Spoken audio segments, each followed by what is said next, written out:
but I also see the Okay, meaning in all the I endeavors think of I'm the people recording. of Fontaine. Hello. I believe Excuse I me, will wow. continue to take pride Perfect in timing for fulfilling my voice duties. to go out on me. Hello.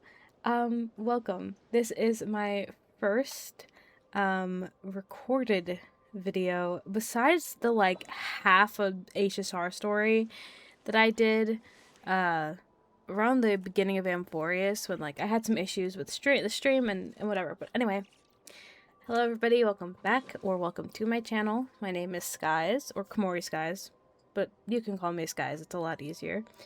We're going to be doing lanternrite today. I'm very late to this, but I work in a floral department outside of streaming, so, and making videos, so Valentine's Day was very stressful, and so I did not have a lot of time, because I was working very long hours, in multiple days during the week.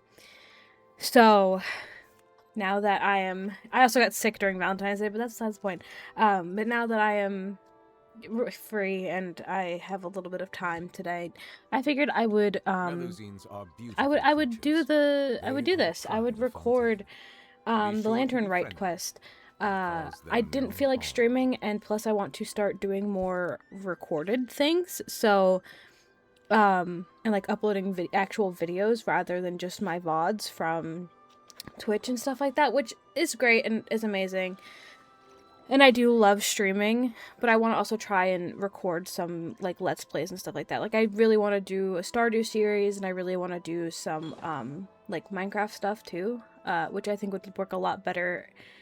It might work a lot better in a video format like this, so we're gonna see. But yeah, we're gonna do this today. I Water comes heard the in many story is pretty flavors to good. the discerning Everyone's saying palate. that they're liking it. Mondstadt's I water know, is crisp I know and Nouvelette's in pure, it, so we're gonna be while using my water team from with Nouvelette Liyue today, has an unless enduring something aftertaste. calls for my Flynn's In teams. Inazuma, So the we'll water change it becomes if that turns out to be the case. Um, yeah, we're just gonna head right over. I have not done any of. Oh, whoa! Waiting for my model to not be freaking out. Whoa, okay. My computer's been a little slow recently. I've tried to close everything that's not Genshin, OBS, and YouTube Studios, so I am hoping that I can get through this without any issues. I was also having some issues actually streaming the other day, so another reason why I'm kind of looking to do a video rather than an actual stream, because I don't want it to have any, like, issues and whatnot. So yeah, we'll go hop right into it. I will not be doing the games on stream. I'll keep that to myself, but we're gonna be doing the quest on stream. And as you can see, there's 2 days left. Yeah. But yeah, I think it'll be a lot easier. I also have a snack here, so if you see my little mouth moving, I'm eating that. It is froyo, if you were curious. And I also have some drinks with me, so I'm in here for the long haul. Give me 1 second. I want to grab. Whoa.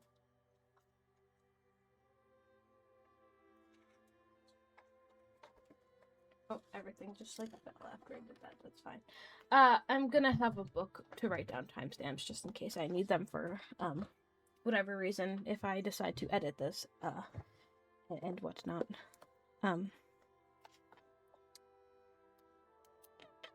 Maybe I still will write down timestamps and stuff like that. I just need to move my phone over. I usually write down timestamps. This is bad. I'm sorry. I'm not used to actually. I am used to being like in a stream setting where like this banter is kind of normal. So like, I apologize.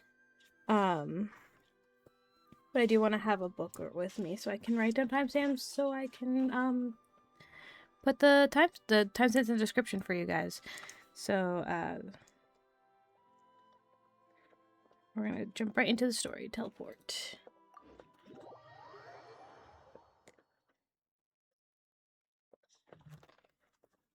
Yeah, these are just for timestamps. And if I need to edit anything out, I can write down the timestamp for that as well. And then we can kind of, you know, go from there with it. Genshin's been a little slow. Yep, and oh, okay, my model. I moved out of frame of my model and it freaked out. That's lovely. I love that for me. Okay. Should I get my model or my phone? Oops.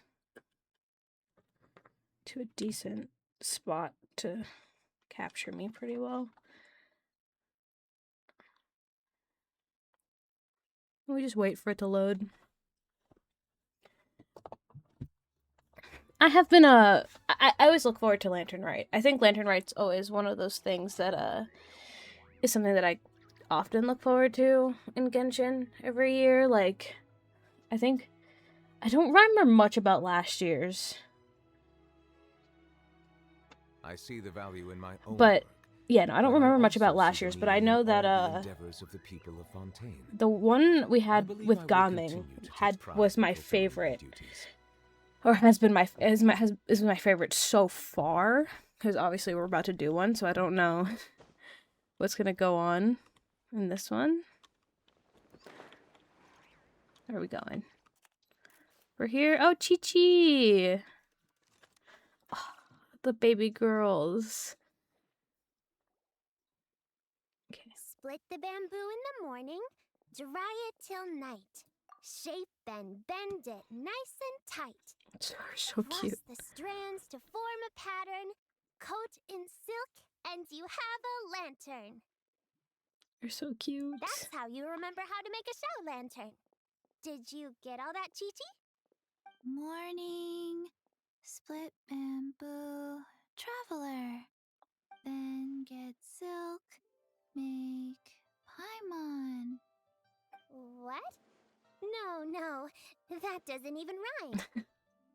Look, it's No, but we're them. here. We're here, Yao Yao. Hey, Chi-Chi! Whoa, traveler! Paimon, you're here! Happy lanternrite! Happy lanternrite. What's up to?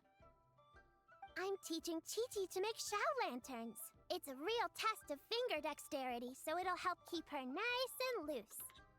That's good. Yes, I do finger exercises to be a nimble zombie. Wanna try too, you two? Thanks, but I already know how. Okay. Well, we need a whole bunch this year so it doesn't get too dark at night. Too dark? What does that mean? Yeah, wait. Dr. Baiju has patients who Ah. got hurt walking at night. The moon disappeared, so it was too dark to see. Hmm. The moon disappeared? Like, behind the clouds? It was Jonju, the moon devourer. Donju. The who? Changshan told me about it, but now I forgot. It's an old myth from Chenyu Vale about a giant toad in the sky that eats the moon. Giant toad. What? The moon gets eaten? It's just a story. It's not like there's actually a giant toad in the sky. Hey, I asked there could be. Master about it, and she said You myths never are know. just insights into how the people of the past understood the world. So, did the moon really disappear? Well, I didn't see it that night. But I've checked several nights since, and it's been there same as ever. According to Chi-Chi, though, the Ministry of Civil Affairs sent someone to do some kind of serious investigation. So, I don't know. Maybe something did happen. The Ministry of Civil Affairs? This is starting to sound bad. It's okay. You can fly. Even if it's too dark, you won't fall and get hurt. She's got a point. Yeah, exactly. She's got a point. So turn that frown upside down, Paimon. Or someday you'll get a whole bunch of wrinkles and wake up looking like an old granny. What? Okay. No more frowning. But the traveler can't fly. He could still fall and hurt himself, right?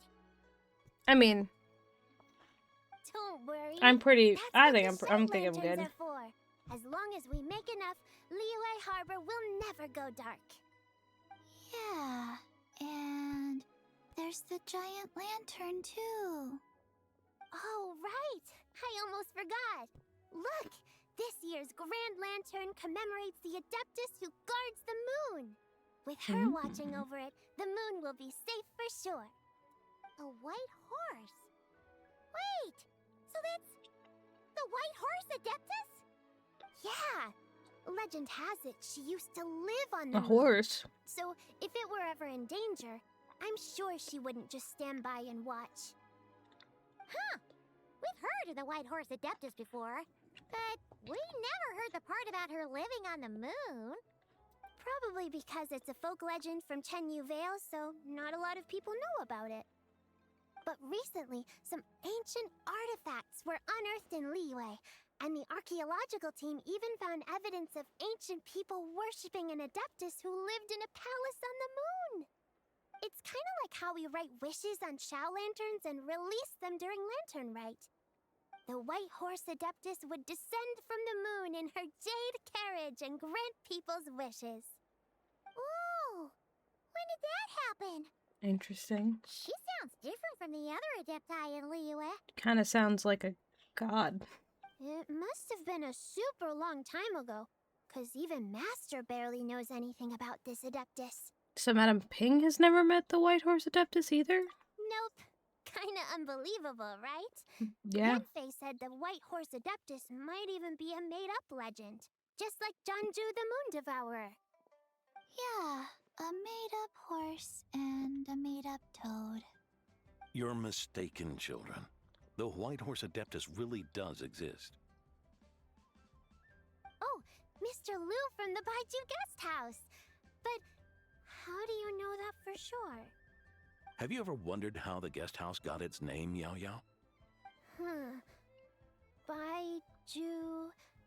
White Colt. So, it's named after the White Horse Adeptus? That's right.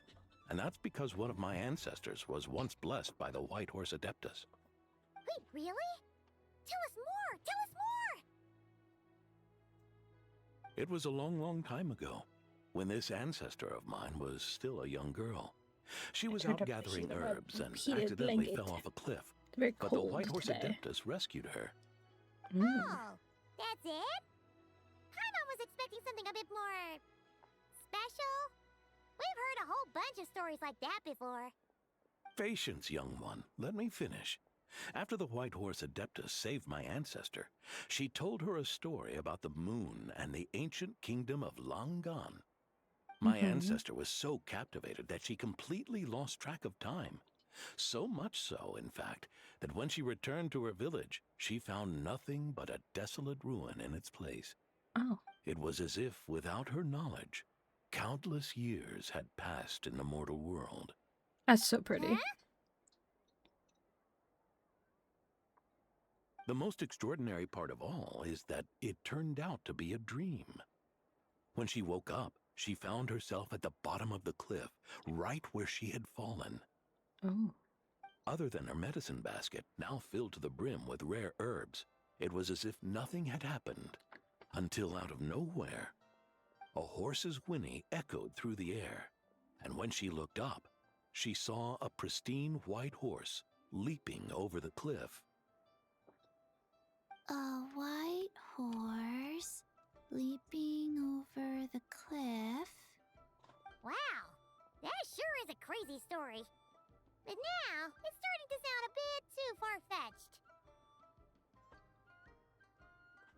far-fetched. Another skeptic.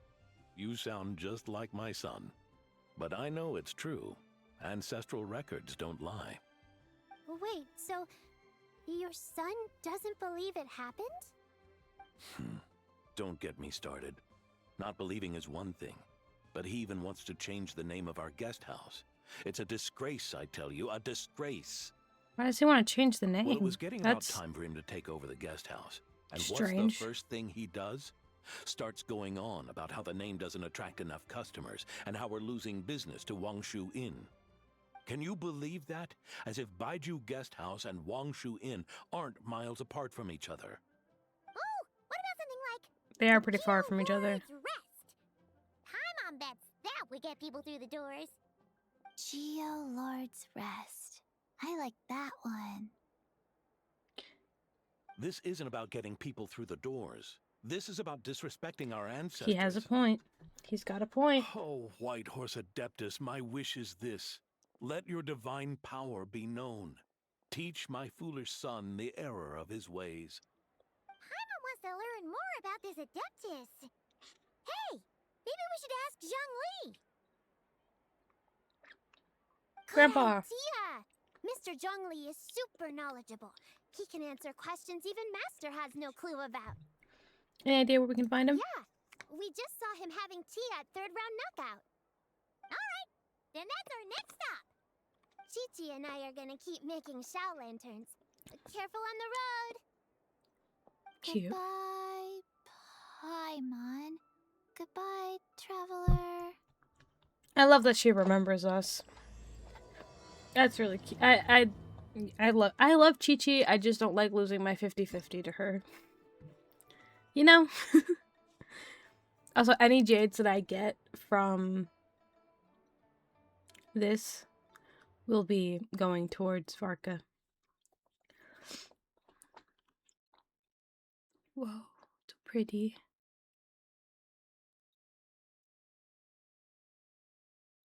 Oh, so pretty. Okay.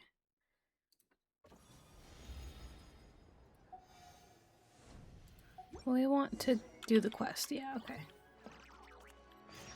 They're so cute. Look at them.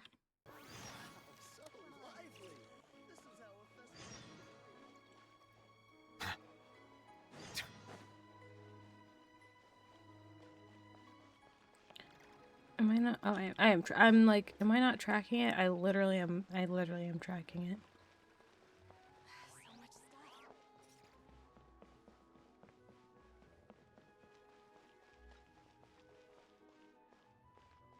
Let's see. Sorry. Ooh. Everybody's here. Look at that. Except Grandpa. Grandpa's not here. Oh? Oh. Curious. Impressive, right? What's with all the commotion over here? Oh, Traveler and Paimon! Perfect timing! I have something amazing to show you! What is it? Huh? What the? Heart of the Moon is blacked out! Was it really eaten by a giant toad? Where is... I didn't expect you to know the story of Jonju the Moon Devourer, Paimon. Don't underestimate Paimon. She learned a whole bunch of things in Sumeru. But Jonju the Moon Devourer is a Liyue legend. I was like, I go to school now, Knowledge knows no actually. borders, so there. You're right about that, Paimon. But this dark circle doesn't look anything like a toad to me. A toad's egg, maybe? But that's about it. Oh, wait, Traveler! You've been in Nodcry, right? The people there worship the moon Yes. goddess. So you should know what's going on here. This wasn't a thing in Nodcry either. Really? Not even in a place where people worship the moon?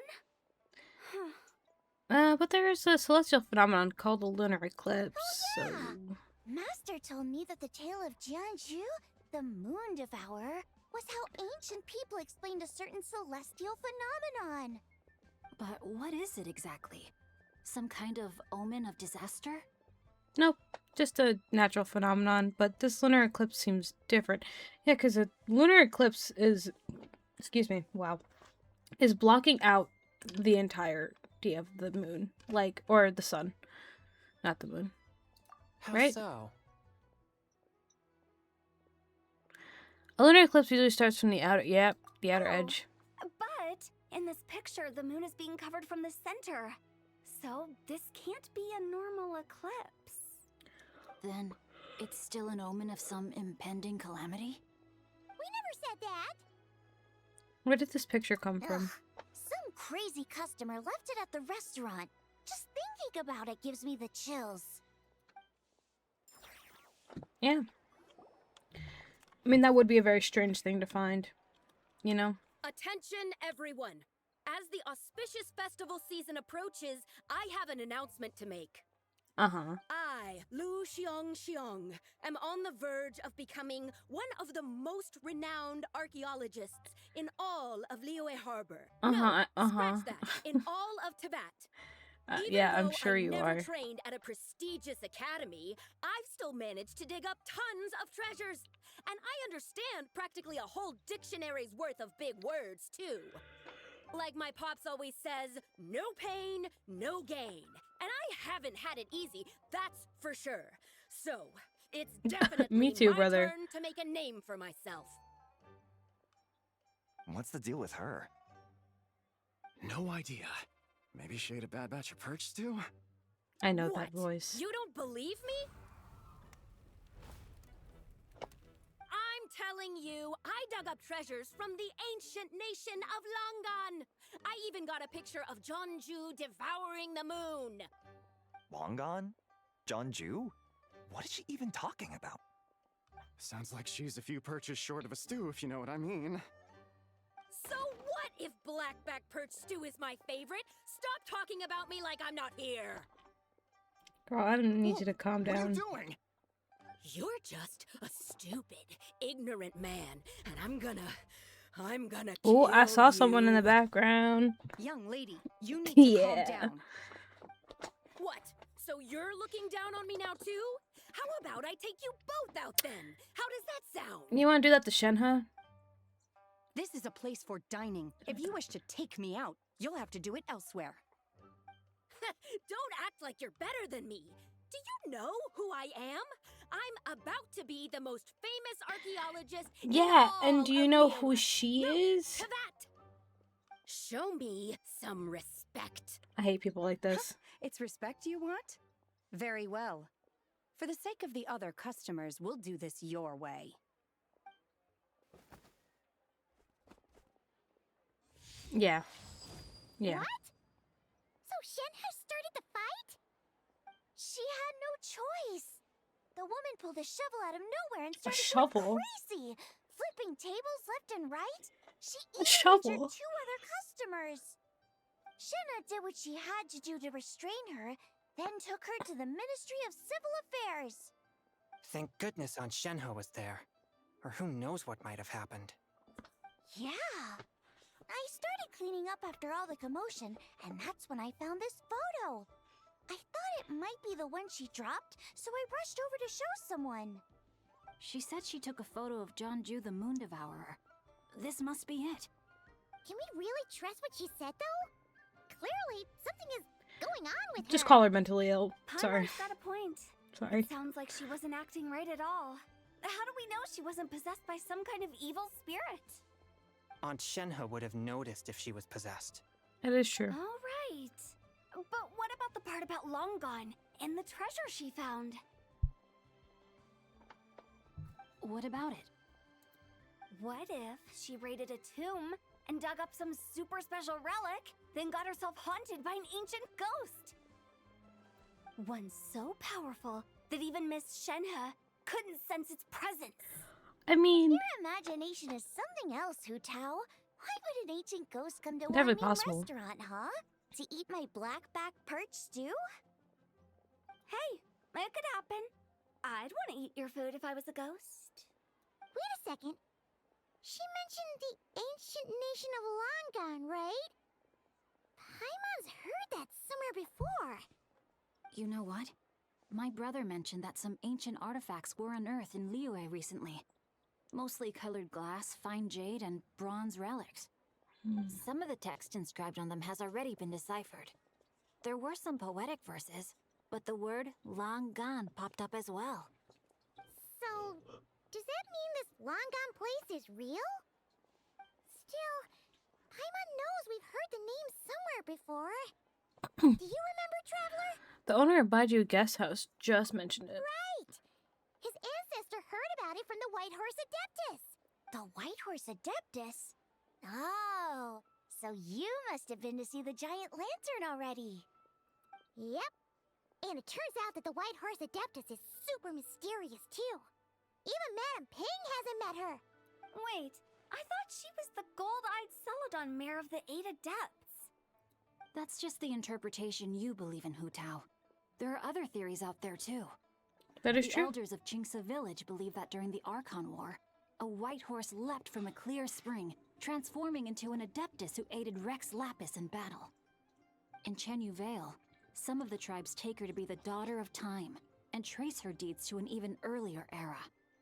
Yet in other ancient texts, including the relics I just mentioned, she appears as an emissary who listens to mortal wishes, bestowing the blessings of the heavens and moon upon the mortal realm. Which is why we write our wishes on Xiao lanterns. That's so complicated. So what's the verdict? Which version is the truth? Maybe they're all the truth. I'm afraid there's no definitive answer to that. You two have been all over Teyvat. Do you have an idea? Nope, sorry. We were actually on our way to ask Zhongli. He knows even more about this kind of stuff than us. Ah, looking for a consultant, huh? He's having tea with Miss Linlong. Shigu Antiques is hosting an exhibition tonight. An exhibition? For what? All those antiques Xingqiu just mentioned. So if you head to the big ship docked in the harbor tonight, I'm sure you'll find him. Thanks, Hu Tao. We'll check it out. Alright. So, where to next? How about we go to the Ministry of Civil Affairs to ask about the White Horse Adeptus? We might be able to find out more about the recent moon situation, too. If you're heading to the Ministry of Civil Affairs, could you give them this picture for me? Since it belongs to that customer, she deserves to get it back at least. It might even help the ministry with their That's fair. investigation. That's fair. Of course, let's go. All right, we're off. Oh, wait! I almost forgot! Happy lanternrite! Happy Lanternrite to y'all. When you're free, we'll be there. And happy Chinese New Year to any, or Lunar New Year, sorry. Square. I apologize. Happy Lunar New Year to anybody Thinking about it who now, celebrates. could it be possible that photograph was a fake? A fake? You mean like I mean, it's the possible. customer fabricated it to gain academic recognition? I mean, Nice one, Chongyun. I never even thought of it like that. How about we go check out that place tonight? I know exactly where it is. All right. I'll get scolded if I get home too late. Live a little, Xingqiu. You act like this is a first for you. Worst comes to worst, we'll get Xiangling to cook you something delicious, okay? Well, when you put it like that, I suppose it's worth the risk. You were just waiting for the promise of free food, weren't you? Fine. It's a plan then. We'll meet up tonight. I love their little dynamic so much. I've always loved their little dynamic.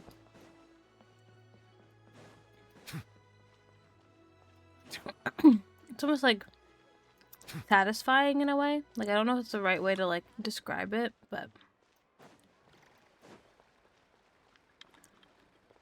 there's no easier. No, this is.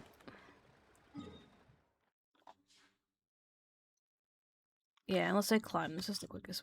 Hello? Game?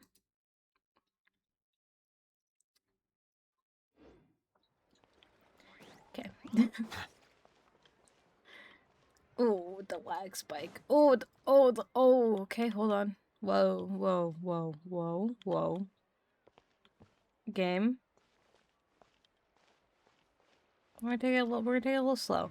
Okay? We're gonna take it a little slow.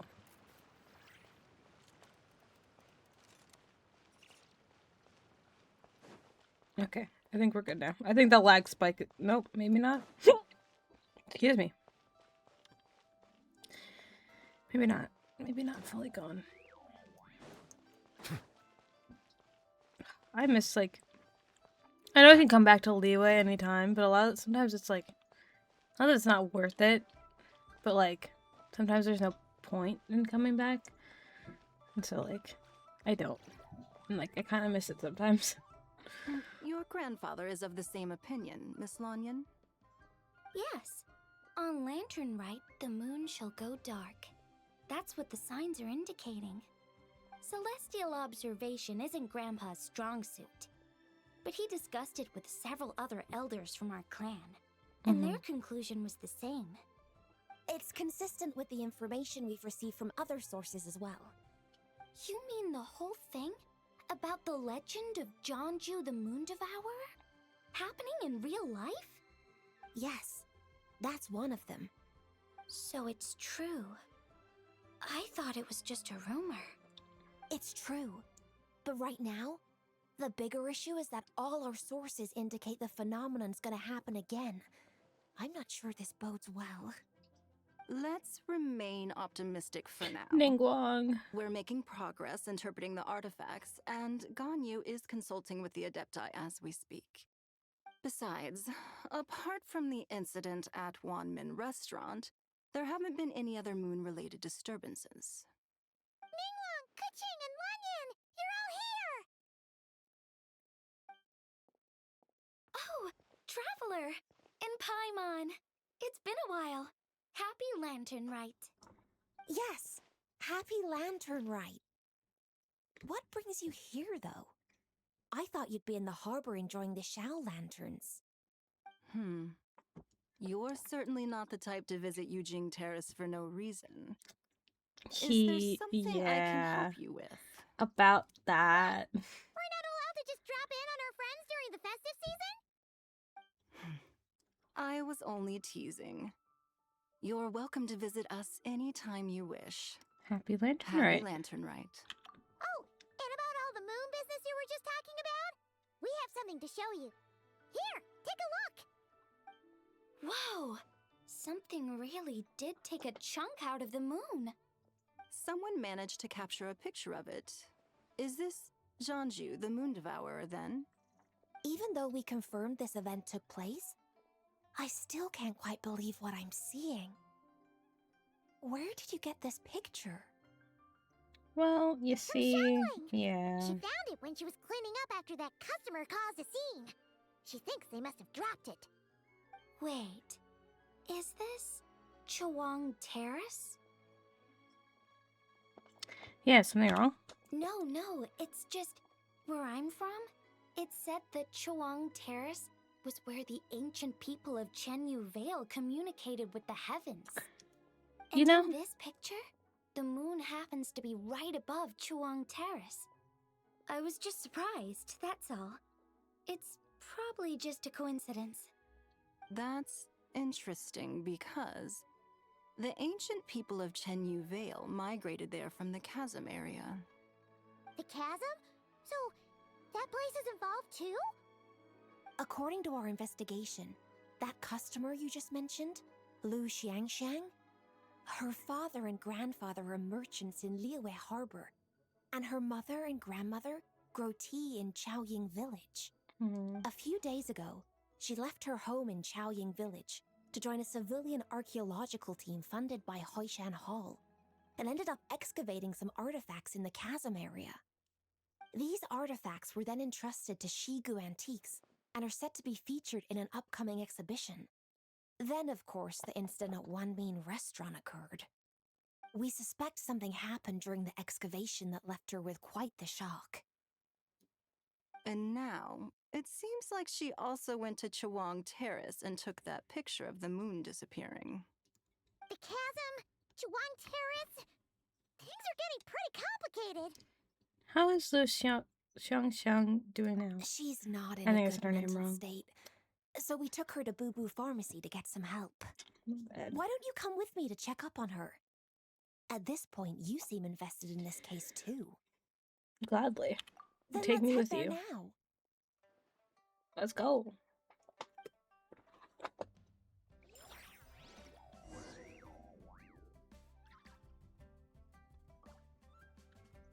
We done lagging? Okay. So I just gotta give it a second, you know? I just gotta take my hands off the keyboard and mouse and just let it do what it's gonna do.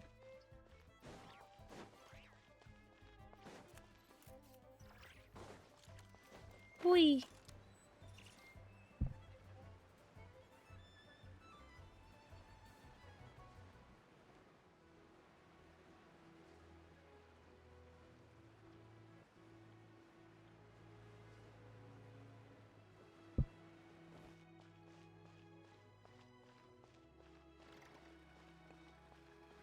Baiju! Baiju! Ah, Lady Yuheng.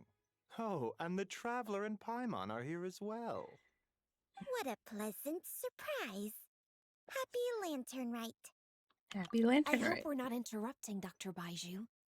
Not at all. I assume you're here to see the patient? Unless it's urgent, however, it would be best not to disturb her rest. Is her condition that bad?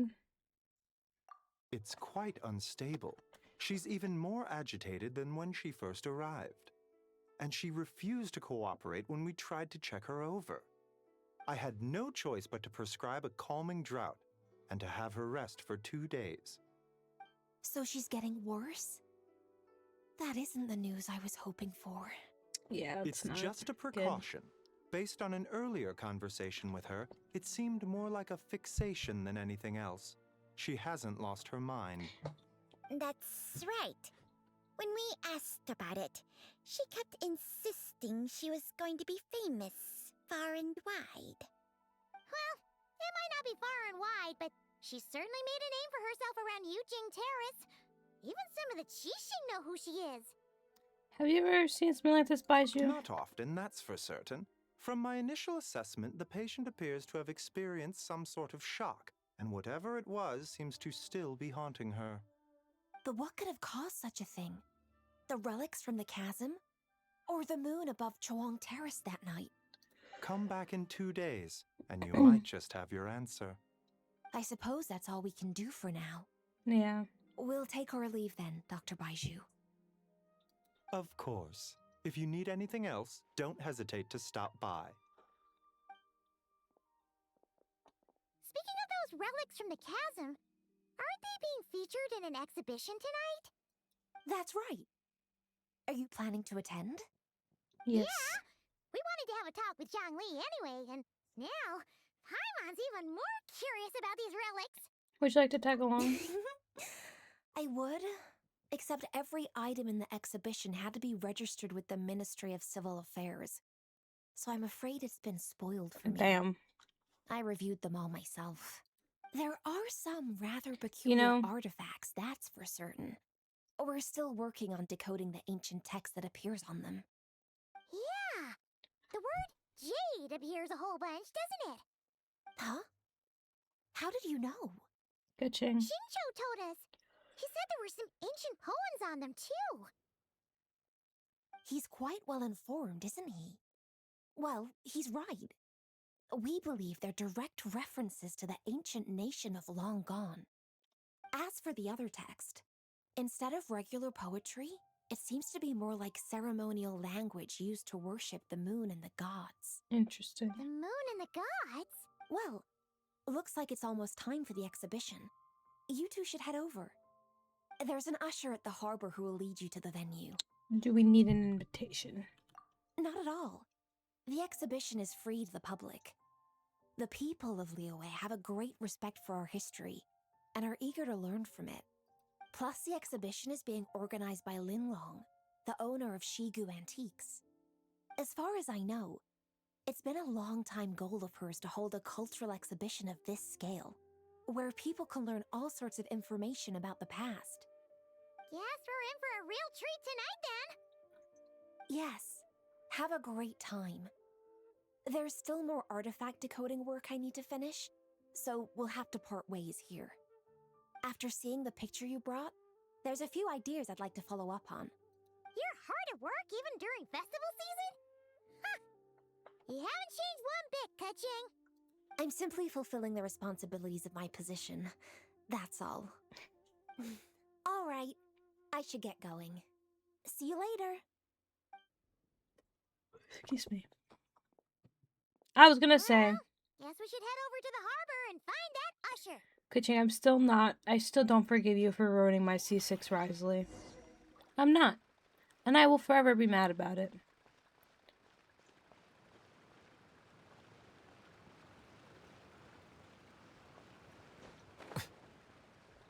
I will forever be mad. And, like, maybe that's on me, but, like, nah, she ruined my 50-50. I blame her.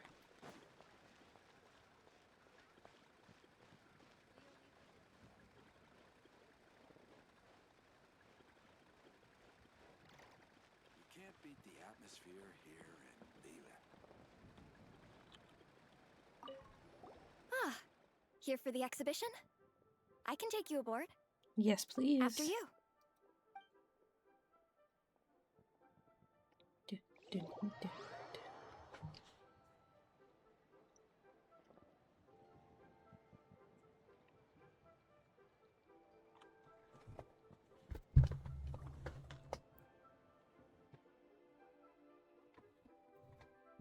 Sorry, I am not comfortable in my chair right now, so I'm trying to get comfortable. Whoa!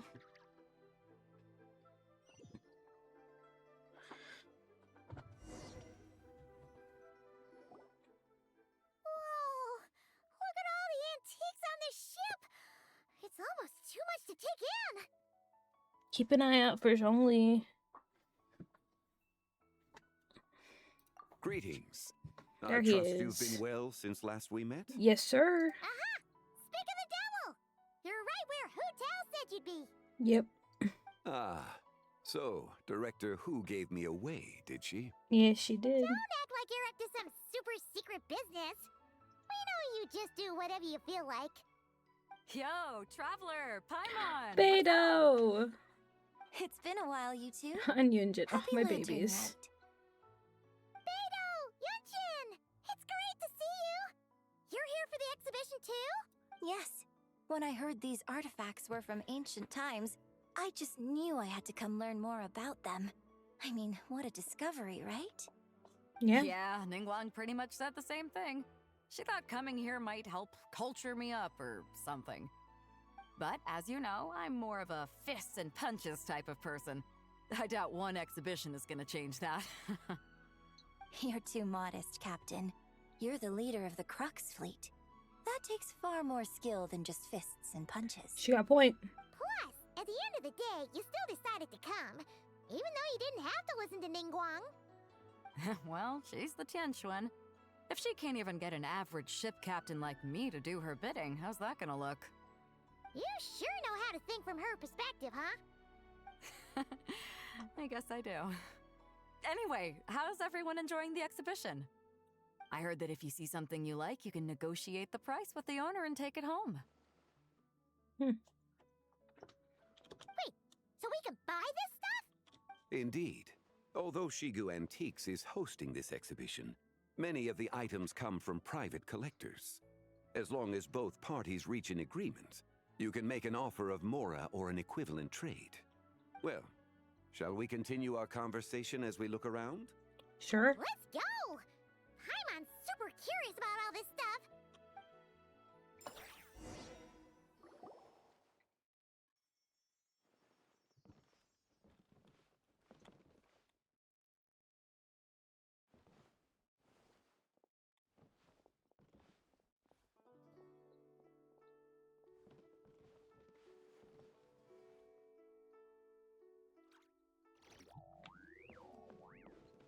I mean, I thought they would be talking. I mean, this is from pretty cool stuff. Ooh, that's pretty. Ooh. Whoa. Yeah, I was like, that's gonna... Whoa, look at this painting! There's a huge toad on it! Could it be... Huh. This material is quite unusual. It doesn't look like paper. More like silk, or some other kind of fabric. Mm-hmm. Yeah, I was thinking the same thing. Well spotted. This is a painting of Jianju, the Moon Devourer, made primarily with mulberry silk. Such craftsmanship is rarely seen in modern-day Liyue. Ha! Jianju the Moon Devourer! Paimon knew it! That toad made it super obvious.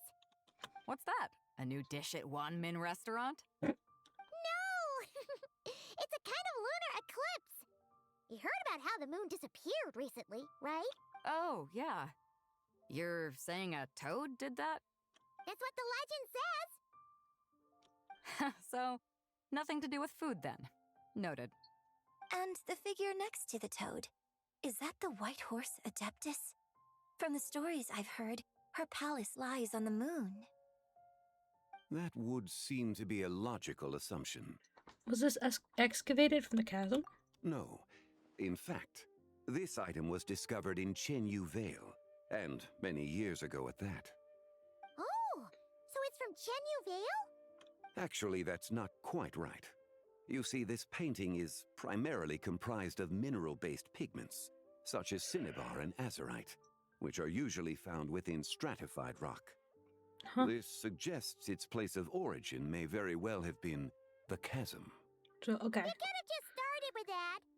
You're as knowledgeable as ever, Mr. Zhongli. I had only ever heard the legend of Zhongju the Moon Devourer, but now seeing it depicted in this painting, I wonder, if I purchased it, perhaps it could serve as inspiration for a new opera. Though I'm not quite sure who the painting belongs to right now. A splendid idea, Miss Yoon. Perhaps in lieu of Mora, you could offer the lyrics to said opera as recompense. The lyrics? But to whom? Why, to me, of course. I am the owner of this painting, after all. Oh. Wait, so you're one of the private collectors of the exhibition? No wonder you knew so much about the painting. But lyrics in exchange for a precious antique? My work could never possibly be of equal value. I don't know about that. I'm not much of a scholar, but even I know your operas are in a league of their own. An astute observation, Captain Beto. In my possession, this painting is nothing but a lifeless artifact. In your hands, however, it could be transformed into a new piece of art entirely. Quite the worthy exchange, no? But I'm not sure when I'll be able to finish writing it. It certainly won't be ready this year. Allow me to be equally forthright, Miss Yoon. This silk painting is merely a copy I made of the original work. There is no need for such concern over its value. Huh? So it's a fake? I had no idea you were such a skilled artist, Damn, Mr. brother. Zhongli. I pride myself on having some knowledge of antiques, but I didn't notice anything that would point to it being a replica. You never cease to amaze me, Mr. He's had a lot of time to learn some skills. You flatter me. All that said, Miss Yoon, you must accept. Truly, I insist. Huh. He's gone from handing out fake Mora to fake paintings now, huh? Your kindness is impossible to refuse, Mr. Zhongli. Rest assured, I'll be sure to return the favor. I shall look forward to it. Man, that was quite the find. Huh, I should buy something too, if only so I can show it off to Ningguang. Let's keep going and see what we can find.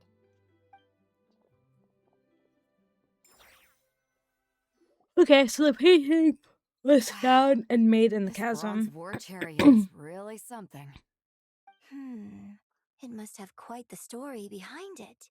I've never seen anything like it before. Do you know what this is,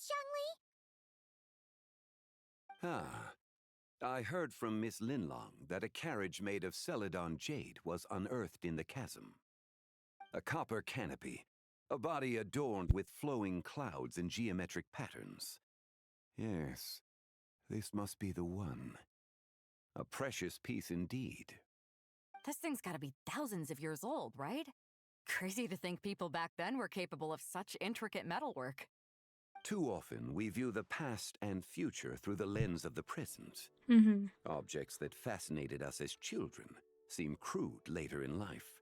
And that's only after a few decades or so of separation. If one were to stretch time across hundreds or thousands of years, one might discover that time is not always a force that pushes things forward.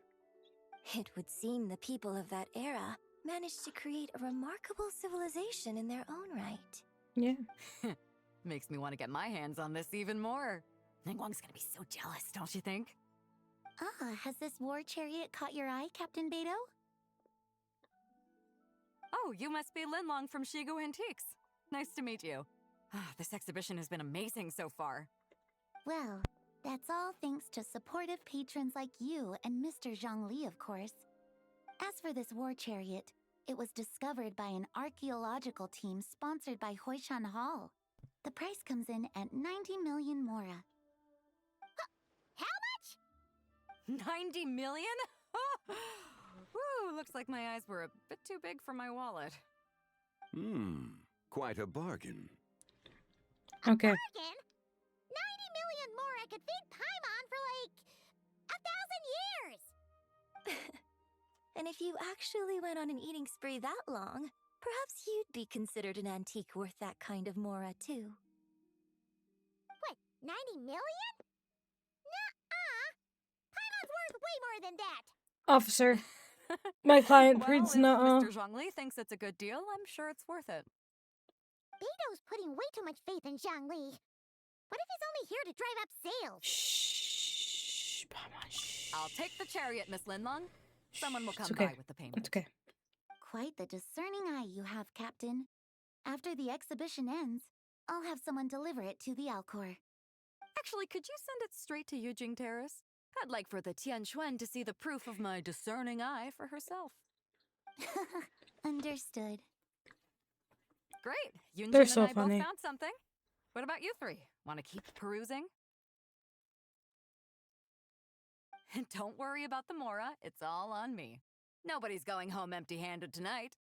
Girl. I appreciate your kindness, Captain, but I'm afraid I have some private matters to discuss with Miss Linlong. In that case, don't let us keep you, Mr. Zhongli. Right this way. Traveler, Paimon, perhaps you would like to accompany me. I knew it. So you can show us another bargain antique that's so far out of our price range it's not even funny? Other people are always demanding Mr. Zhongli's time, but it's quite rare for him to extend an invitation himself. I wouldn't pass up this opportunity if I were you, Paimon. Yeah, just don't forget to come aboard the Alcor for a drink later. You should at least check it out. You're right. Taking a quick look isn't gonna cost us anything. Let's go!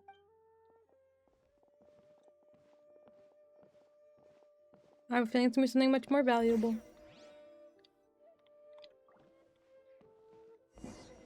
Oh, excuse me.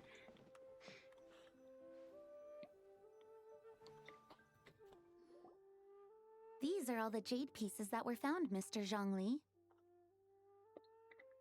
Wow! So many styles! What kind are these? These are a type of ceremonial jade. You're familiar with Chenyu Vale's rain jade, right, yes? Mm-hmm. Oh, yeah! So these pieces are all used in the rain jade ceremony? Well, you may not know, Paimon, but before the rain jade rite came into practice, Chenyu Vale was known for a different ceremonial tradition that also involved jade. The bee is used to honor heaven, the Tsong to honor earth, the Gui to honor the east, the Zhang to honor the south, the Hu to honor the west, and the Huang to honor the north. These form the 6 ritual jades. It's unfortunate, however, that Miss Linlong's set is missing both the Gui and Hu pieces. Oh, I know. These jade artifacts are from such an ancient time. It's proved difficult to track them down, even for our establishment. No matter. You happen to have precisely the piece I was looking for. Huh? This broken jade token? I didn't expect this to catch your eye, Mr. Zhongli. It isn't one of the 6 ritual jades. Is An it? affect belonging to an old acquaintance of mine. An old acquaintance? One of your collector friends, Mr. Zhongli? Sure, you could say that. You could say that. Traveler, take a closer look.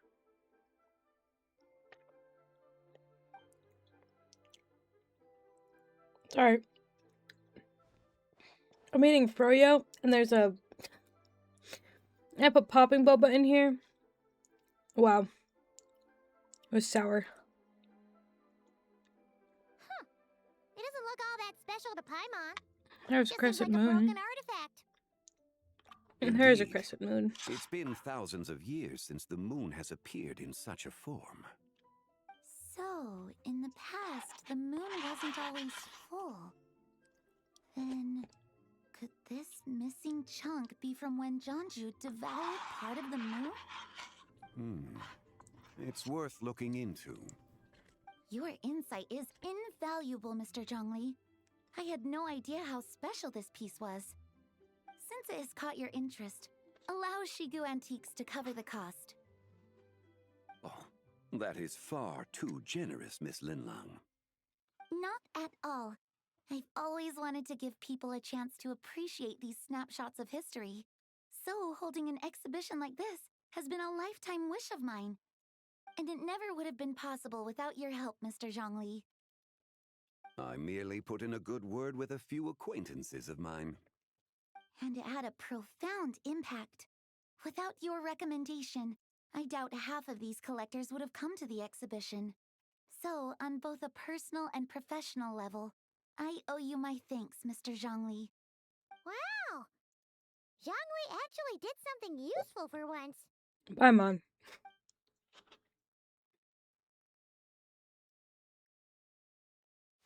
Yeah. Me too, Aether.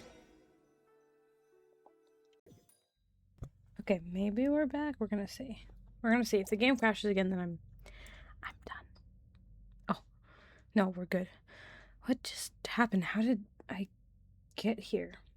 Sorry, if you just let me no, hold on, before we continue, let me just say something really right here. I had to cut about 10 minutes out of this recording because the game crashed. So if there was a weird cut jumping to here, I apologize. Very much so. Anyway, what just happened? How did I get here?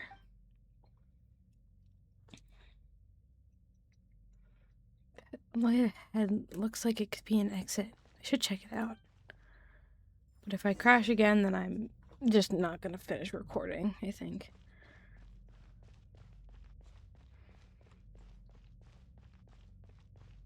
Ugh, Aether in his little outfit. 3, 5, 7. 3, 5, 7. Okay. We counting by twos, but starting at 3. What are we doing? 11, 13, 17. Okay, now we're counting by 3, 4, 4s, 3s and 4s. 19, 23, 29. 31.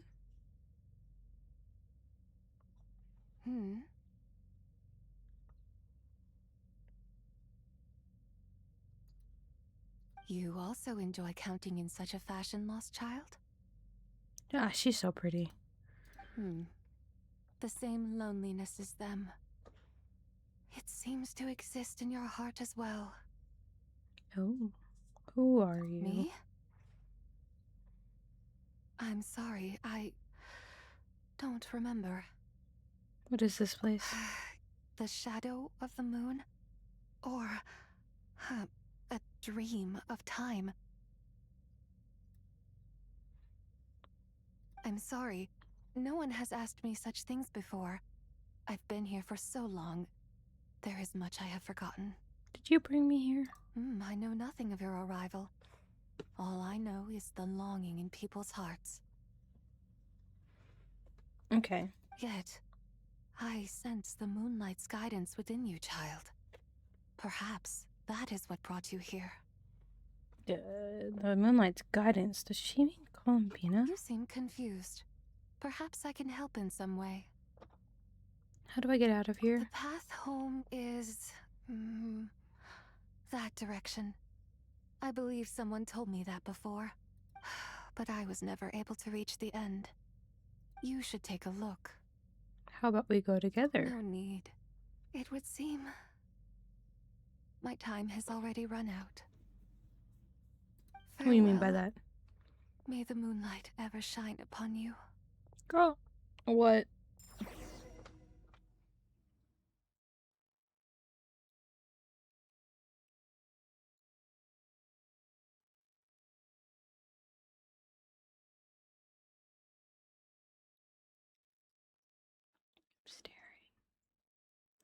I'm watching it because if it stops moving, then that means we're crashing.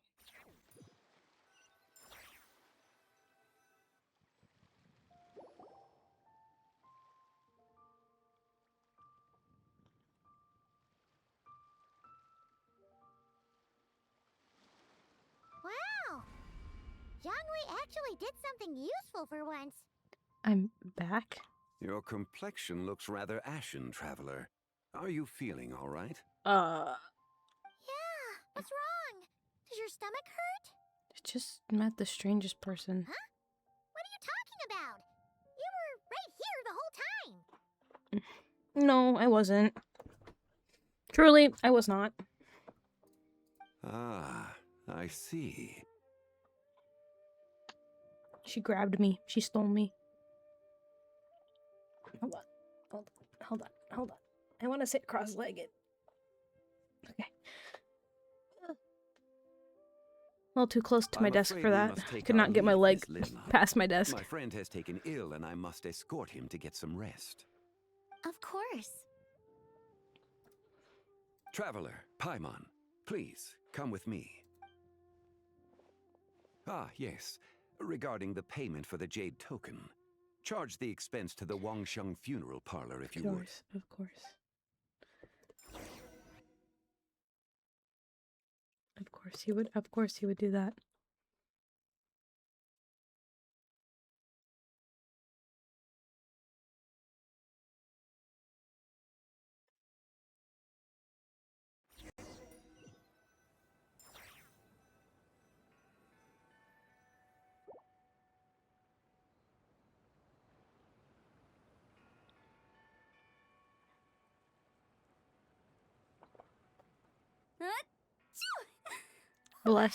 Bless you. Guess someone's thinking of me. But this late at night? Must be that consultant of yours. I bet he's out there spending all year more at the exhibition. What do you... Who's Yeah, surprised? He'd be the perfect employee if he just knew how to rein in the spending. But never mind him. Let's focus on the moon. We gotta see if it gets eaten tonight. I don't think it's going to happen. We've been out here all night, and the moon's the same as ever. It is quite late, and Chongyun's getting tired. How about we head back? We can come back another time. Head back? Already? Actually, I do have a new dish I'm testing out tomorrow. And as part of my New Year's resolution, I'm trying not to oversleep. Girl. All right. Guess Can't relate. it just wasn't meant to be. Let's go.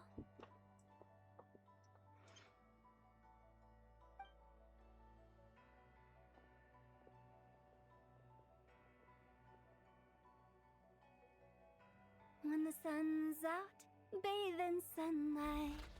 When the moon's out, bathe in moonlight.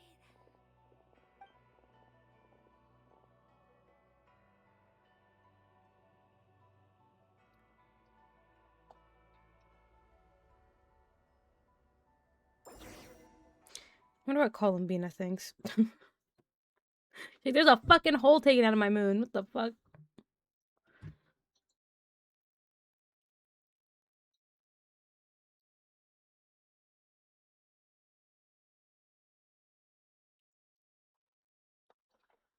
Maybe my blanket doesn't feel warm. I want to put it up that high, but it's not warming me. Wait, aren't we going to rest? Why did you bring us here? Because I imagine the traveler would like to know what just happened to him. Well, yes. Oh, right. Ugh, Paimon's confused, though. She could have sworn you were there the whole time. You explain your mysterious encounter in that strange place. Possible. It sounds like his spirit formed an inexplicable connection with the being in that space. Was it the White Horse Adeptus? Ah, you suspected from the beginning, didn't you? Indeed, the being you met is the fabled White Horse Adeptus, and the original owner of this jade token. Her name is Zibai. Wait, does that mean she's inside this token? No, she does not reside within this token, but rather within the moon's shadow. Huh, the moon This token is merely a medium. What do you mean? Word has it you accomplished quite the feat in Nodcry. You and your friend brought the Frost Moon back to Tevat. Yes. Tell me, did you ever wonder about the other moon? The one that hung in its place for thousands of years. Yes. Never really thought about it. I have. But that's besides the point. Fake, right? Well, yes, of course it was a fake. Moon. It was Indeed, it was false. fake? Yes. Its true nature, nothing but a projection of the moon. It also happens to be the prison that confines Zibai to this day. Ooh. Wait, the White Horse Adeptus is trapped inside that projection? Then we need to rescue her! But the moon in the sky right now is the real one, right? Where did the fake moon go? And why can't Paimon see it? With the return of the true moon, the shadow naturally lost its place in the heavens. Now, it is disintegrating bit by bit. It's a process that comes and goes. That's the moon that has When the it hole taken occurs, out of it. It looks like the moon is being obscured by a black shadow. But when it stops, the shadow disappears and becomes invisible to the eye. Interesting. So, you're saying there's an invisible fake moon blocking the real moon right now? So, the recent lunar eclipse, it was the fake moon, wasn't it? Indeed. Okay, this is not what Paimon was expecting. You said it's disintegrating. When will there be nothing left? My hypothesis is that people's wishes could be what trigger the periods of disintegration. After all, when you experienced that episode just now, it was precisely when Miss Linlong spoke of her own wish. Wait, is that because the White Horse Adeptus answers people's wishes? The legend must be true then. So, that means the more wishes we make, the faster the fake moon will disintegrate, right? Then it won't be long before the White Horse Adeptus is free! Quite the contrary. After countless years trapped inside, the two have merged into one. When the moon shadow is gone, Zibai will cease to exist in this world. Oh no! So, by bringing the moon back, we actually hurt the White Horse Adeptus? Do not burden yourself with such thoughts. Because of your actions, a promising opportunity has presented itself to us. Let us not forget, what is crumbling is also precisely that which imprisons her. So there's still a way to fix this? Yes, and that is why I invited you here tonight. Your connection to that broken jade token confirms that you can do what I envision. However, while I had hoped to receive your assistance, this matter could have significant ramifications. I must admit a certain reluctance to implicate you in more of Tevat's secrets. Often, the deeper one's knowledge of such matters, the harder it becomes to extricate oneself from them. You are someone who once traveled through the boundless sea of stars. I cannot help but wonder, perhaps it is wrong for your fate to become too entangled with the fate of any one world. I already know a bunch of secrets. Such is your conviction, then.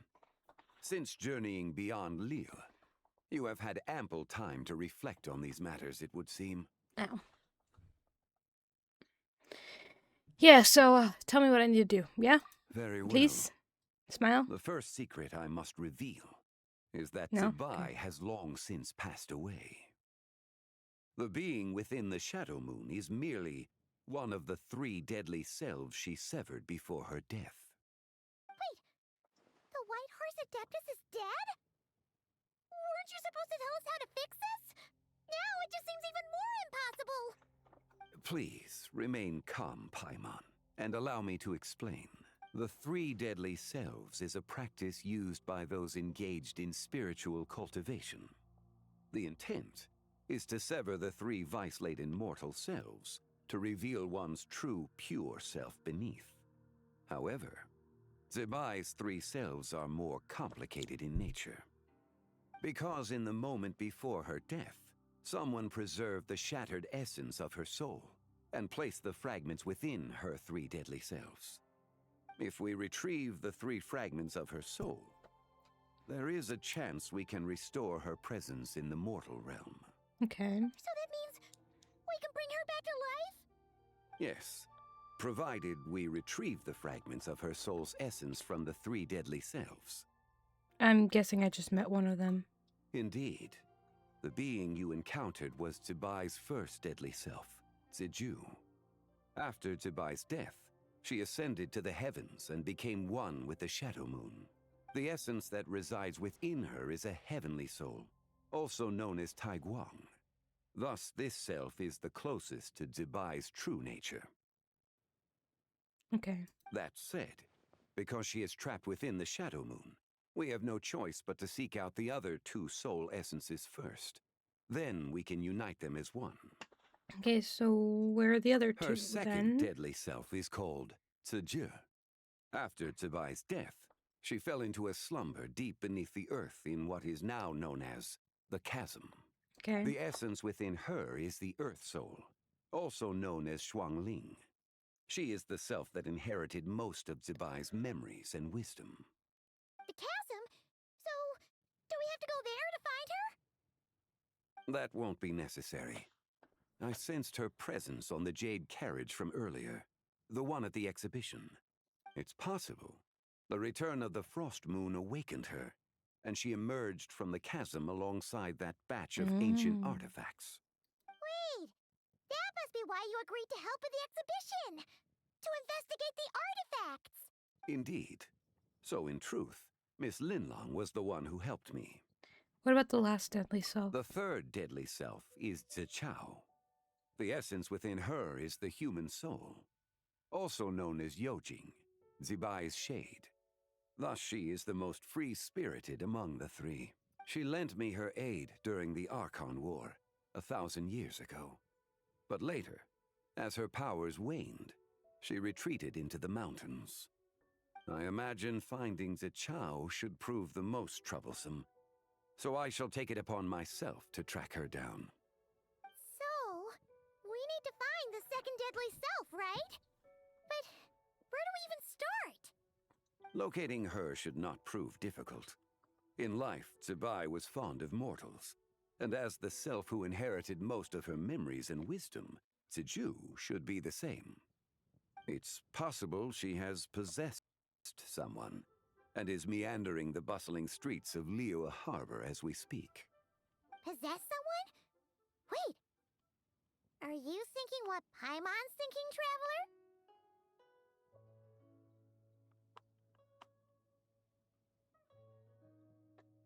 Hold on. Sorry. The customer who caused the scene at Wanmin restaurant. What if she raided a tomb and dug up some super special relic, then got herself haunted by an ancient ghost? Exactly! Lu Xiangxiang! It seems you have a lead in mind already. Should still be at Boo Boo Pharmacy. She was super agitated when she first got there, so Baishu gave her some calming medicine and told us to come back in 2 days. Do you think it could be her, Zhongli? It's quite possible. The deadly selves are impure beings that can easily influence mortal minds. Let's start an investigation there in 2 days. A sound plan. Well, I should get started on my own investigation then. But you're leaving already? I must. Xiao went into hiding after the Archon War. If I am to have any success tracking her down, and there's no guarantee, I should start sooner rather than later. But there's still so much you haven't told us! Like, who the White Horse Adeptus actually is, and how she died in the first place! Not to mention who it was that preserved the fragments of her soul. Should our endeavor prove successful, then naturally those answers will follow. If not, speaking of them would be rather meaningless.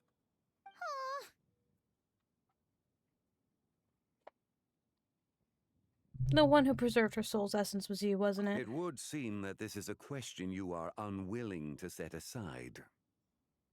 Very well. I shall tell you. It was the Avatar of Time. Mr. Roth? Ah, so you know of her existence. The ruler of time saved her soul. Indeed. Preserving what remained of Zibai's soul in the moment before her death. Only the power of time could be capable of such a thing. However, there is no telling what effect it has had on the three deadly selves. In other words, You must exercise caution when seeking out Zhije. Much time do we have? On the night of lanternrite, countless Xiao lanterns and the wishes written upon them will be released into the sky. I estimate that this event will trigger the Shadow Moon's collapse. When that happens, the cage that confines the first deadly self will open. That is our moment to act, but also the moment where all could be lost. For if we fail to retrieve the other 2 soul fragments in time, Zibai's resurrection is hopeless. Understood. As I mentioned before, the answers to your remaining questions should come in time, providing our efforts bear fruit. Let us hope that all proceeds smoothly in the days to come.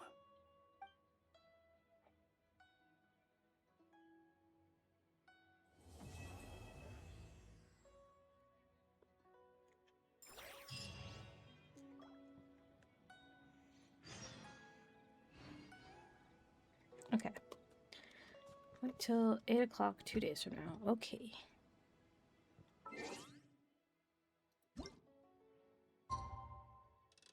One.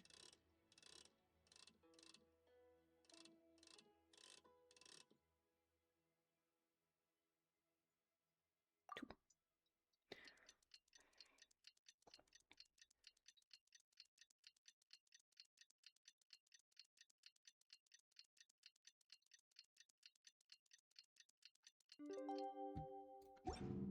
Perfect. Oh, should we head to Boo Boo Pharmacy today? Fingers crossed we learned something useful.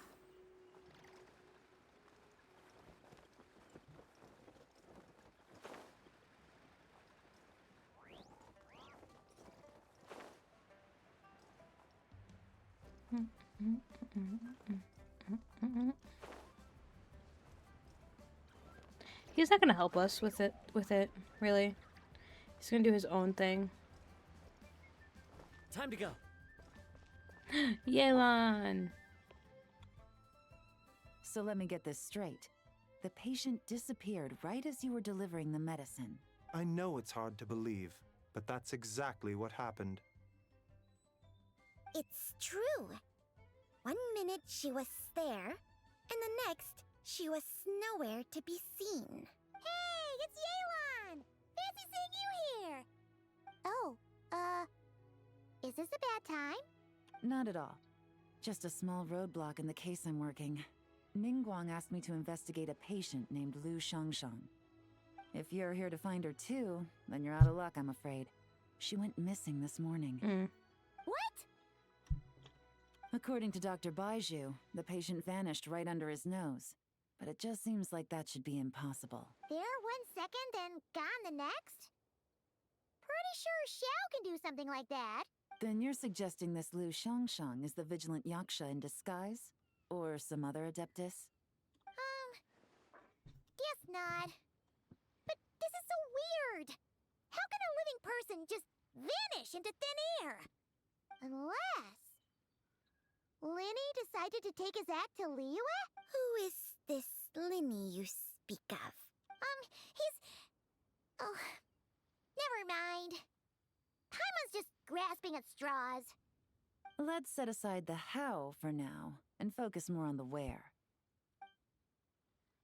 You mentioned this patient has a strong obsession with achieving fame and recognition?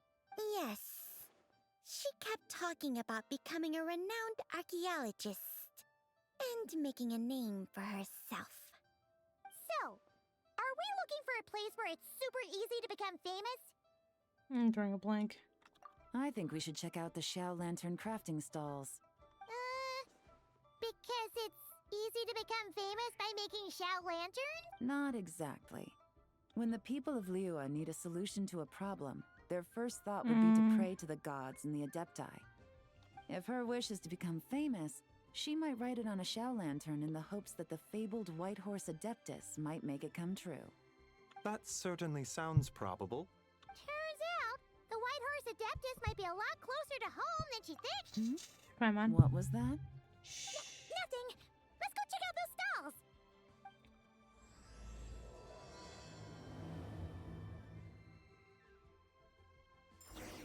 Show me your prescription. Bijou. Whoa.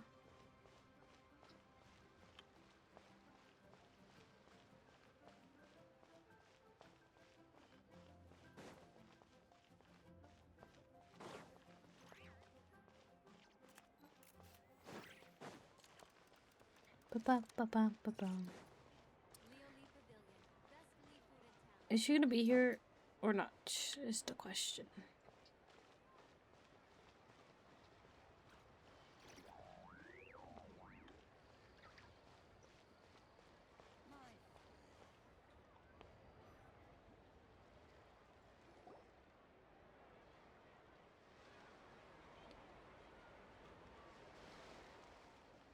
Alright, we're here! Still no sign of Lu Shang though. As long as you're patient enough, Paimon, you'll find that hunting down people is no different from hunting boars. We need to blend into the environment, or we risk alerting the target. So as far as everyone here is concerned, we're just ordinary tourists. Yes, ma'am. Oh, okay. If we need to blend in, then let's make some Xiao lanterns and write our wishes down, like everyone else. What's your New Year's wish, Yelan? I haven't given it much thought. Now it's the perfect time to think about it. Oh, and it can't be work-related. You gotta take a break once in a while, right? You're always sticking out this suspect, tailing that criminal, hunting down this gang or that. Which is super amazing and all, but it's gotta be exhausting. Yeah, you should think about yourself every once in a while. Really getting into this, huh? You said to blend in, right? Come on! It's all part of the act! So you gotta think of something! Then I suppose it'd be to go traveling the next time I get the chance. Traveling? That's our bread and butter! Wanna join us? Thanks for the offer, but my desk is piled high with reports on your exploits. And that's not quite the kind of traveling I had in mind. I was thinking more the lie down and do absolutely nothing kind of travel. Ah, something a bit more easy and breezy, right? Hey, wait! We know just the place! The Easy Breeze Holiday Resort in Netland! Yeah, I mean, yeah. It's super relaxing and full of fun activities! You've got the beautiful ocean and tons of cute little creatures called Asha! Seriously, you gotta go! I suppose I'll have to check it out. Hey guys, happy lanternrite! Coming! Happy lanternrite coming. What a coincidence! You here to make Xiao lanterns too? My boy. Well, it's that time of year, am I right? Thought I'd join in on the fun. You can't have lanternrite without making one of these. What you gonna wish for? Oh, man, it's kind of embarrassing, but whatever. The truth is, the mighty mythical beasts are seriously struggling with recruitment. So, I'm hoping to find a few apprentices and teach them the art of wushu dancing. Awesome! Sure, Fugami, here we come! Cute. Whoa there, Paimon! One step at a time. I actually need to find people first. Yeah, but Paimon bets people will jump at the chance to learn from you! Well, I wouldn't be so sure. Wushu dancing is super physical and takes a lot of hard work to master, so it's not easy to find people. At this point, if the Adepti can't help me, no one can. I'll do it. Huh? You leave that boy alone. You just said you wanted an apprentice, right? Well, I'm offering. You leave that boy alone. Whoa, the White Horse Adeptus works faster than I thought.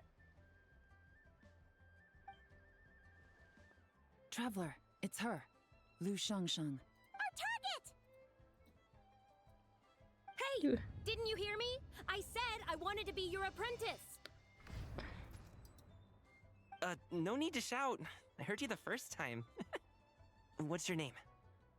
Step back a bit, Gaming. This person could be dangerous. What? Hey, what are you trying to do? Do you know who I am? Get back! Lu Shangshang, we have no intention of harming you. We just need to ask you a few questions. Get back, I said! Try to remain calm. If you come any closer, I'll...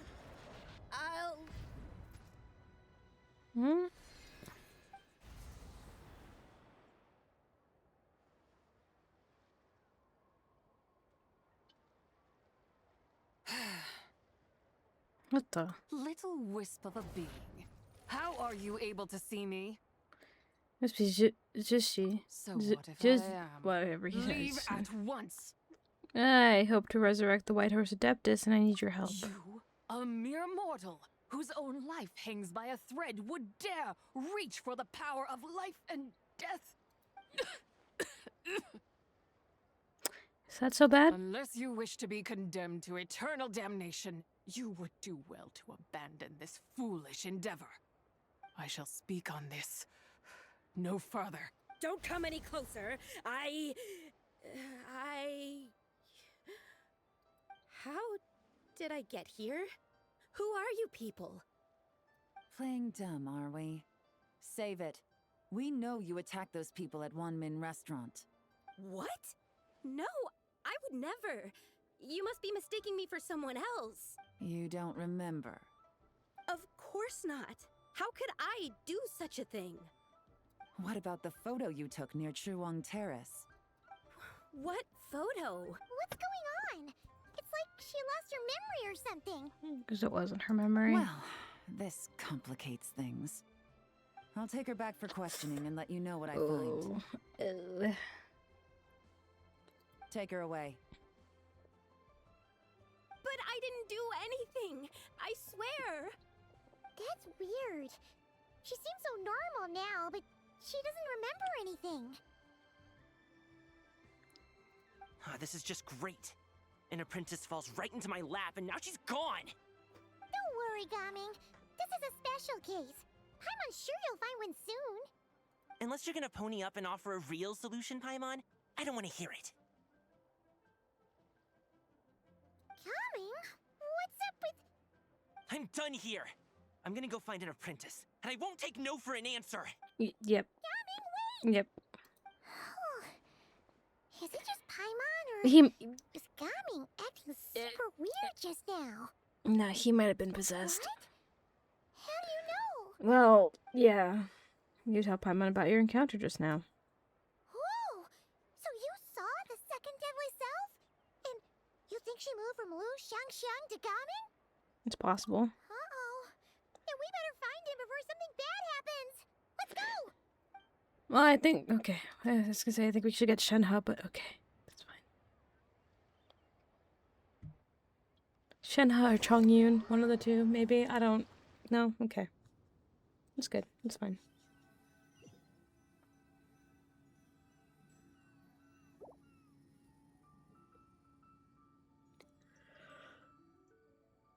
Alas, why must Cloud Retainer inflict such woe upon us, Mooncarver?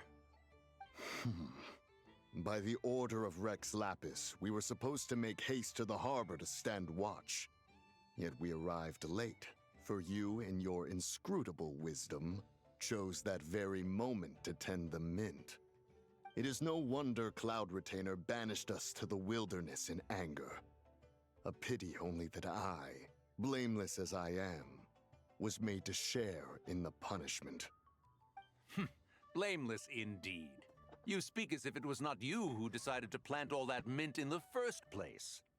Yet now, in its wretched state, overrun by blight and vermin, you would turn away? Utterly heartless, I say. Were I truly that heartless, would I have rescued those seedlings from this desolate wasteland, granting them haven in your hallowed garden? Alas, if blame must be laid, let it fall upon Cloud Retainer for failing to recognize the virtue of our plight. Ah, at last a sentiment with which I can agree. If ever Cloud Retainer is away, we should steal into her abode and plant a veritable field of mint. A tempting little ruse, is it not?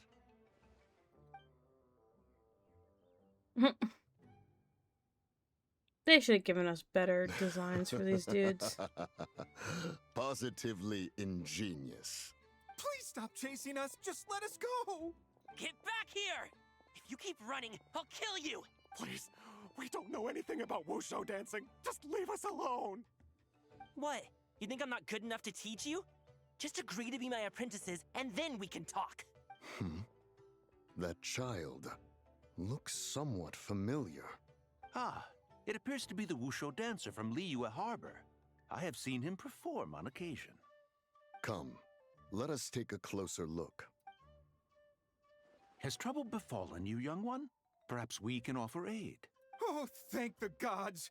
Please, sir, you have to help us. This guy's trying to force us to become his wushu dancing apprentices, and he won't take no for an answer! Oh, so it is you who require aid, not the other way around. Get out of the way, old man! This is between us. Preposterous! You dare to presume we are of a mature age? Listen here, brazen youth. Skilled you may be in the art of dance, yet your offstage demeanor leaves much to be desired. Hold on, Mountain Shaper. Something is amiss. Look closer. Huh. Indeed, he bears the mark of something unclean. It spells trouble. You there, depart at once. Hey! You drove off my recruits, old man! You'll just have to take their place, even if you're a bit on the decrepit side. Damn. Many years it has been since a being has dared speak to us in such a manner. Now let us see what evildoer has sought to use you as its puppet, young one. You two, you're Adepti! Does that strike fear in your soul? Whoa! 2 Adepti recruits just fall right into my lap? That white horse sure knows how to grant a wish. Coming! Slow down! Wait for us! Jeez, take a hint, will you? I told you to stop following me! Don't hurt him, please. Traveler, Paimon, keep your distance from this youth. Evil has taken a hold of him. Yeah, we kind of know. We know! It's one of the White Horse Adeptus' deadly selves! She's possessing Gaming! The White Horse Adeptus' deadly selves? Could it be that Rex Lapis called us to Liyue Harbor for this very reason? I'm gonna say hey, yes. What are you two whispering about over there? Who's gonna be first, be second? It doesn't matter. I'm not the kind of Sufu who plays favorites. Insolent spirit! Be gone from this child at once! Oh.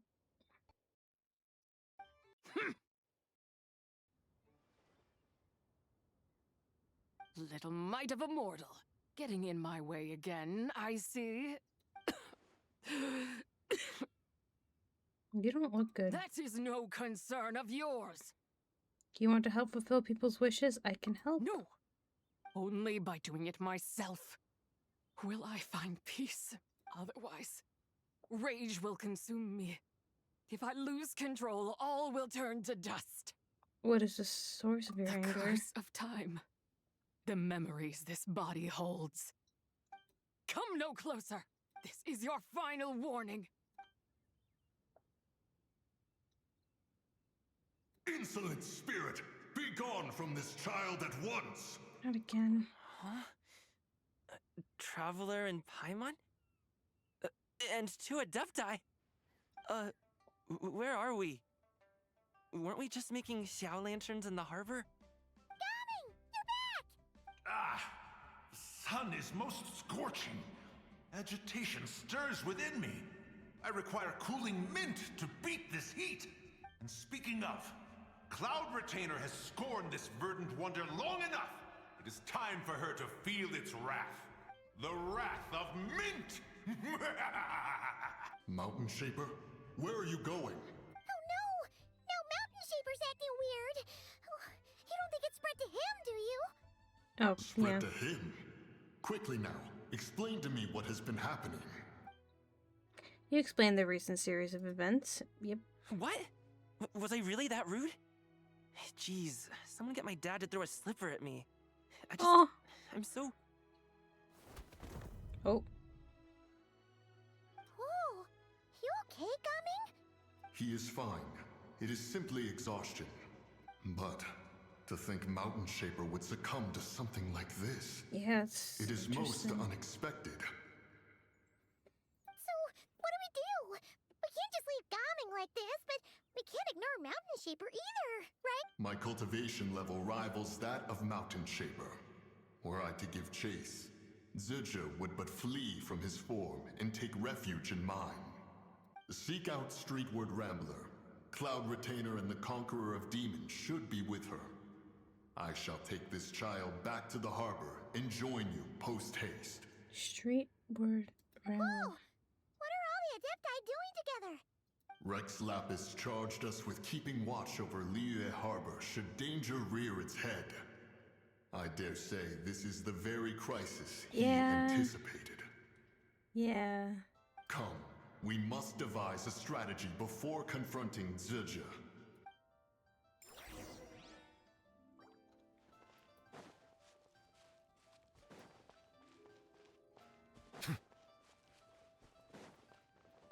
Wait, where am I going?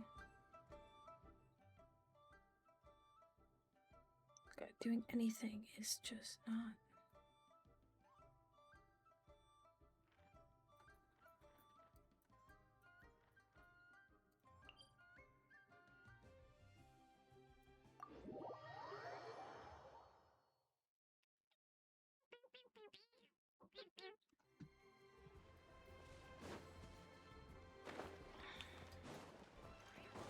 It's getting harder and harder to stream on my computer, or record, I should say, because I'm not even streaming.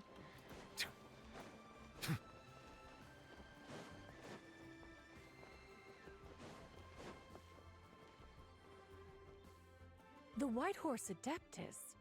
You mean the mysterious white mare that aided Rex Lapis during the Archon War?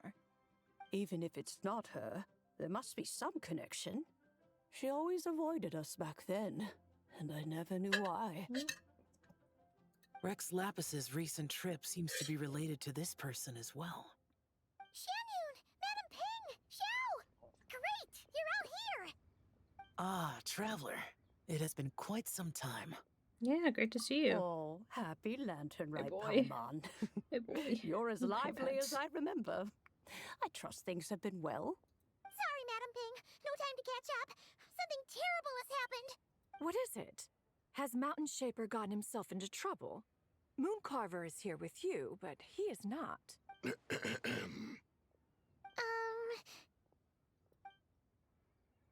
You explain the situation to the Adepti. The Wrath of Mint? That old fool dares to utter such nonsense behind one's back. Yeah, that's not really our biggest concern here. So, even a mere deadly self of the White Horse Adeptus was able to possess Mountain Shaper and affect his mind. No wonder Rex Lapis told us to gather here and await his orders. Mountain Shaper's cultivation is inadequate. He was caught unprepared. Were it one of us, Zhongli would hardly have found a vessel quite so ready for the taking. Hey, that's not what you said earlier. Where is Mountain Shaper now? A question that hardly bears pondering. Obviously, he intends to plant mint in the vicinity of one's abode. Ah, then he poses no great threat. We might as well let him be. Once he fulfills his wish, it's possible that Zhongli will relinquish him of her own volition. Your ulterior motive is most obvious, Mountain Shaper. You two hope for Mount Outsong to be covered in mint. One can see it clear as day.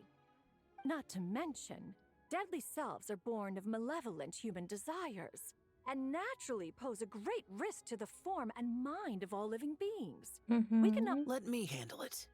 I have relevant experience and know how to deal with such situations. One has no doubt of that. Yet your involvement would likely end in armed confrontation.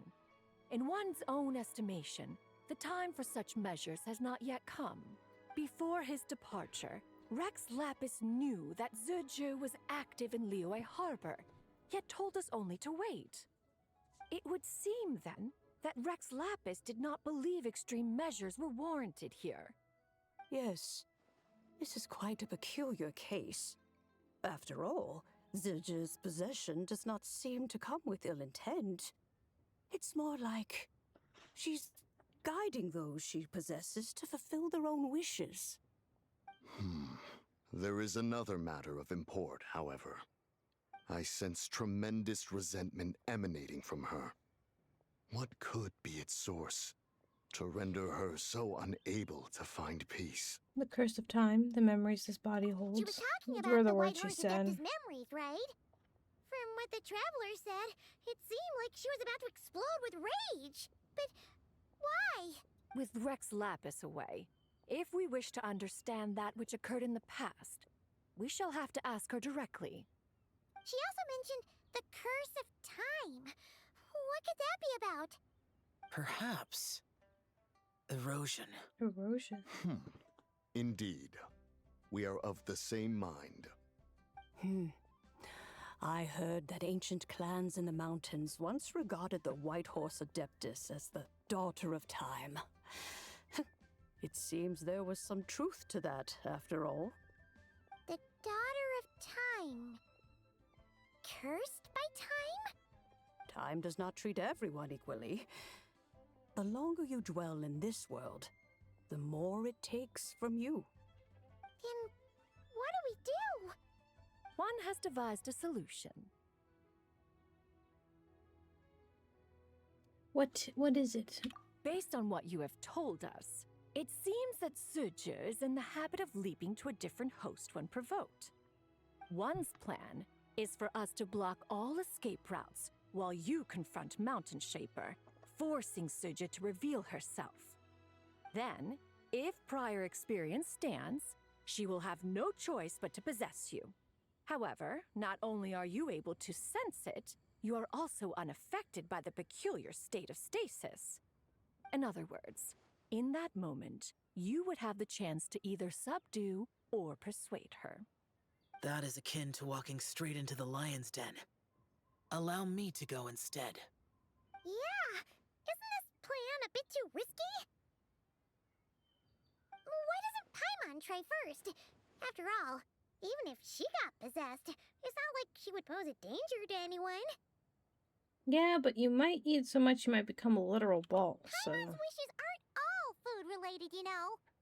One would not suggest this course of action if one had any such reservation.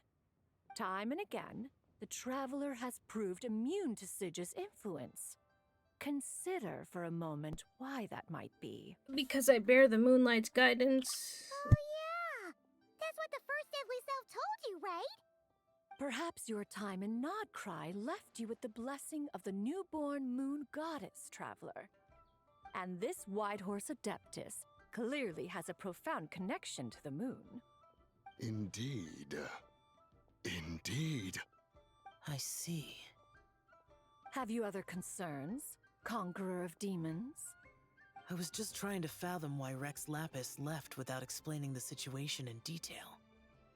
But now I think I understand. Rex Lapis entrusted this matter to the Traveler, which means in his estimation, the Traveler must be the key to its resolution. So I have no other concern. I trust Rex Lapis, and I trust you. Leave it to me. Then we are all in agreement on proceeding with this plan? Very well. We should depart at once, lest we lose our chance. Let us see whether that old fool truly dares to face one's abode with Mint. Okay. Sorry if you heard that, my mother came in. Don't do this to me, game. Thank you.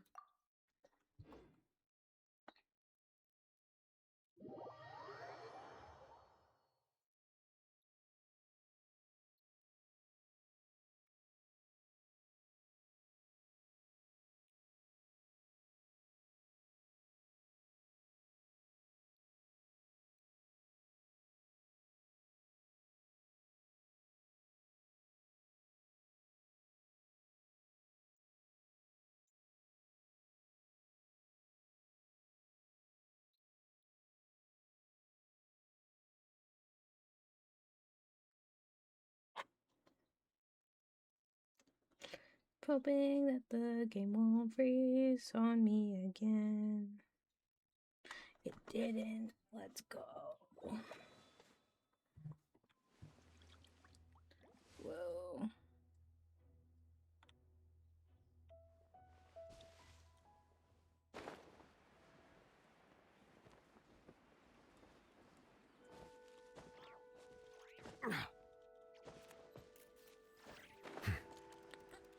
There we go.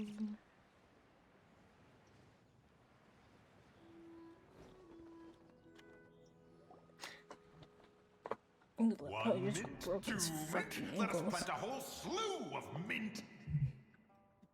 Once I reach 10,000, Cloud Retainer's abode shall be Mount Outsong no more, but rather Mount Mintsong.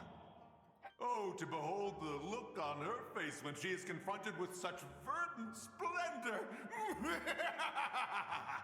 Mountain Shaper, you dare disturb the tranquility of one's abode. Do not take personal offense, Cloud Retainer. He is not in control of his faculties. Exactly. Let it go this once. Zhija is the one driving him to do this. Huh? But Zhija just helps people fulfill their own wishes and desires. Not now, Paimon. Oops. Sorry, Mountain Shaper. Paimon might have just thrown you under the bus. When he wakes up, we shall have words. Everyone, to your positions. Yes, ma'am.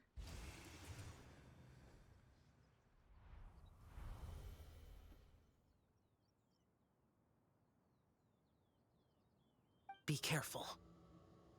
Got this. A pest? I must catch it. Again! Oh, young one, it is you. Don't tell me. Cloud Retainer sent you? Yes, she told me to get rid of the mint. Ha! Such brazen insolence. That includes your garden on Mount Hulao too. Such presumption. Such boundless avarice. That wretched adept's impudence knows no end.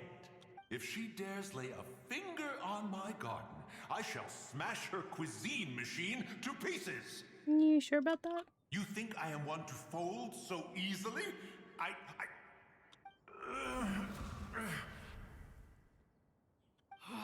Insolent mortal! Time and again, you interfere in that which is beyond you. You make it exceedingly difficult to contain my rage. We need your help. You have no conception of that which you seek. It is forbidden! Forbidden? You know nothing of my past. My warning was given. The cost entwined with this is beyond what you can bear. I'm here because I want to know. I want to understand. Stubborn mortal! You could even say it's my wish. You. Will you grant it? Very well. If death is what you seek, who am I not to oblige? Come, let us see the extent of your resolve. Your wish is to behold the curse of time and the memories of this form? Then, let it be granted. Okay, we're going to try this again. If you just saw another big cut jump there or whatever, I apologize. Just trying to do this all in one shot. Game crashed on me again, and I took a little bit of time to try and figure out what's going on with my computer, because I've been having a lot of issues with it lately. I think I figured it out. I also updated my drivers on my computer, which I did not know needed to be updated. So hopefully that fixes it, and hopefully it just picks up where we left off again, because I will lose my mind if it doesn't. So we will see.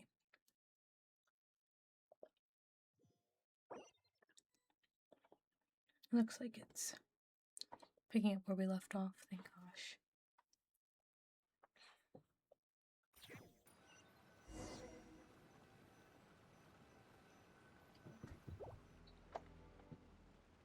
Hold on.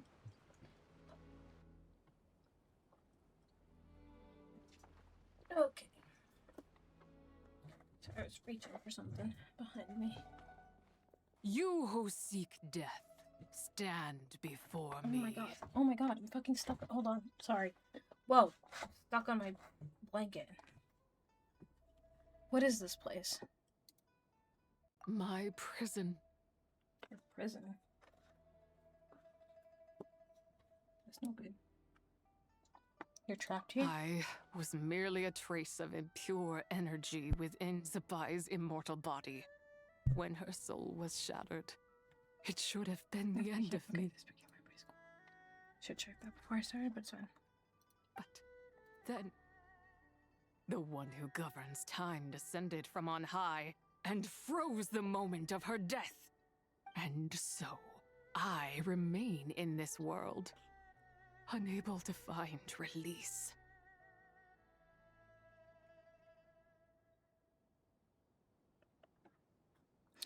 Who's this off? A mortal who knows of her existence and would dare to speak her name. Who are you? I'm someone who can help you. Help?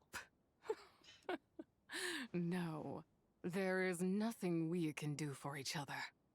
Her power, the one who governs time, it has surrounded me ever since. A blessing and a prison, all at once. So you've been trying to break free? No. I have been asleep in this prison for countless years, until a familiar presence woke me. Then, through that mortal girl's eyes, I saw it. As pure and bright as ever, unchanged across the millennia. It was the moon. No wonder she took a picture of that picture at Chuang Terrace. That place is called Chuang Terrace. Chuang, sorry, my bad. Did later generations rebuild the altar in a new location? It looks just like the one used to honor Zibai. Could it be that traces of what happened back then still remain in this world? What is it that happened? That memory is embedded deep within the essence of Zibai's soul. It is one that should have been forgotten. Yet, it is precisely that which haunts my every waking moment, fuels my rage, and denies me a modicum of peace. Now you, a mere mortal, come to seek that which is forbidden. So, let us see whether the fire that fuels your ambition is a hero's wisdom. What do I need to do? A fool's courage.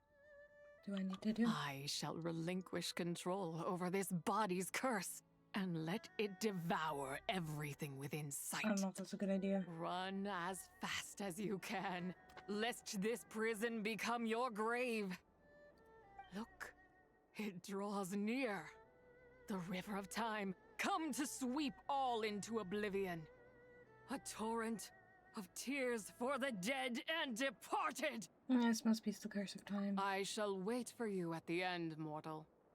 Evade being swept up in its waters, and I will show you everything. Fail, and we shall sink into oblivion together. Damn, she's kind of scary.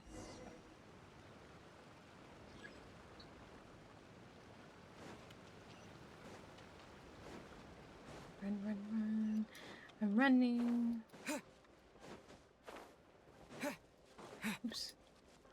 Almost just ran straight off the edge there. That's cool. Oh, oh.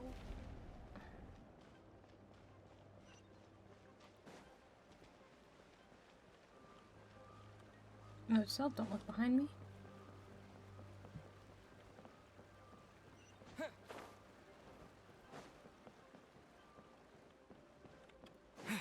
Looks behind me.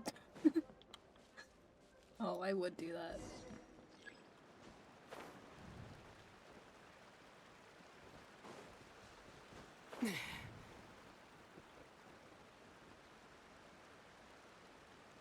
Whoa, the moon looks so big.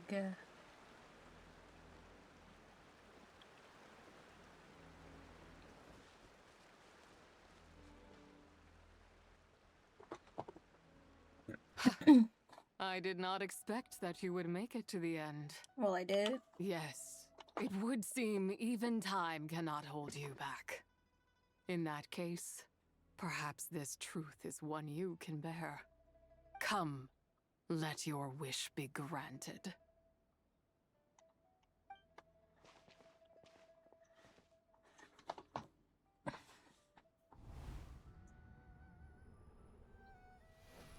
Under moon eternal, in radiant night, maiden grants silk, soft and light. Under moon iridescent, in night divine. A maiden grants fiber, for cloth so fine. Under moon of frost, in night so great. A maiden grants tools to divine our fate. What are Mom and Dad doing? Shh, just make a wish. The kind Adeptus on the moon is listening.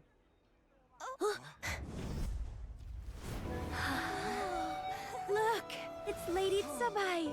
Wow, Lady Zibai? Is she powerful? Of course. She taught us how to grow grain and beans, millet and rice, how to peel hemp and reel silk, spin thread and weave cloth, how to cut stone and build houses, cast bronze and forge tools. According to Mom and Dad, the Adeptus Zibai is the god of soil and grain, who blesses our land and its crops. Huh? Lady Zibai's leaving. It's all right. We just have to wait till next year. She'll be back. And she never came back.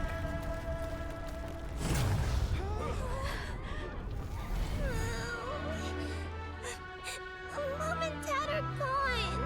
Why hasn't Lady Zibai returned? She'll come. We just have to believe. What is that?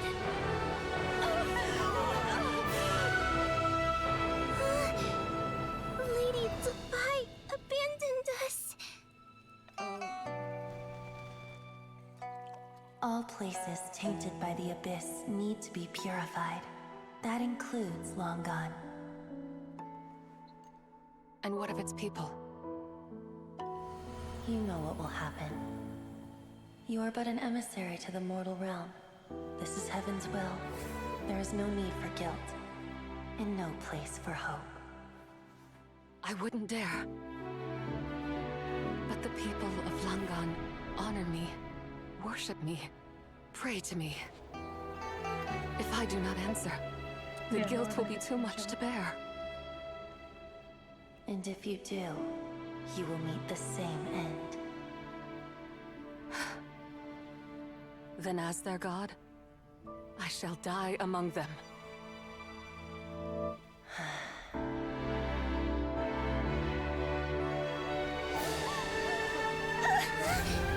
Look! Lady Zibai came to save us! I knew she wouldn't abandon us! Run!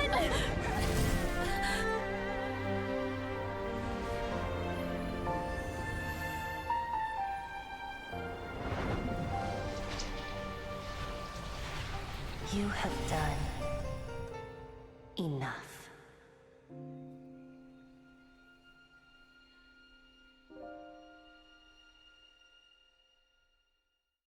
Now you know the truth. These are the memories that suffocate me where I stand and crush me under their weight.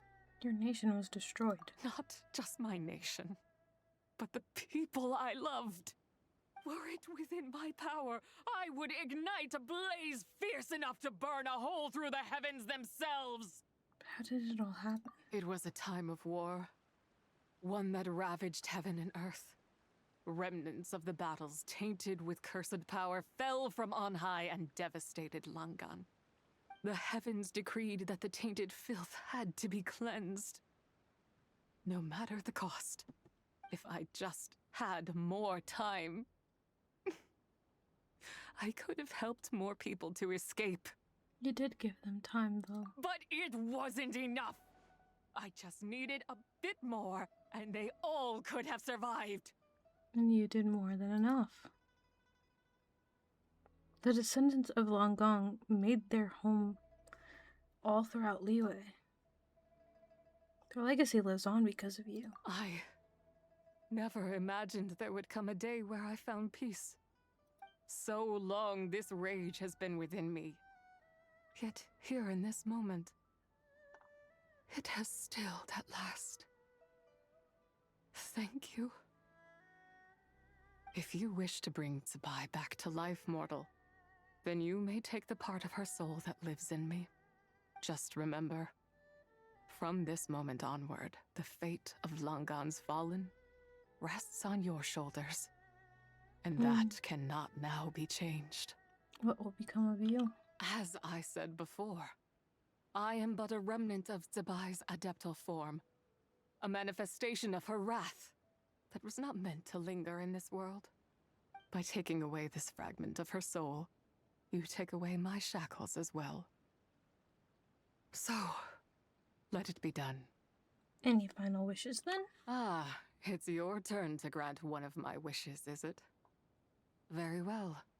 In regard to my fate, and that of Langan's fallen, I know there is little I can demand of you. However, should another raise a war banner against the heavens someday, let my name be set upon its cloth. I ask for this, and nothing more.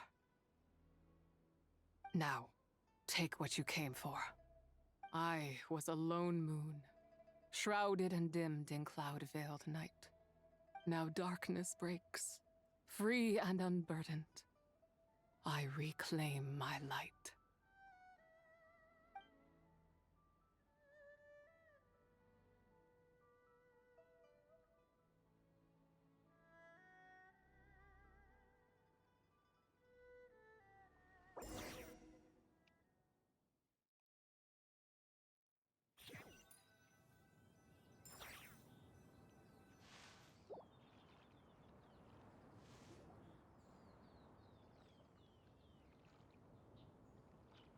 You think I am one to fold so easily? Back. Ah, young one. What brings you here? My, what exquisite mint seedlings. Was it you who planted them? I had not taken you for one so versed in the horticultural arts. I must insist that you visit Mount Hulao. There is much we could learn from one another. Ah, but this is Cloud Retainer's abode. She does not appreciate the verdant wonder that is mint. We should leave at once. If she sees us here, there is little I can do to protect you.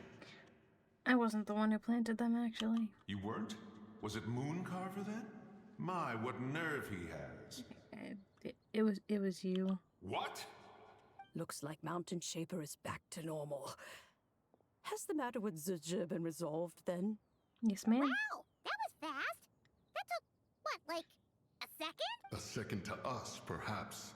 But for the Traveler, I imagine it felt much longer than that. Zhongli is gone now. One's plan was most successful then. And you're all right, Traveler. You don't feel strange in any way? No, I'm fine, thanks. Well, sounds like good news all around. I'm glad this matter is resolved. What is this matter you speak of? The possession of that mortal child? The matter of Zhongli may have been resolved, but there is another that is far from over. The mint you planted around my abode. Perhaps you have a moment to spare for a little chat, Mountain Shaper. Bro, I would run. Cloud Retaining is where I'm talking to. You seem Dr. Xiao. reluctant to talk in detail about what happened with Zhongli. She told me about her past.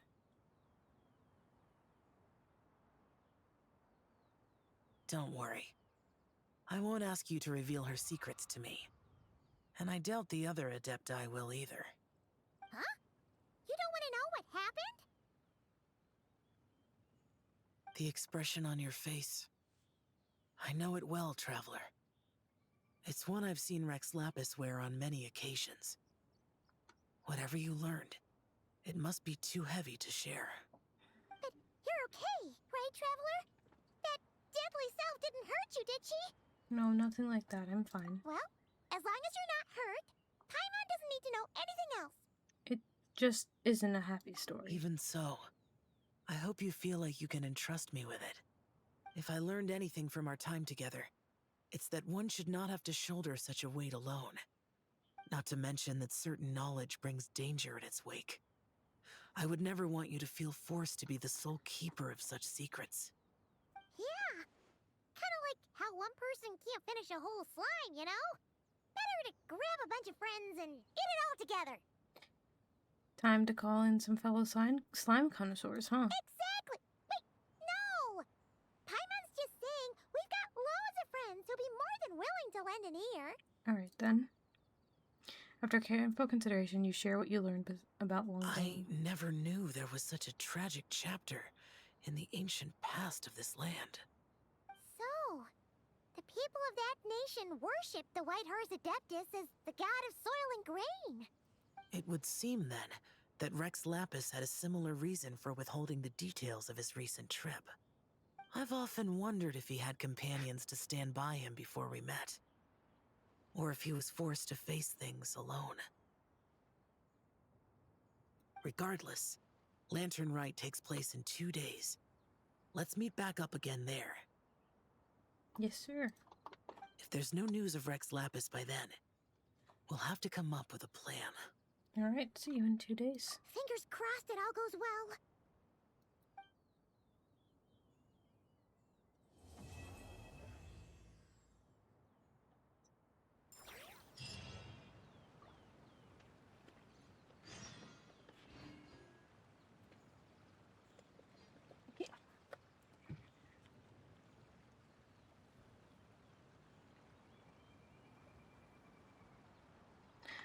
Okay.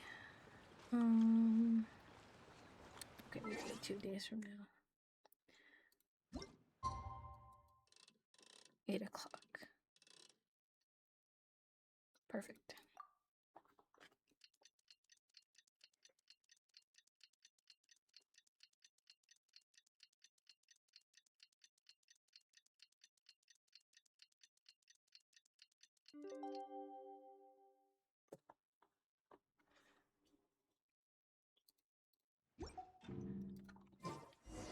Okay. It's time to meet back up with Xiao. Let's head to Mount Outsong. Swimming.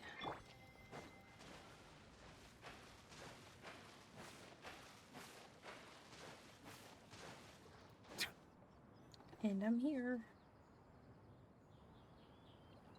Xiao, Cloud, why is his okay? we're here. The fucking pillar in the background. I can't. Are we missing 2 adepti?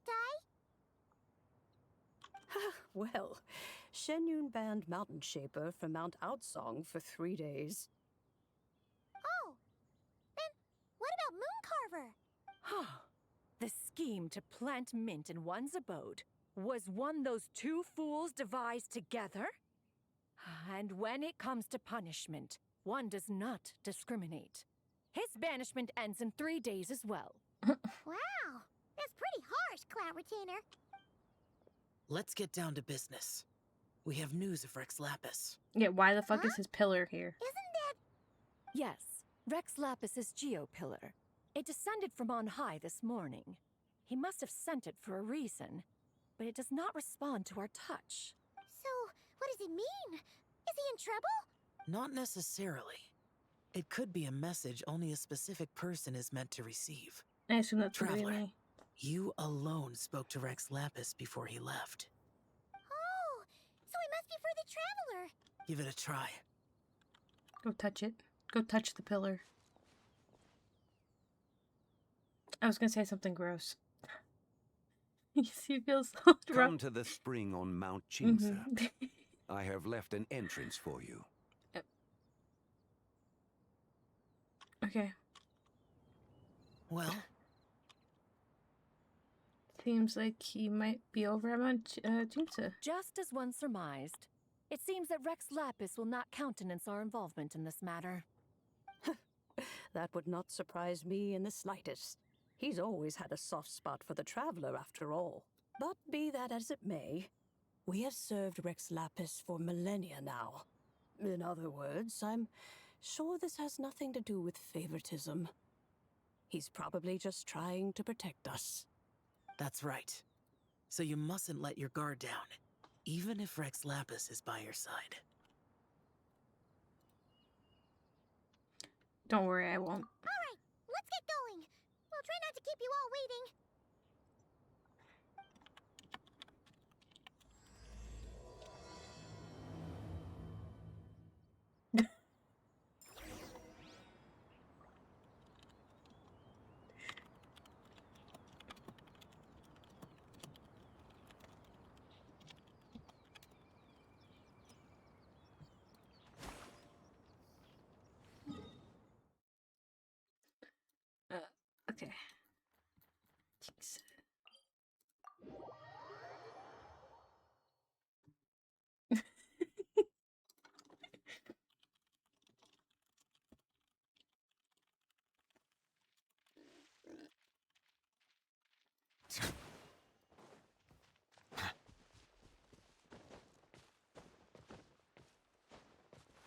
Climbing up the wall. Cause I didn't have to climb. I could have just. No, I had to climb. Keep your eyes peeled. He should be around here somewhere. Yeah, I don't think he's here. I think he just left stuff for us. You're open. Okay, please don't drown. Please don't drown. This would be really depressing if you drowned. Okay.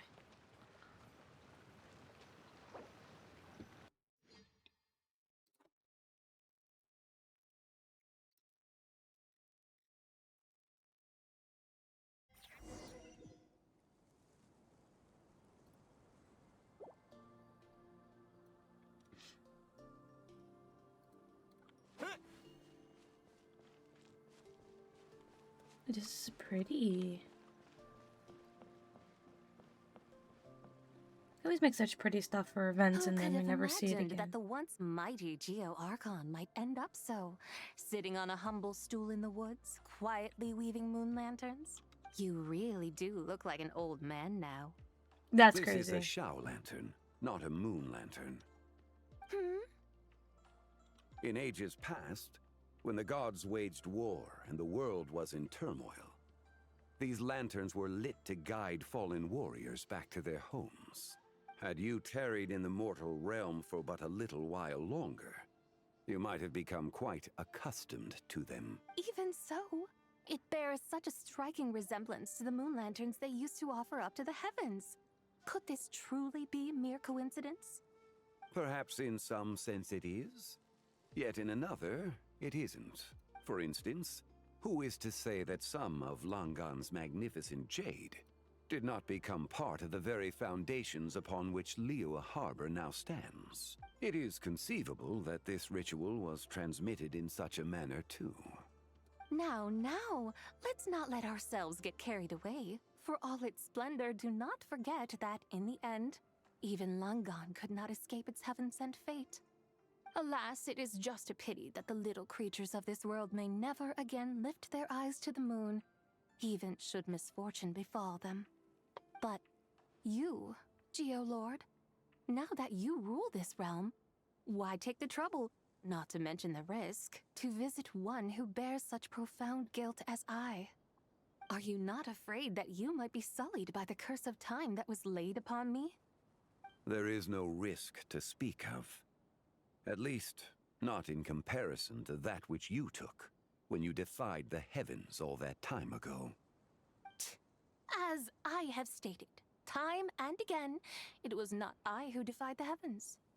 Geo-Lord, the ancient affairs of Langan have nothing to do with me, for I am but one of her deadly selves, severed before her demise. My name is not Zibai, but Xiao. Surely you did not take us for one and the same solely on the basis that we may all assume the form of white horses? Sorry to break it to you, but you seem to have found yourself the wrong white horse. Anyway, do tell me, what urgent matter brings you here? Very well then. I have come to ask for Zibai's shade. Oh? So, the Geo-Lord has set his sights upon Zibai's human soul. And what is it that you intend to do with it? The world outside is changing. With the new moon's birth, the confines of the shadow moon are gradually disintegrating. In other words, the heavenly soul is set to return. Consequently, strange phenomena have manifested within Langan's former domain, leading to the earthly soul's reappearance as well. The last of the trio, the human soul, is in your possession. Most intriguing. My intention is to gather all three together, so that an old friend may finally make her return. I must admit, it seems that some remarkable affairs are coming to pass in the outside world. Yet there is one thing you seem to have overlooked, Lord of Geo. Back in the day, it was you that freed me from that painting. And afterwards, I took up arms in your name. Together we first subdued Chenyu Vale, then brought peace to Mount Qingse. It was for this cause that the contract between us was made. But now that the debt has been repaid, what cause have you to expect my aid? Zibai and I have long been friends.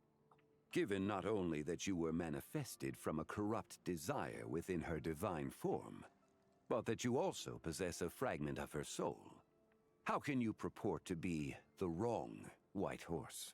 I think you'll find that we are now as separate and distinct as any two beings ever were. What once shone with radiant purity has long become dust. What you see is no longer what it was. Oh, great Lord of Geo. Should this still be unclear to you, I bid you take your leave. It seems that the fault lies in my own lack of consideration. As you wish. I shall let this matter rest. Wait! One moment, if you will. Should this not be your opportunity to propose a new contract? The part where you make me an offer I simply couldn't refuse? Even those puny mortals know how to haggle when striking their bargains. Should you, the famed god of contracts, not likewise strive for success through negotiation? Come now, enough with the posturing. It's time to name your price. Very well. I had, in truth, prepared a new contract for your consideration. I knew you would not come before me unprepared. Yet, you should know that I want for nothing, for I live in the mountains, carefree and untroubled. Occasionally, I even find sport in teasing the mortals who stumble into my presence. Then why persist in telling them those ancient stories? I speak of what transpired before the sky collapsed and the earth sank into itself. That is merely my way of passing the time. And what of it? Would any believe, much less remember, the ramblings of a mountain hermit? Those tales have long since spread throughout the mortal realm. Who? Should my words prove insufficient, I invite you to see the world for yourself. To this end, I have found you a pair of trusty guides. The lanternrite is presently underway in Liyue, and should prove quite intriguing for you. So this, then, is the contract you have prepared for me? Indeed it is. Think of it as a contract for a one-day festive excursion. Surely you do not hope to offer this in exchange for Zibai's shade. The foundation of my very existence for a little excursion seems a little steep, wouldn't you say? Yeah. Why not see for yourself? You can always decide afterwards. The final determination, of course, shall rest with you. Is that so? Then perhaps this deal might not be entirely off the table after all. Where then are these guides of which you speak? Hey, it's Zhongli! Oh, we've been looking for you everywhere. We thought you might have gone missing. And this is... Oop. You're here. So these are my guides. Well, well. They certainly look the part, I'll give you that. Guides? Oh, you poor innocent little creatures. The benevolent Lord of Geo has soaked you to me, which means that for the rest of this day, you belong to me. Sold us to you? Just what have you gotten us into, Zhongli? The situation is not quite as dire as that would sound. I ask only that you accompany my Adeptus friend on a tour of Liyue. And you'll help us after that? I would suspect that depends on how well you entertain me. Entertain you? Or would you like to stay to you?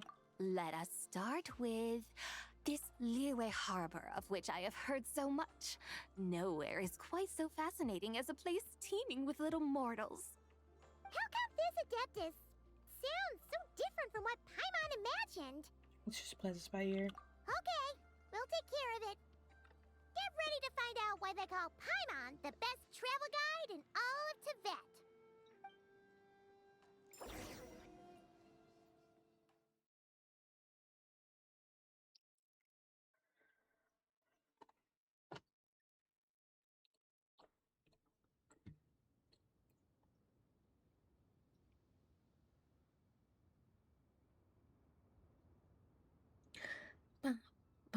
I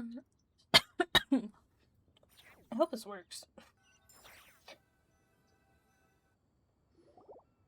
Look! We've arrived at Liyue Harbor! Not only is it Teyvat's busiest port, it's also the beating heart of Liyue. So, dear Madam Adeptus, where would you like to go first? With humble fare and wine to sip, in comfort clothed and soul at ease, one eats, and all the heart's ills cease. Okay, so she wants food. So we're heading straight for the good stuff? Well, you're in luck, because Paimon's an expert when it comes to food. There are two main cooking styles in Liyue. Li cuisine, which is all about mountain delicacies, and Yue cuisine, which is centered on seafood. The most famous restaurants are Liyue Pavilion and Xinyue Kiosk. Oh, now Paimon's starting to drool. Guess our only option is to go try them both. 2 meals back to back. Good God. Both sound like excellent options to me. Are these the kind of establishments that most people might visit on a regular basis? Not exactly. Both Li cuisine and Yue cuisine are known for their pricey ingredients. Definitely not what you'd call the budget options. But don't you worry about that. Just think of it as Zhongli's little treat.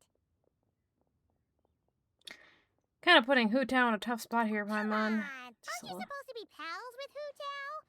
Paimon's sure we can afford to spend a little more of her mora at least. Just looking for an excuse to gorge yourself at someone else's expense. Hey! All Paimon wants is to provide our Adeptus with the best possible experience here.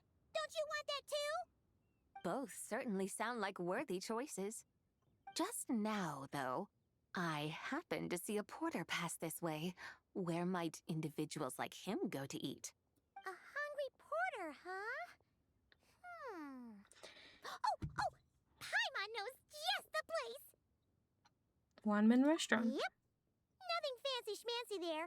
Just tasty dishes made with simple ingredients in a variety of different styles. Most importantly, it's great value for money, too. No wonder everyone loves it, huh? Oh, and the owner happens to be a good friend of ours, too. This is true. Wanmin Restaurant. Yes, even the name itself feels lively and down to earth. All right, let's make it our first stop. Yippee! That's a great choice, too. Alrighty, let's head over there right away. Paimon can't wait to dig in. Wanmin Restaurant, here we come.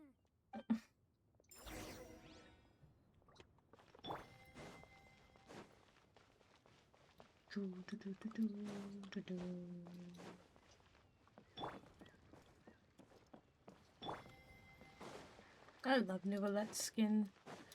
It's so nice.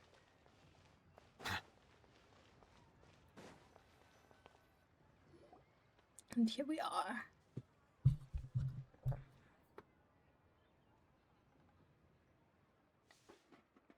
Xiangling, Chef Now, we're here. Oh, hello there. What a surprise to see you two. Welcome, welcome. Hey there, Traveler and Paimon. We're a little busy today, so grab a table while you still can. But I don't think I've met this lady before. Is she a new friend? You could say that. We brought her here for lanternrite. Oh, I see.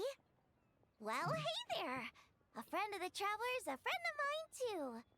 Don't worry, we'll take good care of you. Just order whatever you want, it's on the house. By the way, I'm Zhongli. I cook here at Wanmin Restaurant. What's your name? Miss Xiangling, have you ever heard of the White Horse Adeptus? Of course. What about her? I am her, and she is me. Huh? You mean you're an Adeptus? She just be saying it. Oh, you young'uns crack me up. Come on, Xiangling. You've got to keep up with the times. Haven't you heard of cosplay? It's like a role-playing game where you dress up as famous characters and pretend to be them. Seriously, it's all the rage, and it looks like this young lady is quite the expert. Your The friends sure keep their fingers on the pulse, huh, Traveler? Wow, Dad. Didn't know you were so tuned in. But how come I haven't heard about it? You gotta listen to our customers. Didn't I tell you to spend less time chasing after wild vegetables? This is ridiculous. And more time making friends? You're even more out of touch than I am. Hey, I like making friends too. Isn't that what I'm doing right now? Anyway, even if it is just a costume, is it alright if I still call you White Horse Adeptus? Of course it's all right, because that's exactly who I am. Okay. I can see you're really committed to the role. How about I call you the real White Horse Adeptus instead? In that case, you can call Paimon the real traveler. I guess that makes me the real Paimon. You're right. You could have at least switched outfits. Puny mortals. Nevertheless, I suppose it might be amusing to indulge in your little charade for a while at least. All right. Go grab yourselves a table. I'll come take your order in a bit. I assume it wants us to go, yeah, back here.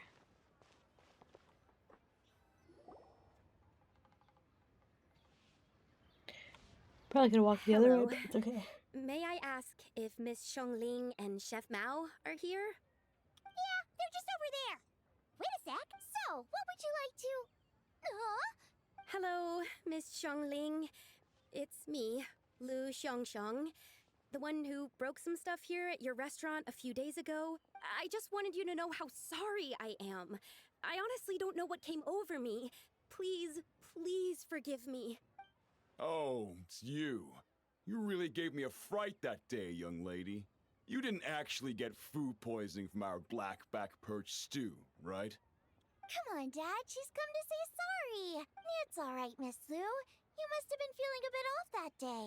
You're looking so much better now, though. Why don't you grab a table, too?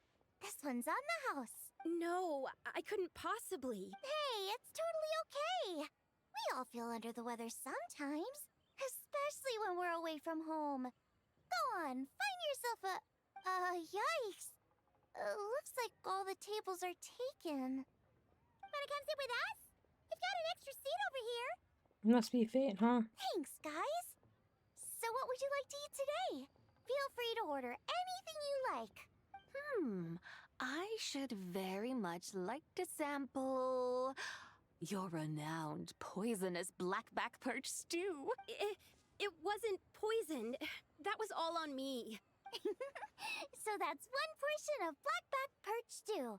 How about you guys? Paimon wants... Since it's on the house, why don't you choose for us? Sure thing. Looks like Paimon's having trouble making up her mind. Anyway, I guarantee you'll love it. Let me think. Well, since the blackback perch stew is on the spicier side, I guess it makes sense to balance it out with a serving of stir-fried shrimp. And since it's lanternrite season, you better try out the triple-layered consommé and come and get it too. Those are our seasonal specialties.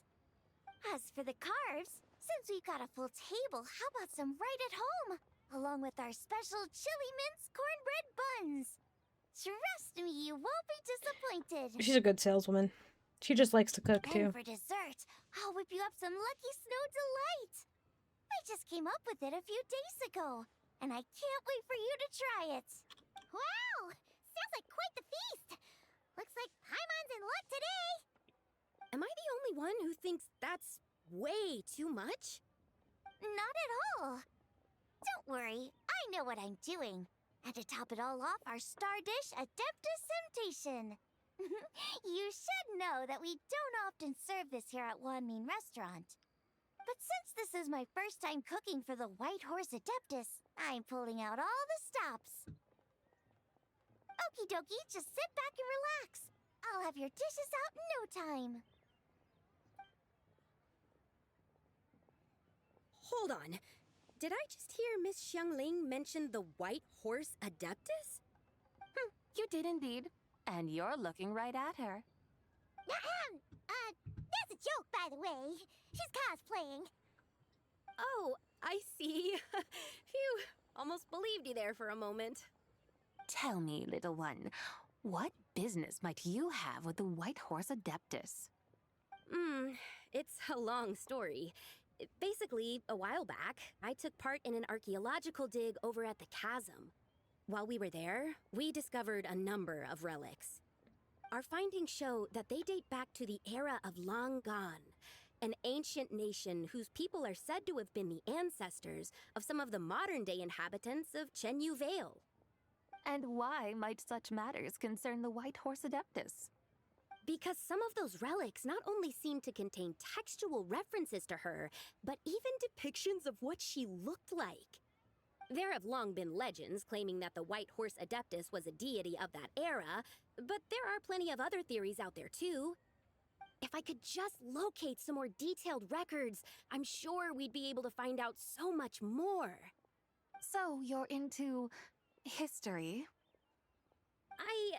Well, to tell you the truth, I actually joined the archaeological team by sheer accident. But once I'd started down this path, I knew that I wanted to make something of myself. Recently, though, things seem to have taken a turn for the worse. Still can't believe I caused such a mess and even ended up hurting someone. Oh, so you're considering becoming a martial artist now instead? No, I mean, they weren't seriously hurt. It was just a few scratches, and they let it go after my mother compensated them. You know, that really wasn't your fault. Either way, my career is pretty much over. And even though both the victim and the Ministry of Civil Affairs say they won't be pursuing the matter any further, my father says he's going to punish me according to our family rules. Family rules? Yeah, he's decided to ground me. I'll have to return to Xiaoying village after lanternrite, and goodness knows when I'll be allowed to leave again. Wow, that's harsh. Sounds like the kind of thing only rich, super traditional parents would do. We're not exactly rich, though. All we own are a few tea fields in Xiaoying village and a guest house in Liyue harbor. A guest house? It isn't Baiju guest house by any chance? Ah, so Boss Lu must be your... Yep, he's my grandfather. So, you've heard of the guest house before? Small world, huh? Ow. Come to think of it, didn't Boss Lu mention something about hoping that the White Horse Adeptus would show up and let her divine power be known? Oh, she showed up alright. Sure, but Paimon's guessing this wasn't exactly what he had in mind. Shh. Keep it down, Paimon. Keep it Little down. one, it sounds to me that your family is rather well off after all. What then drew you to archaeology? Why subject yourself to such unnecessary hardships? Even if I stayed at home, there's no guarantee I'd lead a nice, easy life. Just look at my father. Recently, my grandfather put him in charge of the guest house, and he came up with a bunch of ideas right away, starting with changing its name. That didn't turn out well, though. My grandfather yelled at him for days, even calling him a bad son, and they still haven't let it go. Oh! Paimon thinks we might have heard about that too. Long story short, being dependent on others is never fun. You just end up being completely under their thumb. That's why I want to make it on my own out here, no matter how hard it is. After all, as the saying goes, to rise above others, one must endure the hardest of hardships. That's a good, What's like, so funny like wanting about to that? try and do it on your own. Poor, innocent little creatures never fail to amuse me. To think you would endure all manner of hardships in your brief time on this mortal plane, and all that merely to rise above others. I would have thought that the wiser path would be to simply roam this world as I do. Huh? Tell me, what is it that you truly delight in? Archaeology? Martial arts? Tea planting? Or perhaps the keeping of a guest house? What I delight in? Yes. Surely there must be something you don't find quite so exhausting. Whatever delights you should not feel like a burden. But Do things like that really exist? Of course! Take Miss Zhongli, for instance.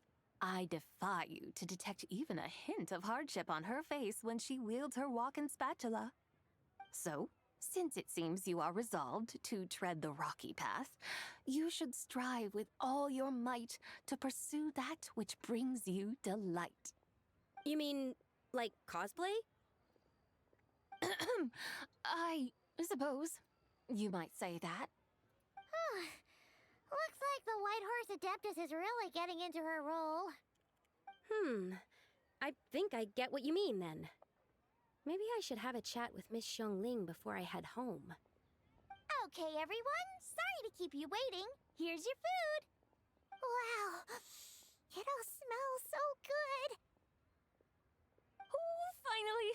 I get to try that famous poisonous stew. Hey! Didn't you hear what Shang said? It wasn't the stew. If anyone's to blame, it's that other you. What's up? How fiercely this mortal fare burns upon the tongue!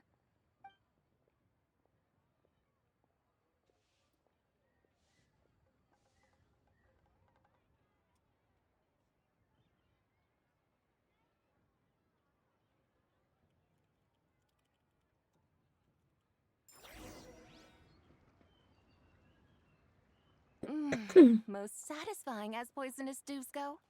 So, where to now? Time, I think, to seek out some diversion? Yeah, where are we gonna go next? Plenty of entertainment options in Liyue. Paimon will tell you that. The locals like to drink tea, walk their pets, play chess, watch operas, attend storytelling performances. Storytelling performances? You know, like listening to people telling stories. They're usually based on old Liyue legends, just like their operas. Stuff like The Divine Damsel of Devastation, Through the Eyes of a Dragon, or The Sanctification of Tao Do. What about the story of the bright moon that sits in the sky above us?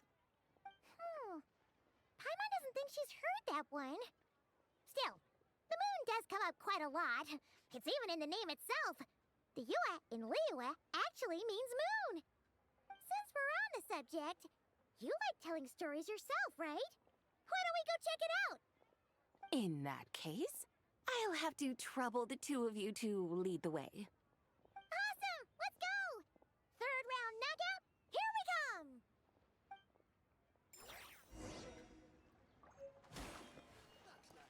come! Genshin.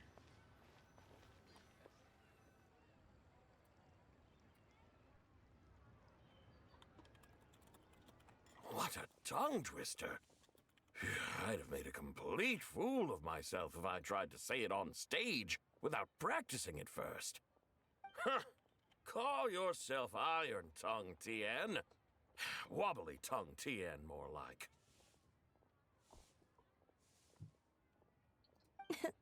I used to have that problem a lot. But if you just take your time to grasp the meaning and commit it to memory, you'll be able to say it smoothly in no time. You're right, Miss Yoon. I'll give it another try. Hey, Yunjin! Fancy seeing you here! What are you two talking about? Ah, Traveler and Paimon, we meet again. And who, may I ask, is this? You may call me the White Horse Adeptus. The White Horse Adeptus? She's not really an Adeptus. He's just cosplaying as I one. see. Well, it certainly looks like a lot of fun. Oh, funny you mention it. This type of thing is actually something I'm quite familiar with. Once, to perform Through the Eyes of a Dragon, I decided to imagine that I was Rex Lapis himself. It was the only way to truly inhabit his mindset and understand his resolve to quell those demons. Sounds like you just wanted an excuse to feel all big and powerful. Hey, that's... I mean... You just don't understand how inspiration works. You're one to talk. Paimon's traveled all over with the Traveler, and she's seen things that would make your jaw drop. All right, then. Since you claim to be so knowledgeable, Why don't you prove it by reciting an ancient poem? An ancient poem? Which one? Ha! See? You mean to tell me you've never even heard of the ancient poem called An Ancient Poem?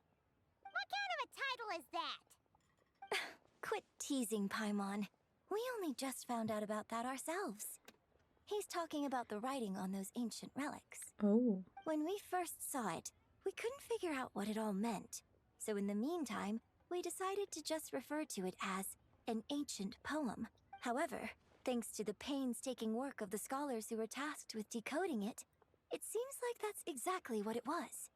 Or rather, an ode offered in veneration of the moon and the White Horse Adeptus. Oh yeah! Didn't Keqing mention that before? It's got something to do with Longon, right? That is correct. The Ministry of Civil Affairs has issued a notice stating that, although it is true that the moon may disappear tonight, we should be in no danger. In other words, there's nothing to fear. But if you're worried, we can always take a leaf from the Book of the Ancients. By reciting this poem, I mean, and calling for the White Horse Adeptus's aid. If we do that, I'm certain she'll protect our moon and keep us safe. Oh, seriously? Paimon has to get a look at this.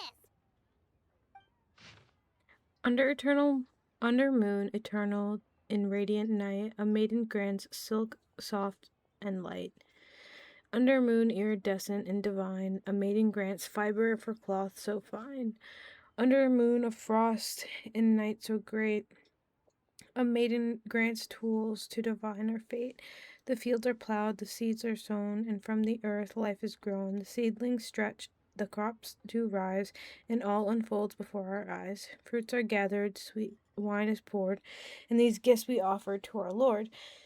Pure as heaven, so fair and bright, she shines as a light in the this dark night, and with her does this wish take flight. Under moon eternal, in radiant night, a maiden grants silk, soft and light? What in Tibet's that supposed to mean? Under moon iridescent, in night divine, blah blah blah, something cloth so fine. Something about fields being plowed, something else about seeds being sown from the earth. Seriously? What is this? The fields are plowed, the seeds are sown, and from the earth life is grown. Whoa! You did that without even looking! Bravo! Bravo! We have an expert in our midst. Looks like this young lady really does know her role inside out. If I didn't know any better, I'd have taken her for the real deal. That's because I am the real deal. That's the spirit. This is exactly the kind of mindset I was talking about.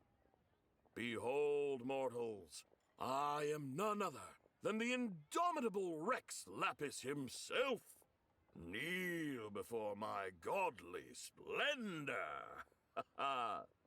Believe me, young lady, I know exactly why you do it. Back in the day, I was just like you. I must say you are rather amusing as mortals go. Miss White Horse Adeptus, it is a great pleasure to make your acquaintance today. I have some questions regarding the poem, and I was wondering, perhaps, if you might be able to shed some light on it? You want me to explain the full meaning of its verses? Your guidance would be much appreciated. Fascinating. Tell me, do all the people of Liyue still express such reverence for the ancient ways? Well, it's true that we hold a deep fondness for our history, but it is hardly our only pursuit. One of my good friends, for instance, is even more devoted to the modern Fontanian art of rock and roll. Exactly! And don't forget, great practitioners of the role-playing arts walk among us too. People like me and you, young lady. Yes.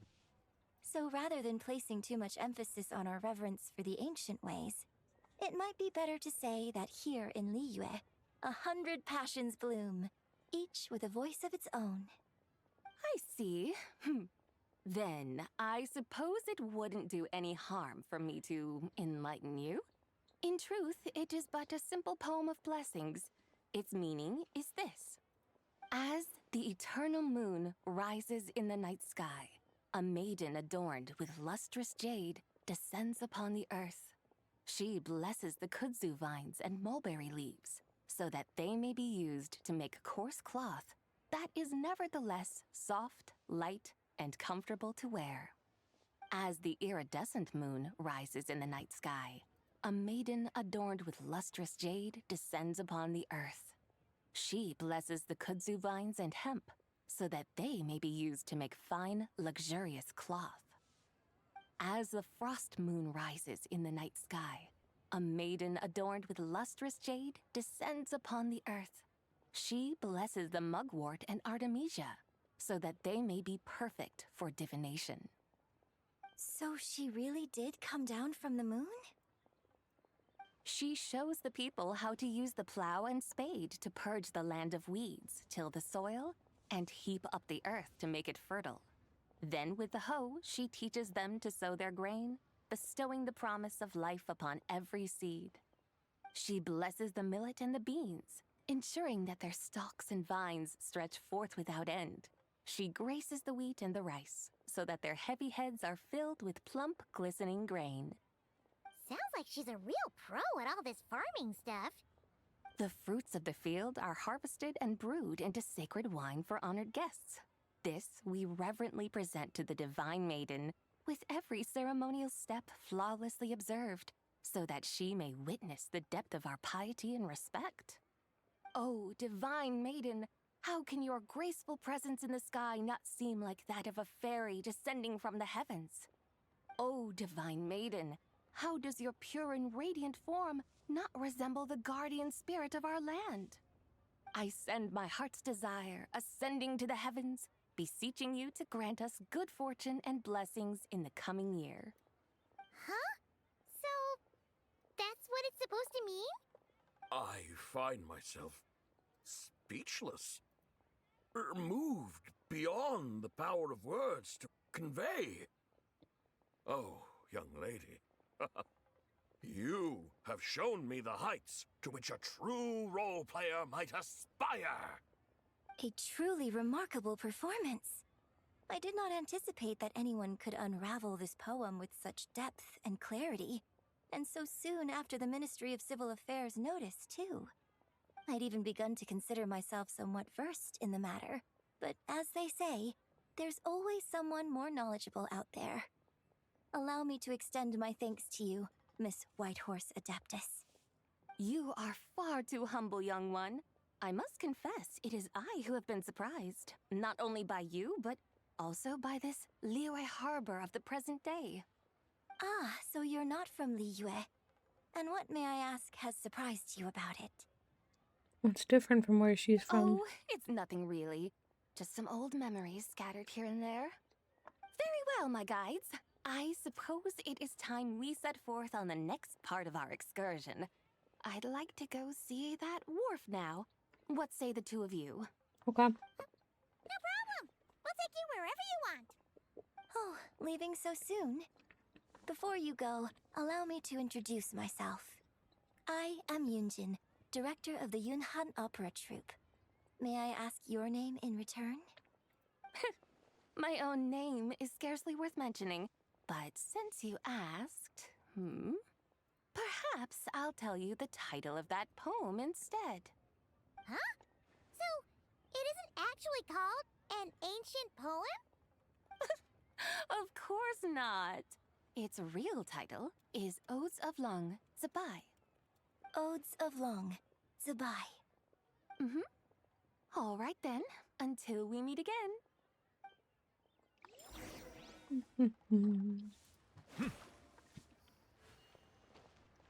We're going this way.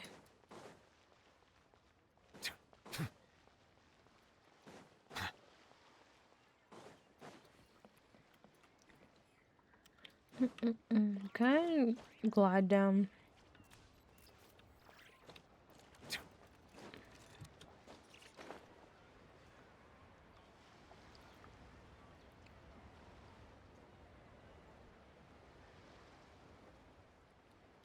Ganyu and Yanfei. It's the girls. Hey, Ganyu! I almost forgot to mention. On my recent trip to Nodcry, I came across something really fascinating in the Frost Moon Scion's library. I found records in their collection of another divine envoy living on the moon. A divine envoy on the moon? You don't think it could have been referring to the White Horse Adeptus too, do you? No way to say for sure. Still, the similarities between our legends are intriguing, to say the least. Isn't it amazing? Especially when you consider how far apart we are. It truly is. We might live in different lands, but when we look up at the night sky, we all see the same moon and stars. Right? That is true. It's like we're all bound together, no matter where we are. When you think of it like that, it's almost as if our friends from other nations will be right here celebrating with us. Isn't that a wonderful thought? No wonder you were so excited to go see the giant lantern when you first got back. Sounds like you're a real fan of the White Horse Adeptus, huh? I guess you could say that. Just a pity she's so elusive. Even Granny's never met her, you know? Maybe she really is just a legend after all. Hey, Yanfei and Ganyu! Trust, Paimon. The White Horse Adeptus is as real can be. Huh? Oh, look! It's the Traveler and Paimon! Feels like I haven't seen you two in, like, forever. Happy lanternrite. It's so good to see you again. Oh, she's so cute. Hey, you two. Happy lanternrite. Happy lanternrite. Did I hear you right just now, Paimon? Does that mean you've actually seen the White Horse Adeptus? If you guys look to She your has left. indeed. And now, so have you. Yeah. And you are? Why, who else? The White Horse Adeptus, of course. Could you maybe start with something else next time? You're the White Horse Adeptus? She's cosplaying as the White Horse Adeptus. Allow Paimon to introduce you to our new friend, Xiao. She's been low-key obsessed with cosplaying the White Horse Adeptus ever since we met her. I see. Well then, greetings, Miss Xiao. My name is Yanfei, and recently I've been low-key obsessed with learning everything I can about the White Horse Adeptus. I'm sure the two of you will get along like a house on fire. Oh, and by the way, I'm Ganyu. So, Miss Xiao, you must be here to see the giant lantern too, right? A horse-shaped Xiao lantern? Is that what I think it is? That's right. A lantern made to honor the White Horse Adeptus herself. Isn't it gorgeous? It is really pretty.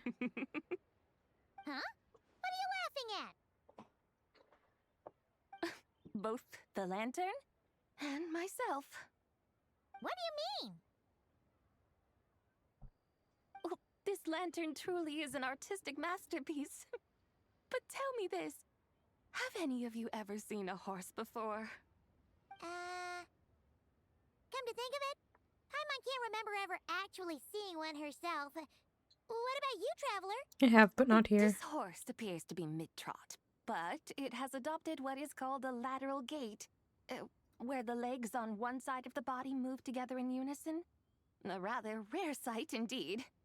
Just now, I suddenly pictured myself, I mean, the White Horse Adeptus running the same way. The image was so absurd, I could barely contain my mirth. Oh, really? I never knew that. You learn something every day, huh? Oh, come on! It's basically a giant piece of fan art! Who cares if it's different than the original? So why laugh at yourself?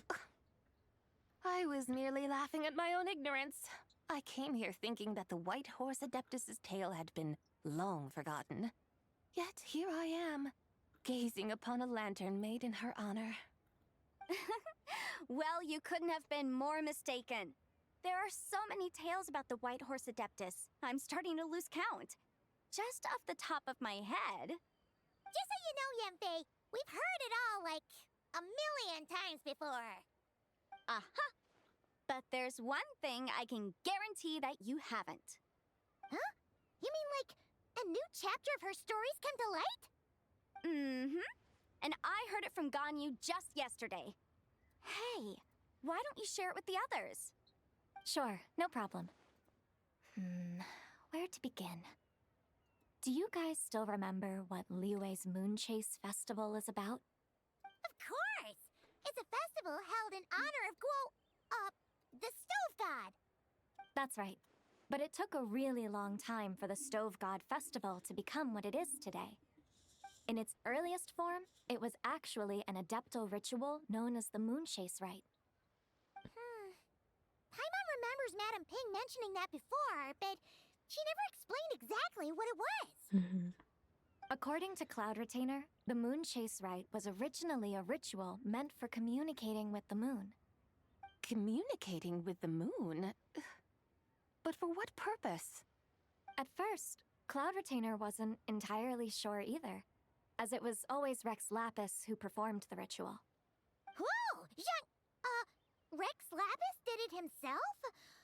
Must have been a really important ritual. That's right. Unfortunately, despite numerous attempts, they never actually received any response from the moon, which is why they eventually stopped performing it. But then, just yesterday, Keqing took a picture of the moon being obscured by a dark hole to Cloud Retainer and asked if it had anything to do with the Moon Chase Rite. The moment Cloud Retainer saw it, it suddenly dawned on her that the rite might have been an attempt to reach the White Horse Adeptus all along. Does that mean Zhongli's been trying to bring back the White Horse Adeptus all this time? So how about that? Bet you never thought there might even be a link between the White Horse Adeptus and the Moon Chase Festival. It is quite the revelation, yes. If Keqing hadn't taken that picture to Cloud Retainer, we would never have known any of this. This is probably what Keqing was referring to that day when she mentioned there were some ideas she wanted to follow up on. So, Geo-Archon. All this time, you've been striving to awaken her. Huh? What do you mean, awaken? Nothing. What I truly meant to say was, this new insight you've provided has been truly eye-opening. Oh, by the way, my trusty guides, I've been meaning to ask, where in Liyue Harbor might one enjoy an expansive scenic view? Huh? We're off to the next stop already? But Paimon's barely done digesting that lore bomb just now. All the more reason to find the right spot to let it sink in. Oh, so that's what you're up to. A tour of Liyue Harbor? In that case, if you're looking for a spot with a panoramic view, I'd recommend Yujing Terrace. That's a great idea. Since the terrace is on higher ground, the sea view from up there's so much better. I agree. Great! Well, the lanternrite's about to start, so we should get back to Granny's now. Hope to see you all at the festival tonight. Oh, you're off too? All right then. See you both soon. See you soon.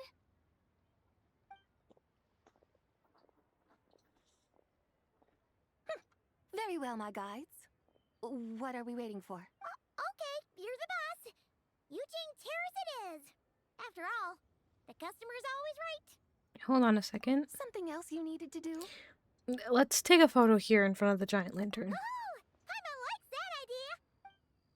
And what, may I ask, is a photo? It's this awesome invention that lets you record moments in the blink of an eye. Except, you've gotta try not to actually blink. Oh? What must I do in preparation, then? Nothing. All you gotta do is choose a pose. The Traveler will handle everything else. Come on, let's give it a try. Look, That's cute. we got a great picture. That's really cute. Paimon's gonna call it Actually. The White Horse Adeptus meets the White Horse Adeptus in Liyue Harbor.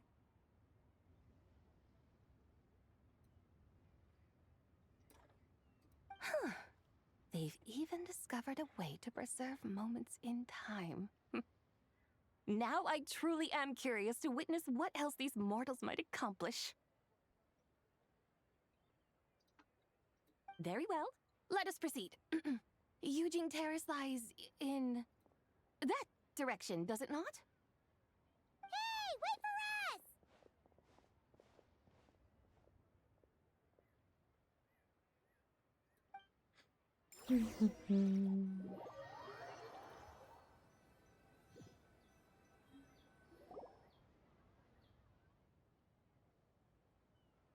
Truly a marvelous view if ever there was one.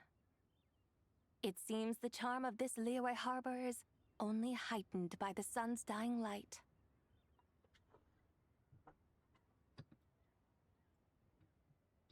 Sorry. We're freaking. And soon, people will start releasing their Xiao lanterns to mark the most important day of the year. Practically everyone will be with their friends and family, eating a big meal, chatting, and even setting off fireworks. Trust Paimon, it'll look even more amazing then. What do you say? Want to stay to see that? No need. Let us bring this weary day to a close. Weary day? You mean you didn't enjoy your tour? I had imagined you would arrange for me to witness some grand spectacle. Perhaps the descent of divine beings, the manifestation of the sacred before mortal eyes, or the appearance of a selfless hero come to aid the helpless and downtrodden. Or, should that not come to pass, then at the very least spend a little more coin. For that, it seems, is how one finds true enjoyment. Alas, but there was none of these.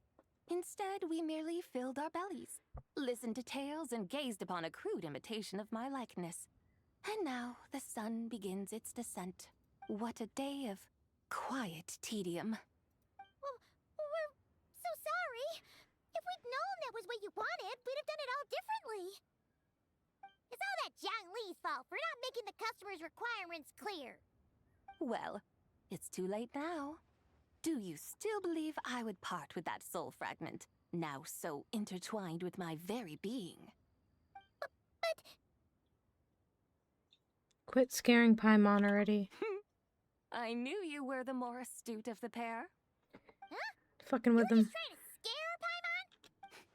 It seems the realm of the Geo Archon has a way of making one more stony-faced. So, you were just pulling Paimon's leg?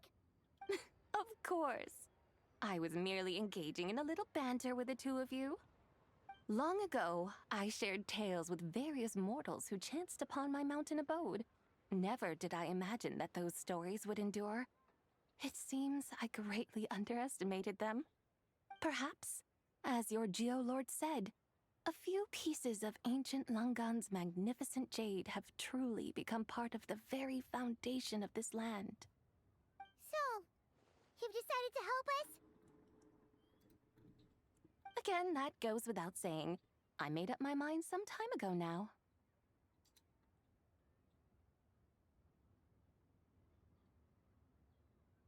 And when was that exactly? When I beheld a rather intriguing scene as I set foot in this city. I saw porters passing through the alleys, setting down heavy wooden crates from their weary shoulders. Peddlers pushing carts as the kites and lanterns upon them rustled gently in the breeze. I saw cooks cooking, actors acting, scholars reading, soldiers marching, children playing, elders resting, officials officiating, and the common folk absorbed in this or that, reveling in the simple joys of life.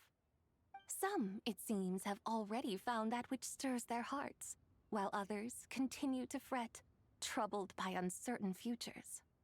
Yet, in this gentle and serene order, each holds fast to their anticipation, not only for the celebrations to come, but also for the first light of the morrow. Scenes I once yearned to behold now unfold before me, no longer in Langan, but in Liyue Harbor, thousands of years on. How wondrous is this mortal realm? Thank you. Thank you. Thank you, White Horse Adeptus! Adeptus, adepti. Perhaps the singular art in which we are truly proficient is that of sequestering ourselves within the high mountains. But once we leave our mountain refuge, we find ourselves drawn back to mortal ways all the same. So, it is I who should offer my thanks to the two of you. Traveler, Paimon, you have made this day more delightful than any I've known in a long, long time. Come now, and take what it is you need. You mean, like, right now? But don't you think we should wait for Zhongli? That won't be necessary. All things shall meet again in their time, for the waters know no rest, and the flowers their appointed season. One need not fear that life is but a journey of goodbyes. Is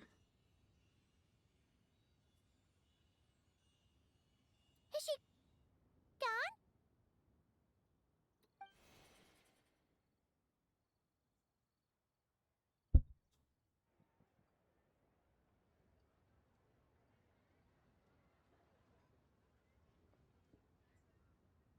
Yes, she's gone. A deadly self is formed from the body's impure vapors, so naturally it cannot survive long in this world. Had it not been sustained by the remnant of Zibai's soul, it would have faded away a long time past. Now that the remnant is gone, it has severed its ties to the mortal world. Zhongli! When did you get here? A while ago. Paimon would have thought you'd at least want to say goodbye. Though mountains endure, the ceaseless waters will, at last, wear away their sharp edges. Thus must I meet the marks wrought upon her by the ruler of time with great caution. Actually, you're just terrible at saying goodbye. It may be goodbye for now, but someday we will meet again. Really? And when might that be? Who can say for sure? Years and years from now, perhaps. Or maybe tonight, at the lanternrite. Are you saying that if the White Horse Adeptus were to be resurrected, she'd still have the memories of the three deadly selves? That she'd still remember us? We will find out soon enough.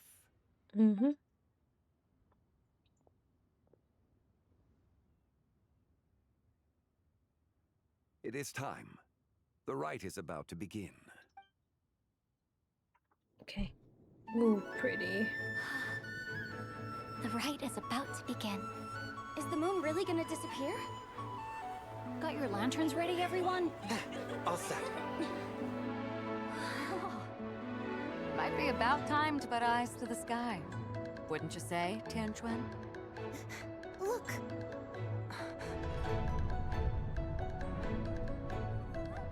When the sun's out, eat the sun. When the moon's out, eat the moon. Whoa, is this the lunar eclipse? Under moon eternal, in radiant night, a maiden grants silk, soft and light.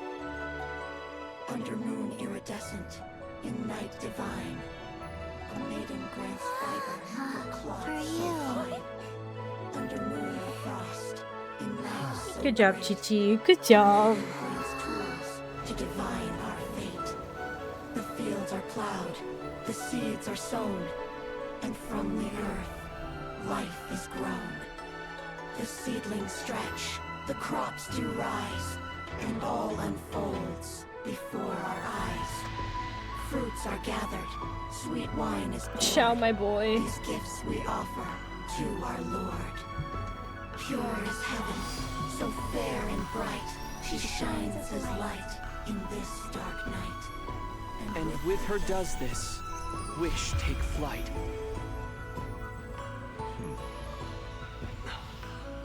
Devoted soul, scattered and unbound. Let this lantern guide you home. By its light be found.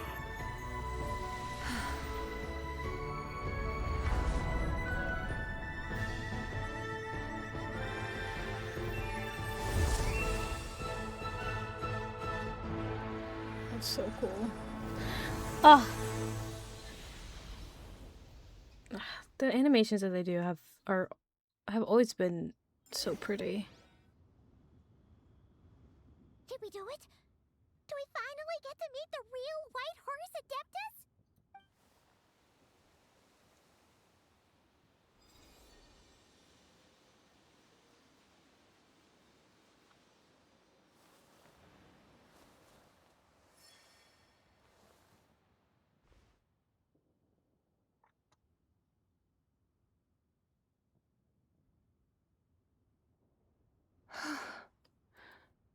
This place. Where am I?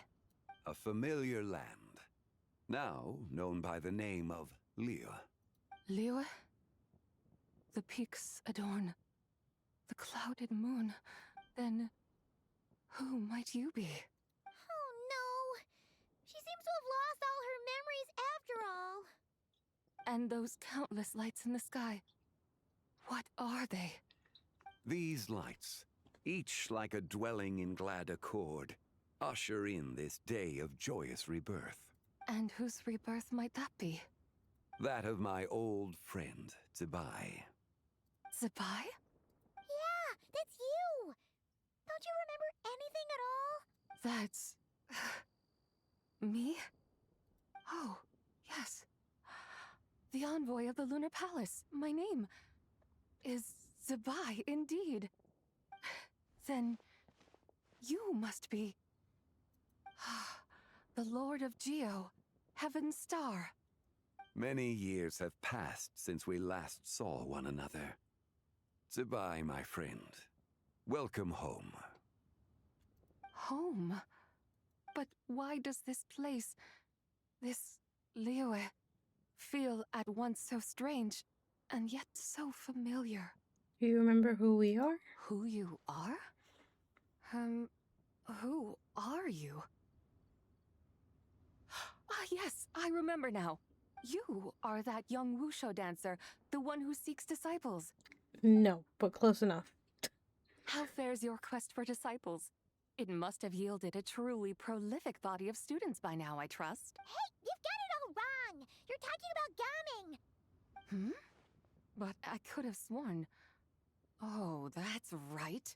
You're that impudent blonde youngster who kept meddling in my affairs. And to think you even had the audacity to presume yourselves worthy of being... What was it again? Ah, yes, of being my guides. How very wonderful to see you again, my most faithful and beloved guides. I trust all has been well in my absence? Well, she finally got it right. But that sudden mood swing felt even weirder. It's like her head's packed full of slime. It is possible that her cells have not yet settled. After all, they've only just been brought back together. Interesting. It may be some time before she fully recovers. Very interesting. Huh? You mean, kind of like she's still half asleep? So how long will it take for her to fully recover? That I cannot say for certain. Great. Perhaps a few days. Perhaps a few years. A few years? Mortal years are but a poor measure when divine beings tread the realm of dreams. Well, if you say so. Anyway, at least she's whole again, right? That already seems like a pretty good outcome to Paimon. Yes, there is little cause for worry. We need only wait and let time take its course. Say, what are those little creatures over there up to? Celebrating Lanternrite, of course. And those lights up in the sky? Those are all Xiao lanterns. This year, each and every one of them carries a little wish inside. Lanternrite. Then, may I join in too? Of course! Why else do you think we've been running around like headless chickens these past few days? Tell you what, Traveler, why don't we take the White Horse Adeptus out to celebrate? Who knows? Hell yeah. Maybe seeing some familiar faces might help her find her feet? Yeah, let's do that. Hey, Zhongli! You've got some time on your hands now, right? Why don't you come along with us? By no means a bad idea, Paimon. Oh, and Zibai, before Paimon forgets, when we meet the others later, remember to wish them a happy Lanternrite. Happy, lanternrite? Happy lanternrite. Cute. Yes. Happy lanternrite indeed. Well then, let's go!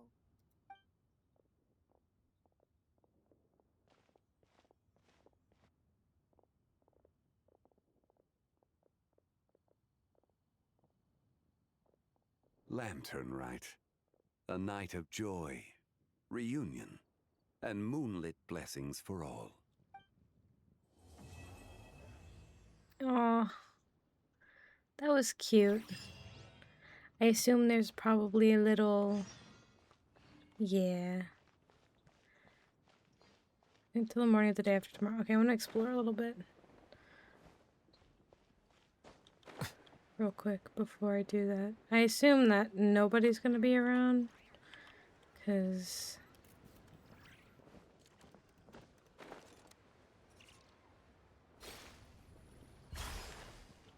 Yeah. Okay.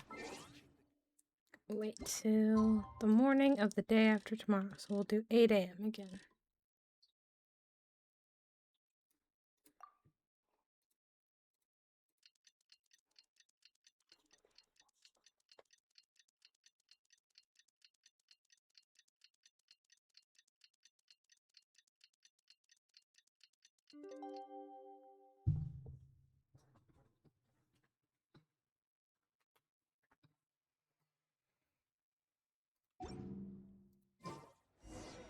Paimon wonders how the White Horse Adeptus is getting along.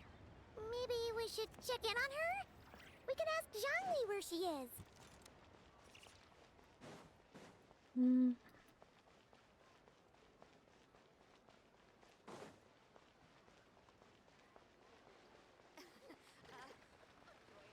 I guess I was lied to. I thought I saw something about Nuvolette being in this story, but I guess I was wrong. That's okay. Oh, looks like Zhongli hasn't stopped by for tea today. Hey, are you two looking for your friend? Try going up that way. Is Zhongli up that way? No, but that young lady who was dressed up as the White Horse Adeptus the other day is. She's your friend, right? I just saw her head toward Wanmin Restaurant. I was wondering why she was eating alone. But then you two showed up hot on her heels. Oh, what luck!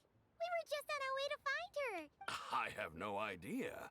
I said hello, but she completely ignored me. She couldn't have forgotten who I am, right? I mean, we're kindred spirits, aren't we? Maybe she's still half asleep. Her brain might be a little fuzzy. Oh, that makes sense. I was wondering why her eyes were so red. Her eyes were red? We need to find out what's happening. Let's You go. young people, staying up all night because you think you're invincible? Look at your friend. Missing out on sleep so she can pretend to be the White Horse Adeptus. That's where that leaves you, you know. A word to your friend from someone who's older and wiser. She really needs some rest. Paimon won't be so certain about the older and wiser part. Yeah, what was that? Nothing. We'll make sure to pass on your message. Hurry along, then. Oh, and don't forget to come back and check out my Rex Lapis cosplay when you're done. Yeah, no. I will not be doing that, actually.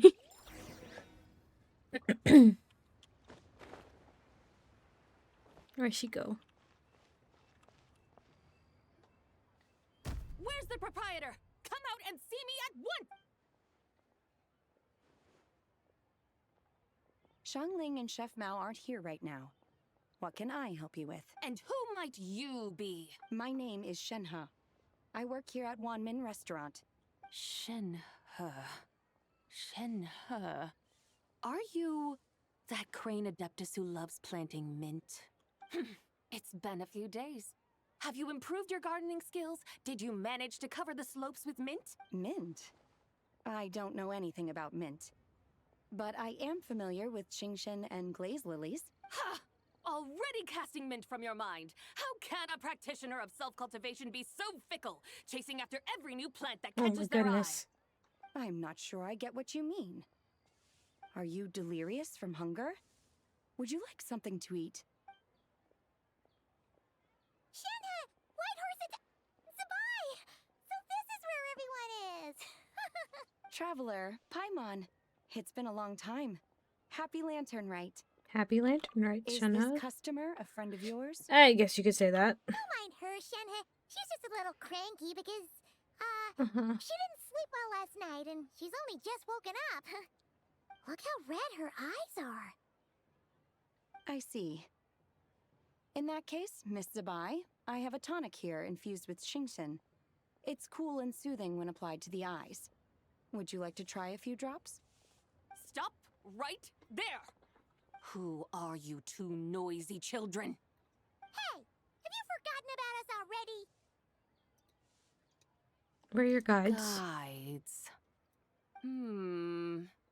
Yes, I seem to recall something about some guides. Ah, yes, now I remember. What luck! I was just looking for someone to show me the way to Elong Wharf. Huh. Is she starting to come around? Why do you want to go to Yinlong Wharf? Someone requested my help in purchasing some tea leaves. I was informed they have discounted prices during the festival and that I shall get a good deal there. Tea leaves? This sounds like Zhongli's doing. He sure knows how to get people running errands for him. Has Zhongli started buying discounted tea? Your friend Rex Zhongli initially requested the most expensive tea, but then a young lady in a hexagram hat mentioned he'd burned through the Wangsheng funeral parlor's yearly expenses at an exhibition a few days ago. As such, he is only permitted to buy items that are discounted this month. Oh, that's his boss, Hu Tao. It's about time she realized the problem and put a stop to his spending sprees. Yeah. Oh, I see. So that's why you're here. Unfortunately, Wanmin Restaurant doesn't sell tea leaves. If you're truly in need, I could gather some wild tea from the mountain slopes. You don't sell tea leaves? But I remember your boss, Miss Lu, saying that she owns tea fields. You really should get some rest. The person you're talking about isn't the boss of Wanmin Restaurant. She's just like you. She came here to eat. Is that so? Life really is full of surprises. What surprises? Your brain really is as gooey as a pack of slimes. I can't believe Zhongli entrusted you with going all the way to Yilong Wharf and buying tea. Why don't we show you the way to Yilong Wharf? That would be excellent, my dutiful guides. Ah, yes, Miss Crane. I apologize profusely for my improper behavior just now. Please forgive me. I completely understand. Master often says that the human body is like a mechanism in need of regular maintenance. When a person cannot rest at night, they are sure to become irritable and on edge. Miss Crane, you appear reasoned and compassionate on the surface, yet I sense dark forces churning within your spiritual core. Those red ropes you wear are what bind them. Am I correct? Oh, you can sense that? Indeed. I also sense that with your strength, you might try undoing one or two of those bonds when training. Untie Shenhe's ropes? Wouldn't that be risky? Though the use of red ropes to bind the soul is a wondrous technique, practitioners must eventually learn to break free from external aids and look within themselves for restraint.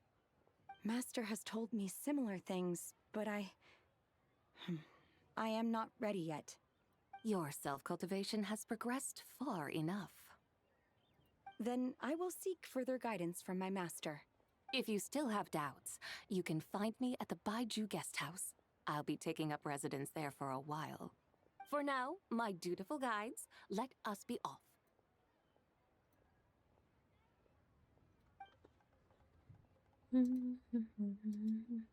Let's go.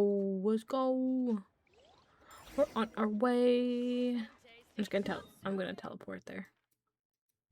So I'm not walking all the way there. That's not happening.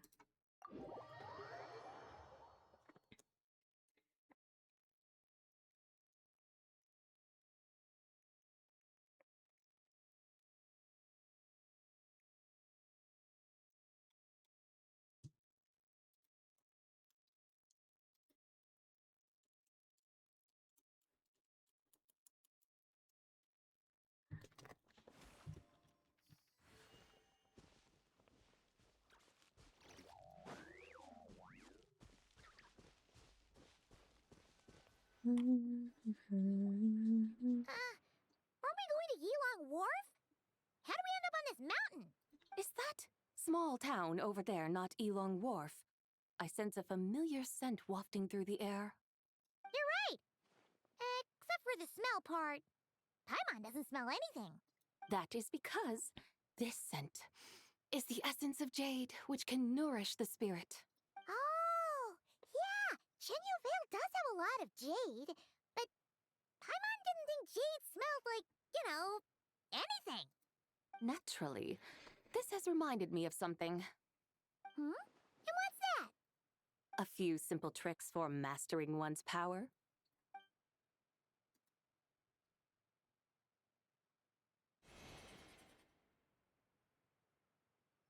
What is that thing? I'm sure you've been to Elong Wharf many times before, but I wonder if you've done so while cruising through the air. You've been such dutiful, dedicated guides, so allow me to offer this fresh experience as recompense. Please step in.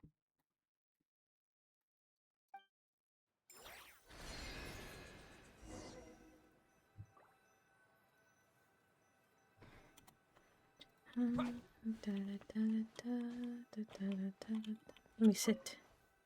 Raid. This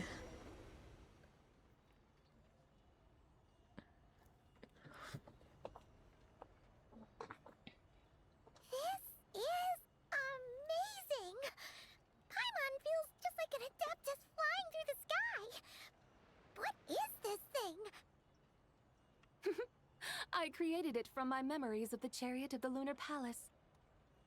Many years have passed since I last laid eyes upon it, so there may be some discrepancies. Nonetheless, it is functionally much the same. A lunar chariot? Wow! Paimon never imagined she'd get to ride in one! So, Zibai, does that mean you used to work on the moon? Work. That's an interesting way to phrase it, though I suppose you are correct.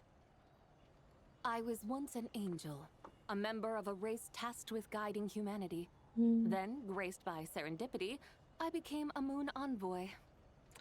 Oh, like, okay, like What's a Nicole. moon envoy? Some kind of super important angel?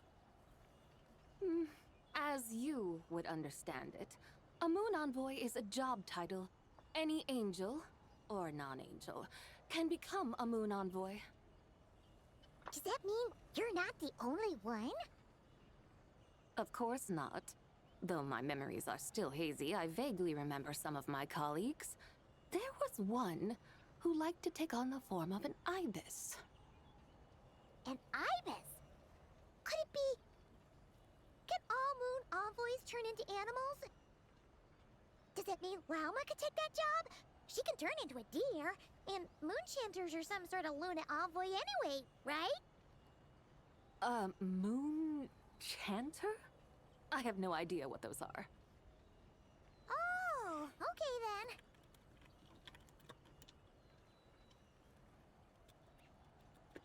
then. This is cute. I like this little. Paimon thinks she saw a tea vendor over there. Very well. Let's take a look.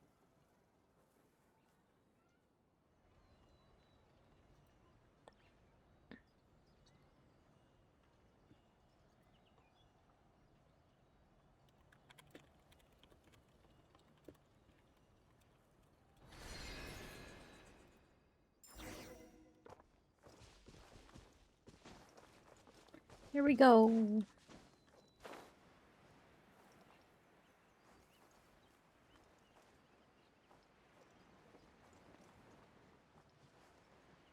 Ooh, little lag spike there. Welcome, please have a look around.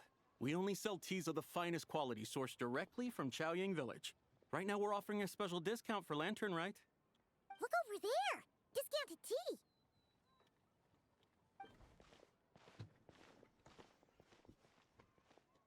Dear customers, are you looking to purchase some tea leaves?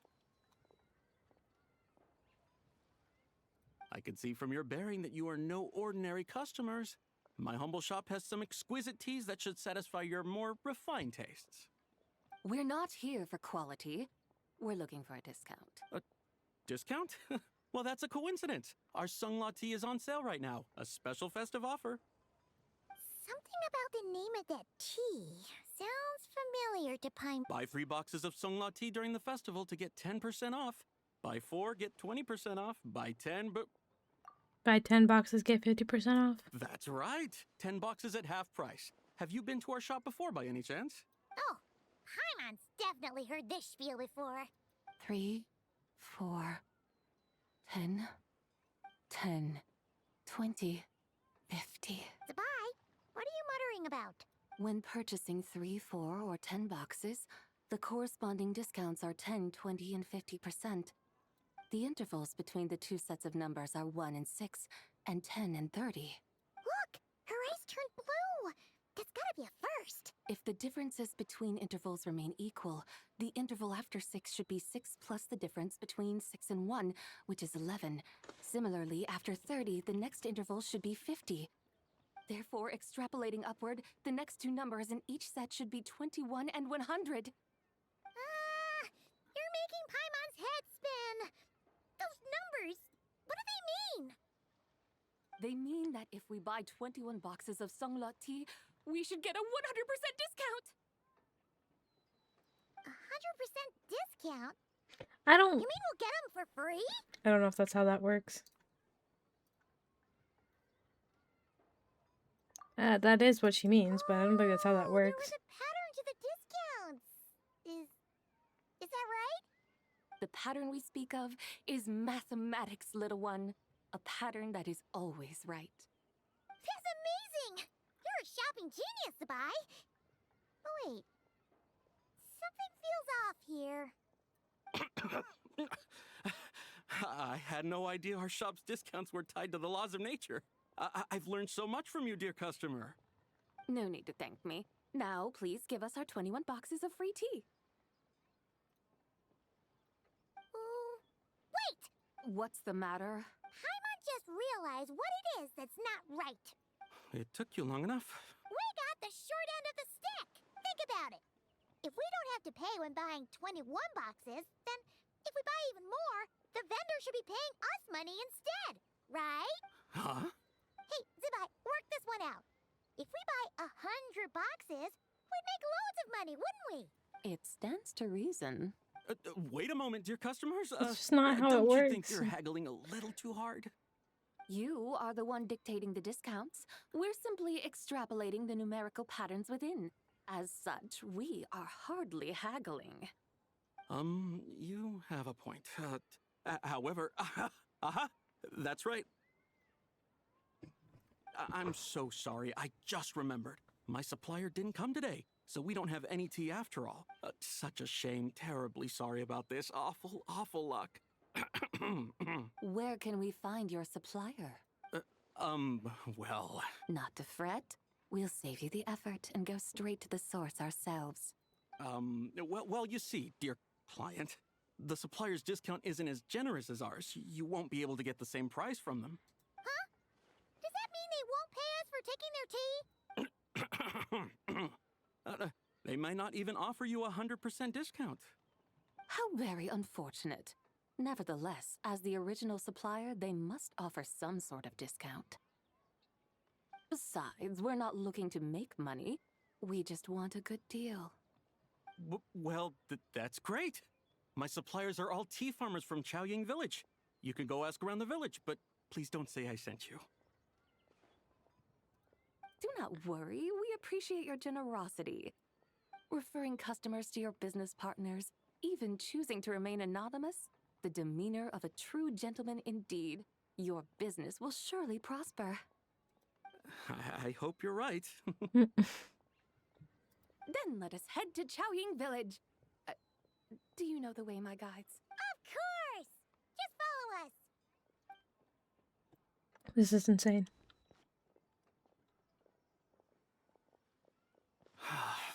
What otherworldly beings were those? Thank the heavens I managed to send them on their way. I should hurry home and pray to the White Horse Adeptus. May she bless me such that I never encounter such customers again. Little do you know, bestie. Teleport here. That works.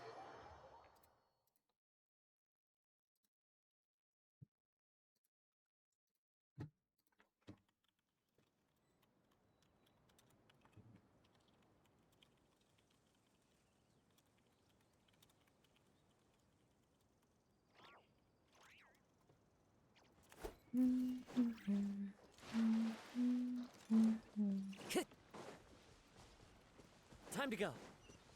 Let me up.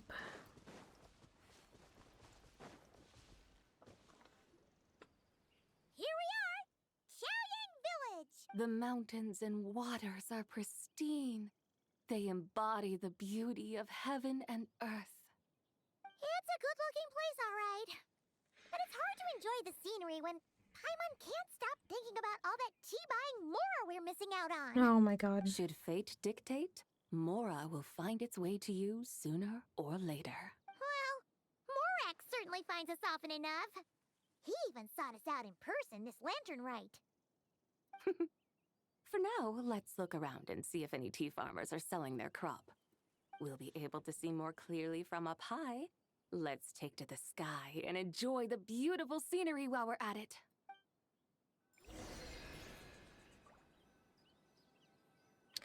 Okay.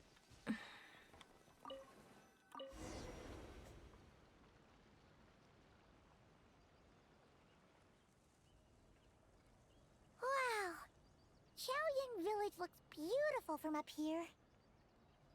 Indeed, the houses here are quite different from those in Liyue Harbor. They follow the natural contours of the mountains, forming unique, elegant structures. Yeah, it's super beautiful. The white walls and dark tiles frame the emerald waves of the terraced fields, while the curved eaves and tall gateways juxtapose each other with grace. It's almost too beautiful to be true. The crowing of roosters and barking of dogs, the calls of farmers working the fields, a vibrant pastoral chorus overflowing with earthly vitality. Yeah, it's incredibly beautiful, huh?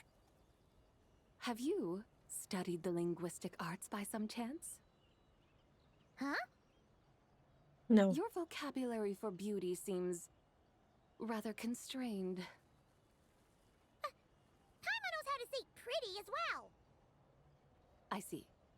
Now then, let's take a look around and see if we can find any farmers selling tea.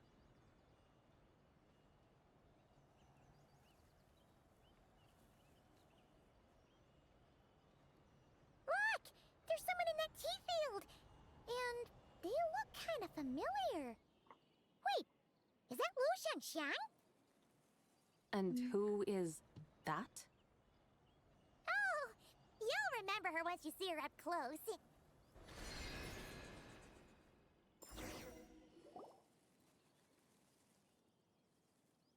Hey there, Lu Shangxiang! It really is you! Huh? Paimon, Traveler, and the White Horse Adeptus. Fancy seeing you here. The White Horse Adeptus has a name now. You can call her Zibai. And you are... Wait. I don't say anything about food poisoning or fish. You're the young lady who wanted to rise above the rest, are you not? Yes, that's me, but I'm in a bit of a state right now. At best, I can say I've fallen below them. Fallen below them? What happened? Like I said the last time we met, I'm being punished according to family rules. My father, mother, grandfather, grandmother, other grandfather, other grandmother. Oh, that's a lot of family members. Yeah, and on the night of lanternrite, they held a family meeting to discuss my situation. So, they do care about you. There's no doubt they care. But they think that since I caused all that trouble in Liyue Harbor, it shows I can't be trusted on my own. Oof. They decided to ground me. Ground you? Yeah, though they're not confining me to my room. Instead, I have to personally nurture a tea seedling until it grows big enough to be sold at market. Aw, a tiny little tea baby. Do they want you to experience what it's like to be a parent? It's supposed to cultivate my character and temperament. They say this will help me calm down and reflect on my issues. What happened in Liyue Harbor really wasn't your fault. Oh well, at least this punishment doesn't sound too harsh. So, how long will it take for the little tea baby to grow? Actually, I don't know. I've never grown a tea tree before. It usually takes 2 or 3 years. 2 or 3 years? Yes, the tea in this garden requires 2 or 3 years to mature. That long? Zibai, you're not making this up, are you? How do you know so much about growing tea? When the plants thrive and grow, that is the meaning of my name. I can tell at a glance when their season of ripening will come. Do I really have to waste 2 or 3 years here? Why is this happening to me? I'd only just found my direction in life. Did you figure out what you could do to make it your own? During the night of lanternrite, I heard many people reciting poems from Long Gone in praise of the moon. In that moment, I suddenly felt a great sense of pride. I mean, I helped excavate cultural artifacts from Long Gone, so I contributed to the revival of these poems too, right? So I decided to stay with the archaeological team. I want to unearth even more history. I see. And are you sure that's what you want to do? If you don't achieve anything significant in the years to come, will you still enjoy it? Yes, because archaeology gives me that boom shakalaka feeling. Wait, did Xiangling teach you that? That's right. I was asking her for advice. She said that if something gives you that boom shakalaka feeling, then it has to be worth pursuing. I immediately thought about how, when I'm excavating in the ruins, I always feel like there's a ghost standing beside me, and not in a spooky way. It feels like my great-great-great-great-great-grandmother patting me on the shoulder and saying, "Keep going. You're about to rediscover some grand ancestral knowledge." That certainly sounds like a boom shakalaka sort of feeling. Right? It feels like I've made some kind of connection with my ancestors. Isn't that amazing? Since you've made up your mind, you should give it your all. And I'd love to, but I'm still grounded. Run away, summon up a little boom shakalaka, and leave the tea garden behind. Flee this village. That might be going a bit far. You don't want to lead others astray, Zibai. Maybe you can try negotiating with your family. Yeah! Tell them about your Oh my god, excuse me. great-grandmother. Jesus. She must be the most super-duper ancestor to have ever risen above the rest, right? I'd be better off telling them about the White Horse Adeptus. After all, she's the supreme riser above the rest who saved my great-great-great-great-great-grandmother. Then it's settled. Tell your family that your decision has my blessing. Thank you, Zibai, but I don't think cosplay is going to work on them. They don't need to listen. You need only follow the rules they've set out for you. What do you mean? As I'm sure you know, some ancient texts refer to the White Horse Adeptus as the daughter of time. My family history contains such records, but what of it? If the White Horse Adeptus were to manipulate time to make your tea seedling grow overnight, then you'd be free, correct? Is that how it works? If the White Horse Adeptus were to really get involved, my grandfather would let me leave right away, but who really believes that she'd show up and help? It's not as if you have any other options. Why not try calling out for help? It won't cost you any more. Guess I might as well. I've got no better ideas anyway. White Horse Adeptus, if you can hear me, please save me from my predicament.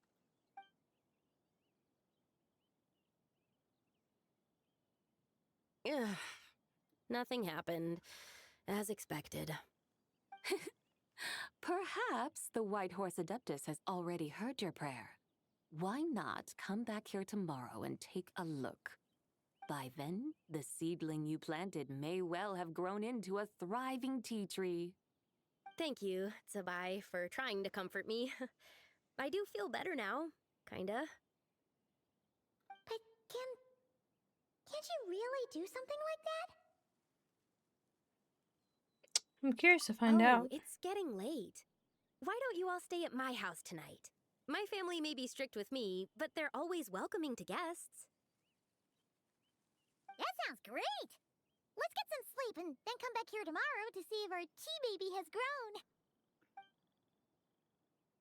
You follow the young lady and settle in for the night at the Liu family residence in Xiaoying village. You enjoy a quiet night's sleep. In the morning, you return together to the tea garden. An incredible sight awaits you.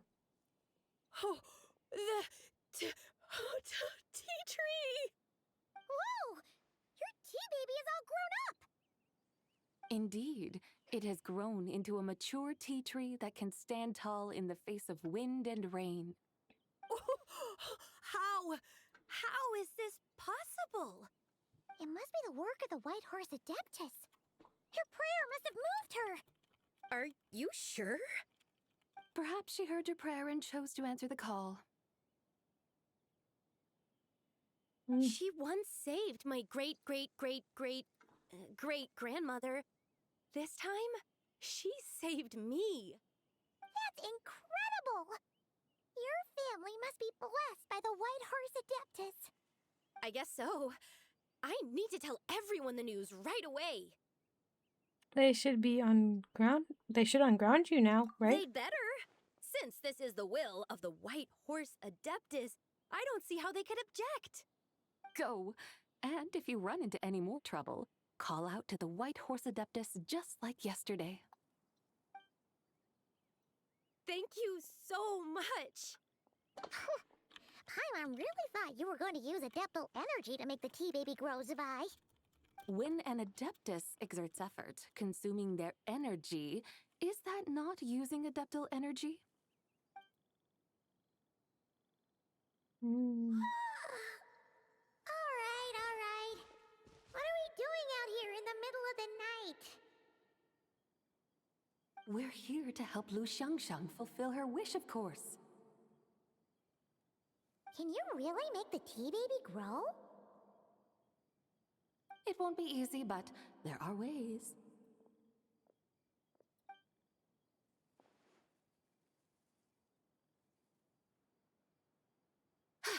There, it's grown. Hey! You just transplanted a tea tree from over there!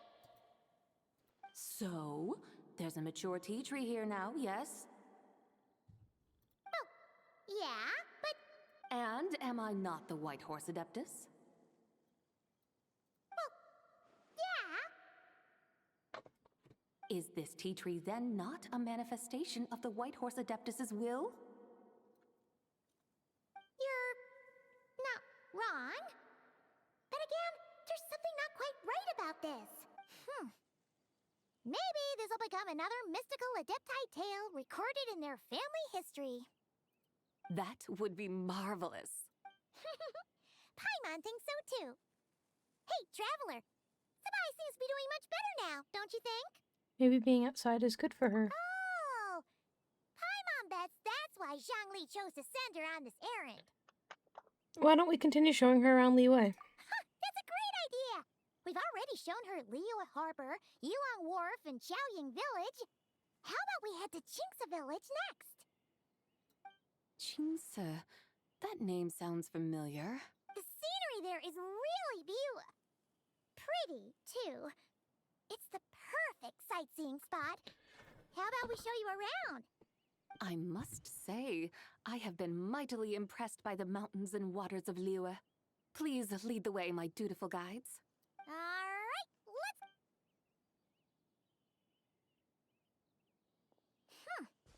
Paimon can't help feeling like we've forgotten something. Pay it no mind. I've already forgotten more than you will ever know. All right. If we forgot something, it can't have been that important to begin with. Qingce Village, here we... Oh, okay.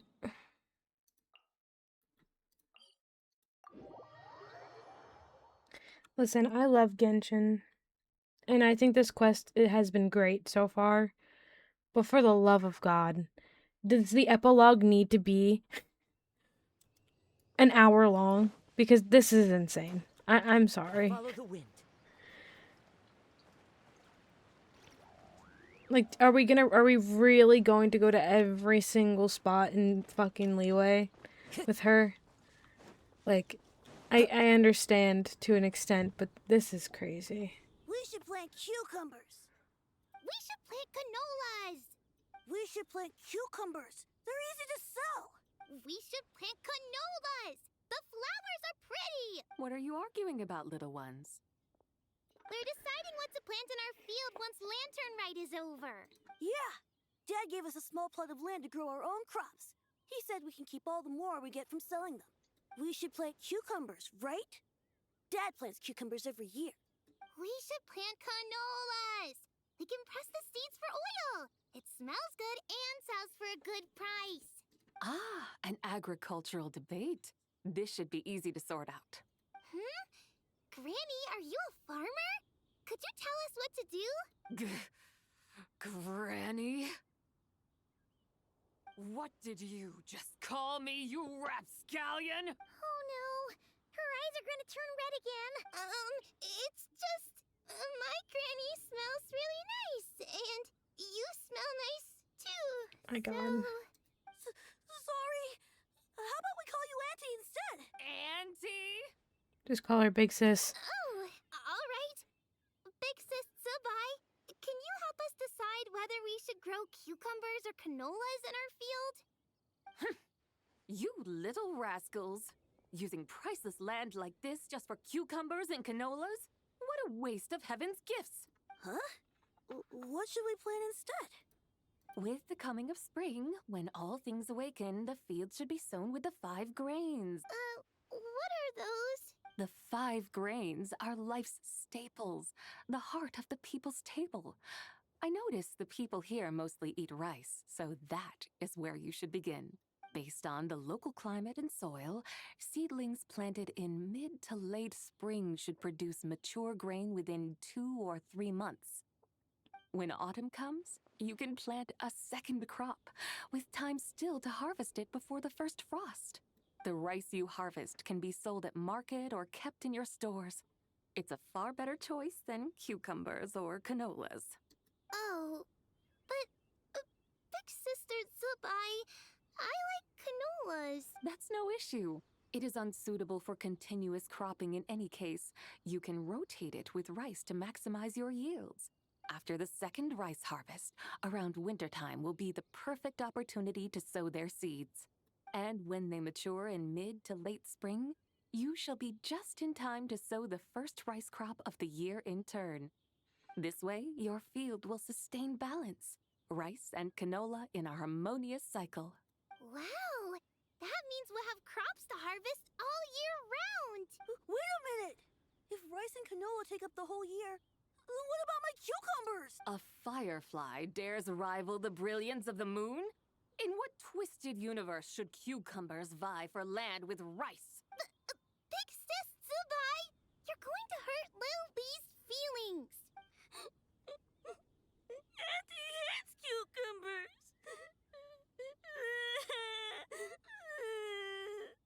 Stop crying this instant! I meant that cucumbers are simple enough to grow.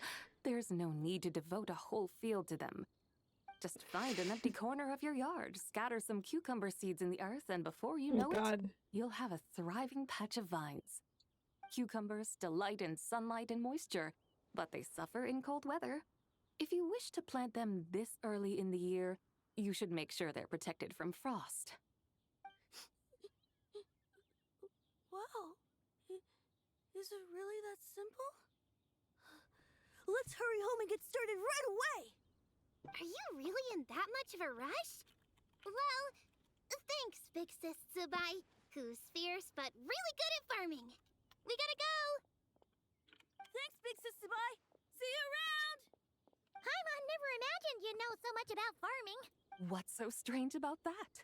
The people of Longon called me the god of soil and grain. Are the fields not made of soil? Is rice not one of the 5 grains? If she's not wrong. That's true. So, if the god of soil and grain is a farming god, that means the White Horse Adeptus must be a farming adeptus, right? When you put it like that, Zibai, then it seems very down to earth. Of course the god of farming is down to earth. Mind your tongue, impertinent child. How dare you diminish the lofty bearing of an adeptus? Hey! You're the one who said the god of soil and grain is all about farming. Enough! It's time for us to take to the skies once more. Join me now. Witness the majesty of mountain, water, and field, and broaden your horizons.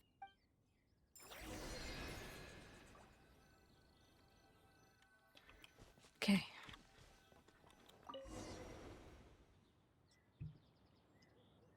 Wow! The terraces look so pretty How am I from not? up here. Oh God, I'm not sitting. The mountains tower like pagodas, the hills coiling at their feet like shells. Layers built upon layers, rising and falling in harmony. A truly unique and mesmerizing sight. Thinking about it, you have a special connection to this place, you know. A special connection?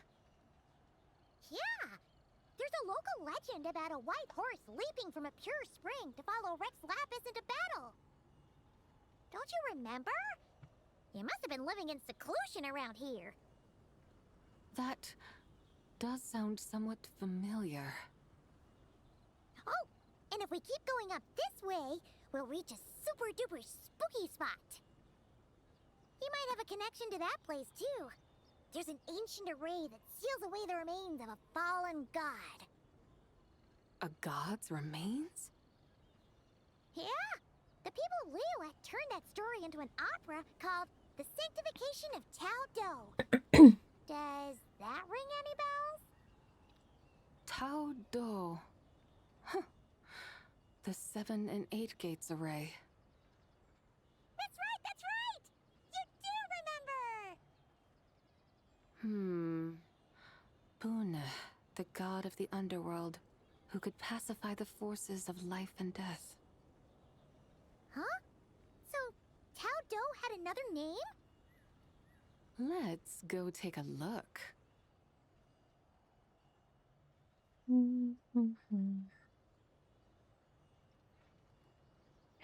Okay.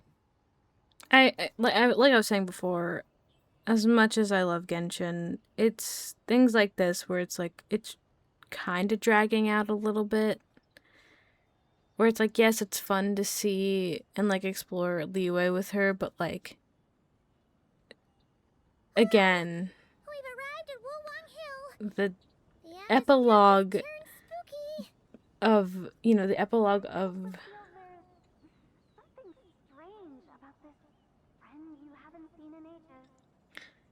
there's some of the epilogue being 30 minutes to an hour long that just like I don't really like. It's an epilogue, like it's not supposed to last like an hour, you know. 30 minutes I could understand maybe, but at this point we're coming up on an hour of it.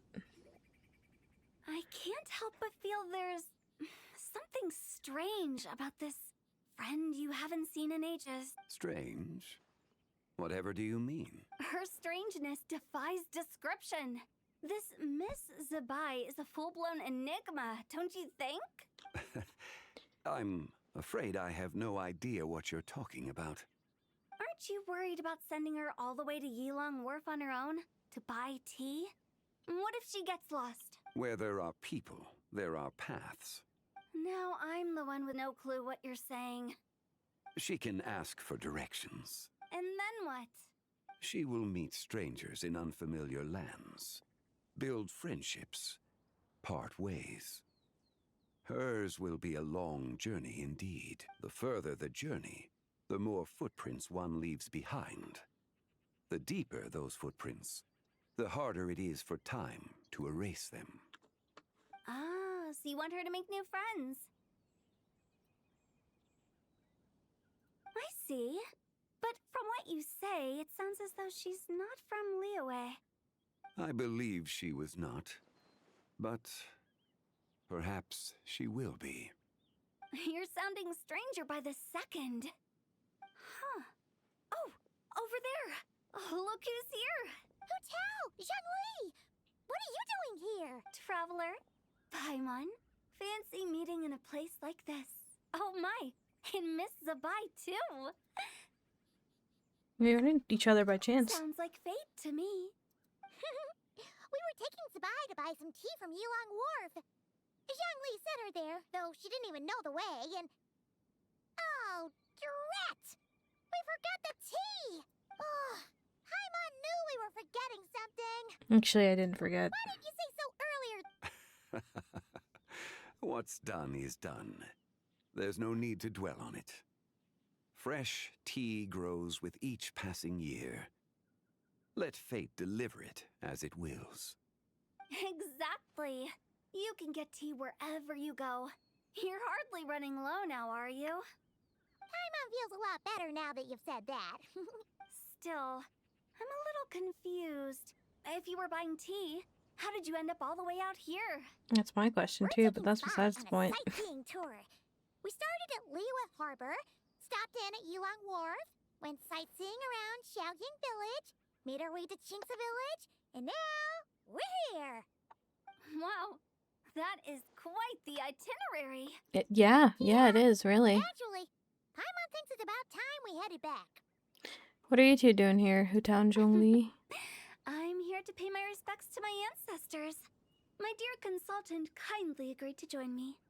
It is lanternrite, after all. Adepti and ancestors should be venerated alike. Ancestors? Wait, could you be? Are you heir to the Wulong Kid? Or perhaps the lone butterfly of the Crimson Flame? Whoa! Have you got all your memories back? Huh? Miss Zibai, you know about the Wangsheng funeral parlor and the 8 adepts? I happened to hear a storyteller expound on the sanctification of Taodo. Lots of people know that story, sure, but very few can discern my family lineage from just a glance. Well, Zhongli, your friend here really is quite something. Unfortunately, there's no time to dally right now. We have a hill to climb. Perhaps once today is done, we can find time to chat over tea, recite poetry, and admire the moon? That would be wonderful, Director Hu. Oh, and before we go, you've been traipsing around all day. I suggest you stop off at the Wangshu Inn on your way back for a good night's rest. Wouldn't do to exhaust yourselves, Thanks for the advice. Don't mention it. All right, we'll take our leave now. See you later. Hotel's so thoughtful. Why don't we follow her advice and stay at the Wangshu Inn tonight? Okay. Zibai, you can see the whole of Dihua Marsh from up there. The view's amazing. Plus, you can sample Smiley Xiao's cooking.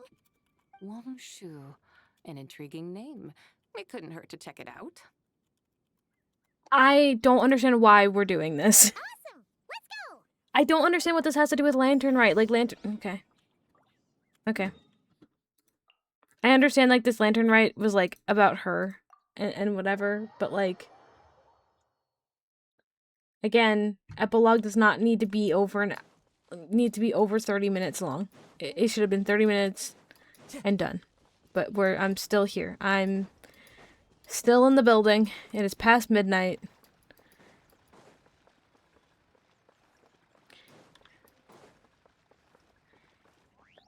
Genshin had this problem with one of the Archon quests too recently. Is that towering structure Wangshu Inn?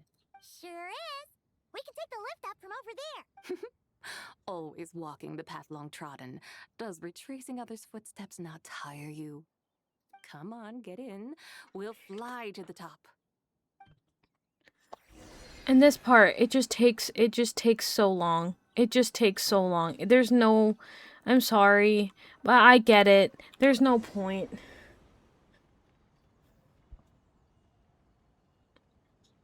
Are we really going to fly up to Wangshu Inn? Isn't that a bit showy? All the guests are gonna see us. Is that a bad thing? To be able to witness an Adeptus. This will surely add to the inn's appeal, not to mention the room prices. The owner will thank us. Mm-hmm. You seem to really like showing off your powers. This inn's architecture is incredible, and the surrounding countryside radiates a picturesque charm. No wonder the new proprietor of the Baiju guest house thinks he can't compete and has decided to change his own establishment's name. The new proprietor? Ah, you mean Lu Shengsheng's dad. So you know about that too. Personally, Paimon Like, this thinks we just go with takes something so... like Rex's Rest. Like... That's a contender's name if Paimon's ever heard one. I love Genshin. Fitting name And... indeed. But I'm getting to a point where it's like, it's dragging at this point, you know? And I know it sounds bad, like... Because they want to introduce this new character, and they want to explore with her, and they want to, like, have us be the ones to show her around and whatever. And, like, that's fine. But, like, can we do that in a story quest and not, like, right now? Like, why are we using this thing to get up to the top?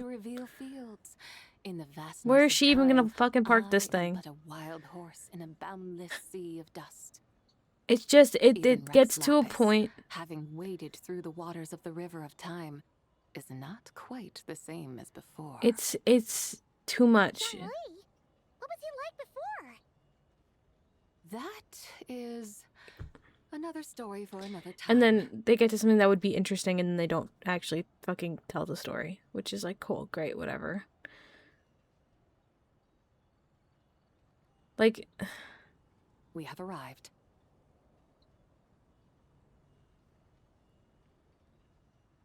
You fucking park it up here. This is the first time Paimon's ever flown up to Wangshu Inn on a chariot. Everything's so different when you're up high. Wangshu. Like moon lanterns and Xiao lanterns. Might it all be a coincidence? What's a coincidence? Do you not know what Wangshu means? I have no idea. Wangshu can refer to the moon, but its original meaning is actually the goddess who rides the bright moon's chariot. And you must be the conqueror of demons. Xiao! Paimon was wondering if we'd disturbed you by flying down from the sky. Not at all. I sensed an unusual presence long before you arrived, though I didn't expect it to be you in a flying chariot. Ah, a witness at last. I was starting to think we should fly a bit lower. 'Twould be awfully dull if no one ends up marveling at my lofty bearing. No need. This is already showy enough. I'm not one to do good from the shadows, as Rex Lapis is wont to do. Then you must be...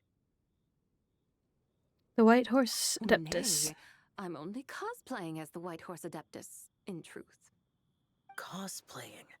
What's that? Ugh, ignore her nonsense.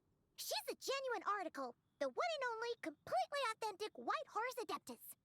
It's just, Xiao, did Zhongli say anything about her being a teensy bit... not quite right? Mental instability, perhaps? Did Zhongli tell you that? No, this is my own speculation. Oh, you pretty much hit the nail on the head. It's like her brain's filled with a bunch There we go. of slimes right now. All gloopy and messy. There's I hope that clipped right. I have a clipping software on my computer, and I'm hoping it clipped the right thing. Paimon, you're so loud. But don't tell her Paimon said that, or she'll come and tell us all off. You white-haired rascal! Do you think I can't hear you? We're in for it. White Horse Adeptus. You must be weary from your journey. Why not take a rest? Oh, yes! You must be hungry, right, Zibai? how about we get some food? The chef here is incredible!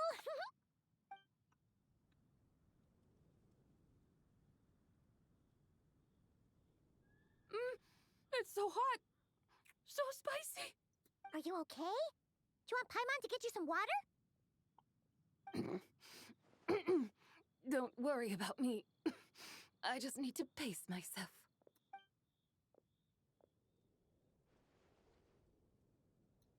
So, regarding your friend and her condition, does even the Lord of Geo have no solution? Zhongli said we should wait and she'll get better on her own. But who knows how long that's gonna take.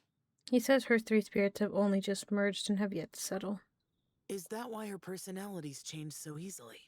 Paimon thinks that has something to do with her 3 deadly selves. Zhongli told us that the deadly selves are impure, affecting living things that get too close. The White Horse Adeptus's remnant spirit was attached to the deadly selves for a long time. It makes sense that her temperament and memories would have been influenced by them.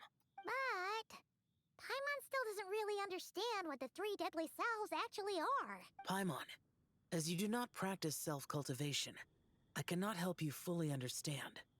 But you can think of them simply as emotions and desires. The act of severing the 3 deadly selves is a means of exercising wicked desires and cultivating one's true self. I believe other nations have similar practices. In Sumeru, it is known as shattering Atmagraha. Oh! So it's about emotions, desires, and attachments. That sort of thing. It includes those. I wonder, does she still remember what happened in the past? Some of it. But right now, it's like she was suddenly awakened. Like she's still half dreaming. The half that's still dreaming might remember things, but the half that's awake doesn't quite get it. Conqueror of demons, are you looking to learn about Rex Lapis's past from me? You are an old friend of his, so please, call me by my name.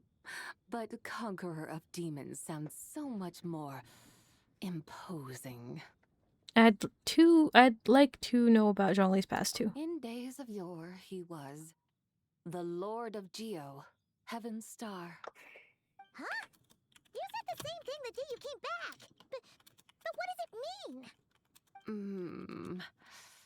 I'm afraid I can't remember. Hey, did you really forget? Or are you just pretending so you don't have to tell? Why not ask Rex Lapis himself? Whether I've forgotten might be up for debate, but I am certain he remembers.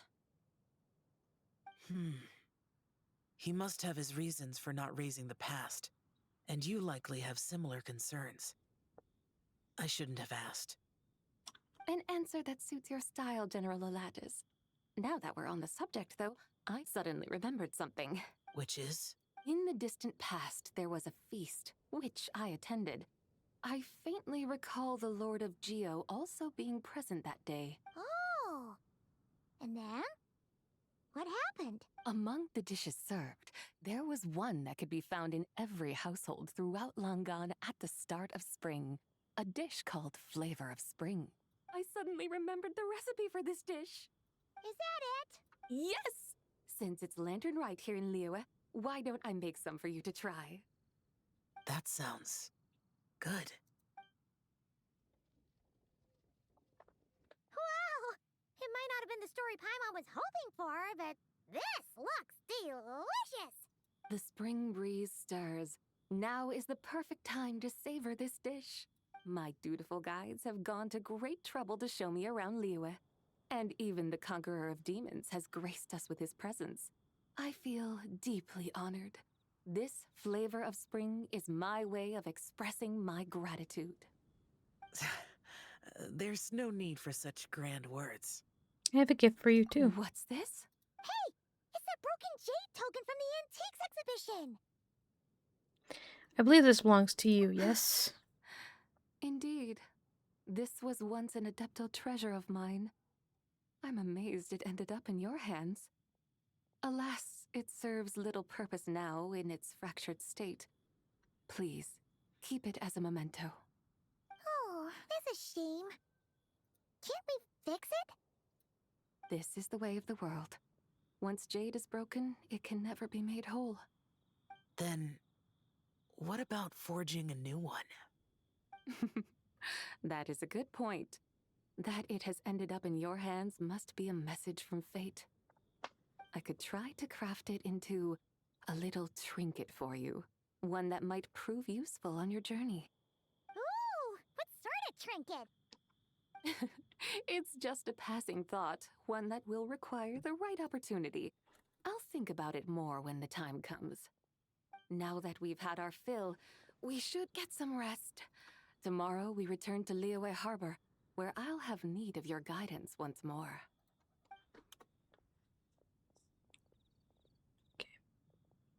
All right.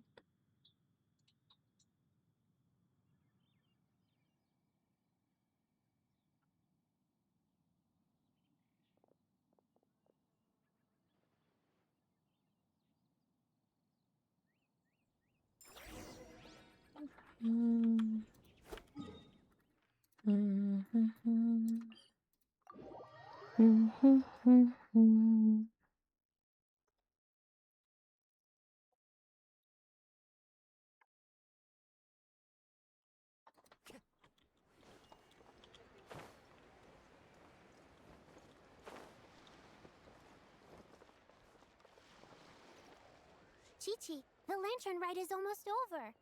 Do you remember how to make a Xiao lantern? Morning, split bamboo, traveler. And we're back at the Get beginning. silk, make paimon. You've got it all mixed up again. They're here again. Yow! Looking good in that new outfit, huh? Hey, it's Paimon! Dr. Baiju gave this to me as a gift. How does it Oh, suit me? she's so cute. It suits you very well. You look adorable. Thank you. Wow! What happened for Baiju to suddenly give you a brand new outfit, Yao Yao? Dr. Baiju is thanking Yao Yao for teaching me to make Xiao lanterns. Chi-Chi and I were just playing together. Dr. Baiju's too kind. Oh, yeah, take a look at this. Dr. Baiju gave me these clothes, but it was Chi-Chi who wove this little basket. Wow, that's beautiful. When did you become so good with your hands, Chi-Chi? I learned to make Xiao lanterns. Thanks to Yao Yao, I also made a wish. What do I always say? The White Horse Adeptus answers prayers. Come, help this old man make an offering in thanks. Huh? Mr. Liu? What did you pray for? For my idiot son to finally come to his senses and not change Baiju Guest House's name, which he has. Huh? He's keeping the old name? Listen to this. My granddaughter planted a tea seedling in our village just a few days ago. She made a prayer to the White Horse Adeptus to help it grow. Overnight, her seedling flourished into a mature tea tree. Oh, that sure does sound like a miracle. Could the White Horse Adeptus really have helped it grow? Of course she did. Oh, White Horse Adeptus, how blessed is our family over whom you keep watch. Truly, this is an extraordinary miracle. You must record it in your family history without delay. Of course. Huh? Is that you, Miss Zibai? Indeed. I have a long-term booking at your guest house. Yes, I recall. Mr. Zhongli said to charge your expenses to the Wangsheng funeral. God parlor, damn if it, I remember Zhongli. correctly. Oh my god. Always making trouble for poor Hu Tao. I noticed when you were here last that you bear a striking resemblance to the pictures of the White Horse Adeptus in my family history. You both have golden eyes. Perhaps fate has had a hand in our meeting. And a glad meeting it is, Miss Zibai. Now, why don't I gift you some tea from my garden to celebrate this encounter? We grow Sunglaw tea there, and it has quite the reputation throughout Yilong Wharf. I hope you will accept it. Oh! Sungla, Bai 10 boxes get half off teas back on the menu. Buy 10 boxes, get half off? Don't be silly. This is a gift. It's free. Perfect. Nice! Thank you so much, Boss Lou. There's no need to thank me. You're a visitor from out of town, which makes you an honored guest. Make yourself at home. Lanternrite may have ended, but the streets are still bustling with activity. Make sure to take everything in, meet some new friends, and enjoy your time here. And that goes for you kids as well. Happy Lanternrite. Got it, Mr. Lou. Happy lanternrite. Yeah! Happy Lanternrite, everyone! Happy Lanternrite indeed. Okay. Now, for my thoughts, genuinely enjoyed it up until the end. I didn't enjoy it. It's not that I didn't enjoy the end. I just felt like it dragged out a bit, and maybe that's on me. I feel like Genshin tends to do that with some things, especially when it's coming towards the end of a quest. They'll tend to like drag things out. I did, like the full circle of like coming back here, him giving them the tea and then they can give it to Zhongli, seeing Chi-Chi and Xiao, like we did at the beginning. But yeah, overall, I didn't hate the quest. I really actually liked the quest up until the end, obviously. I was just getting a little frustrated, because I don't like when things tend to drag out like that. But yeah, this was my first time recording a long video like this, by myself, except I did kind of do it for, an HSR quest when my stream had crashed and I had to finish recording it. I didn't want to stream it, so I just finished recording it myself. But this was like my first time doing like an actual like video alone, where there wasn't like a stream attached to it or anything, in the slightest. I hope to do more of these, so I hope to get better at doing this. I realize that I might not be very good at like talking to myself, not to myself, but like talking to you guys. When it's story, I kind of get lost in like listening to what they're saying and trying to focus on what they're saying, so then I forget to speak myself.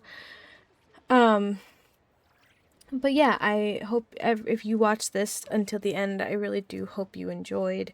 I do think everybody who has been watching my videos are awesome people, and I do appreciate it. If you are new to my channel, or if you're not, click that subscribe button down below. It would mean a lot to me. And also in the description, I do have a link to all of my socials. You'll also get a link to my Twitch as well, if you'd like to take a look at those. There are leaves my Twitter's on there, my TikTok's on there. I do plan on trying to post more TikToks soon.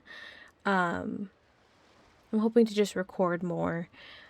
Streaming, I like I said at the beginning of this video, I really want to try and record more, because I think that it'd be easier for me than just streaming constantly or all the time. As I do work 2 jobs, so the free time I do have is very little and far between. So if I could record like a 30-minute long Minecraft video for, whatever, and post that, I would like to do that if I can. But as of right now, I'm just testing things, I'm trying things.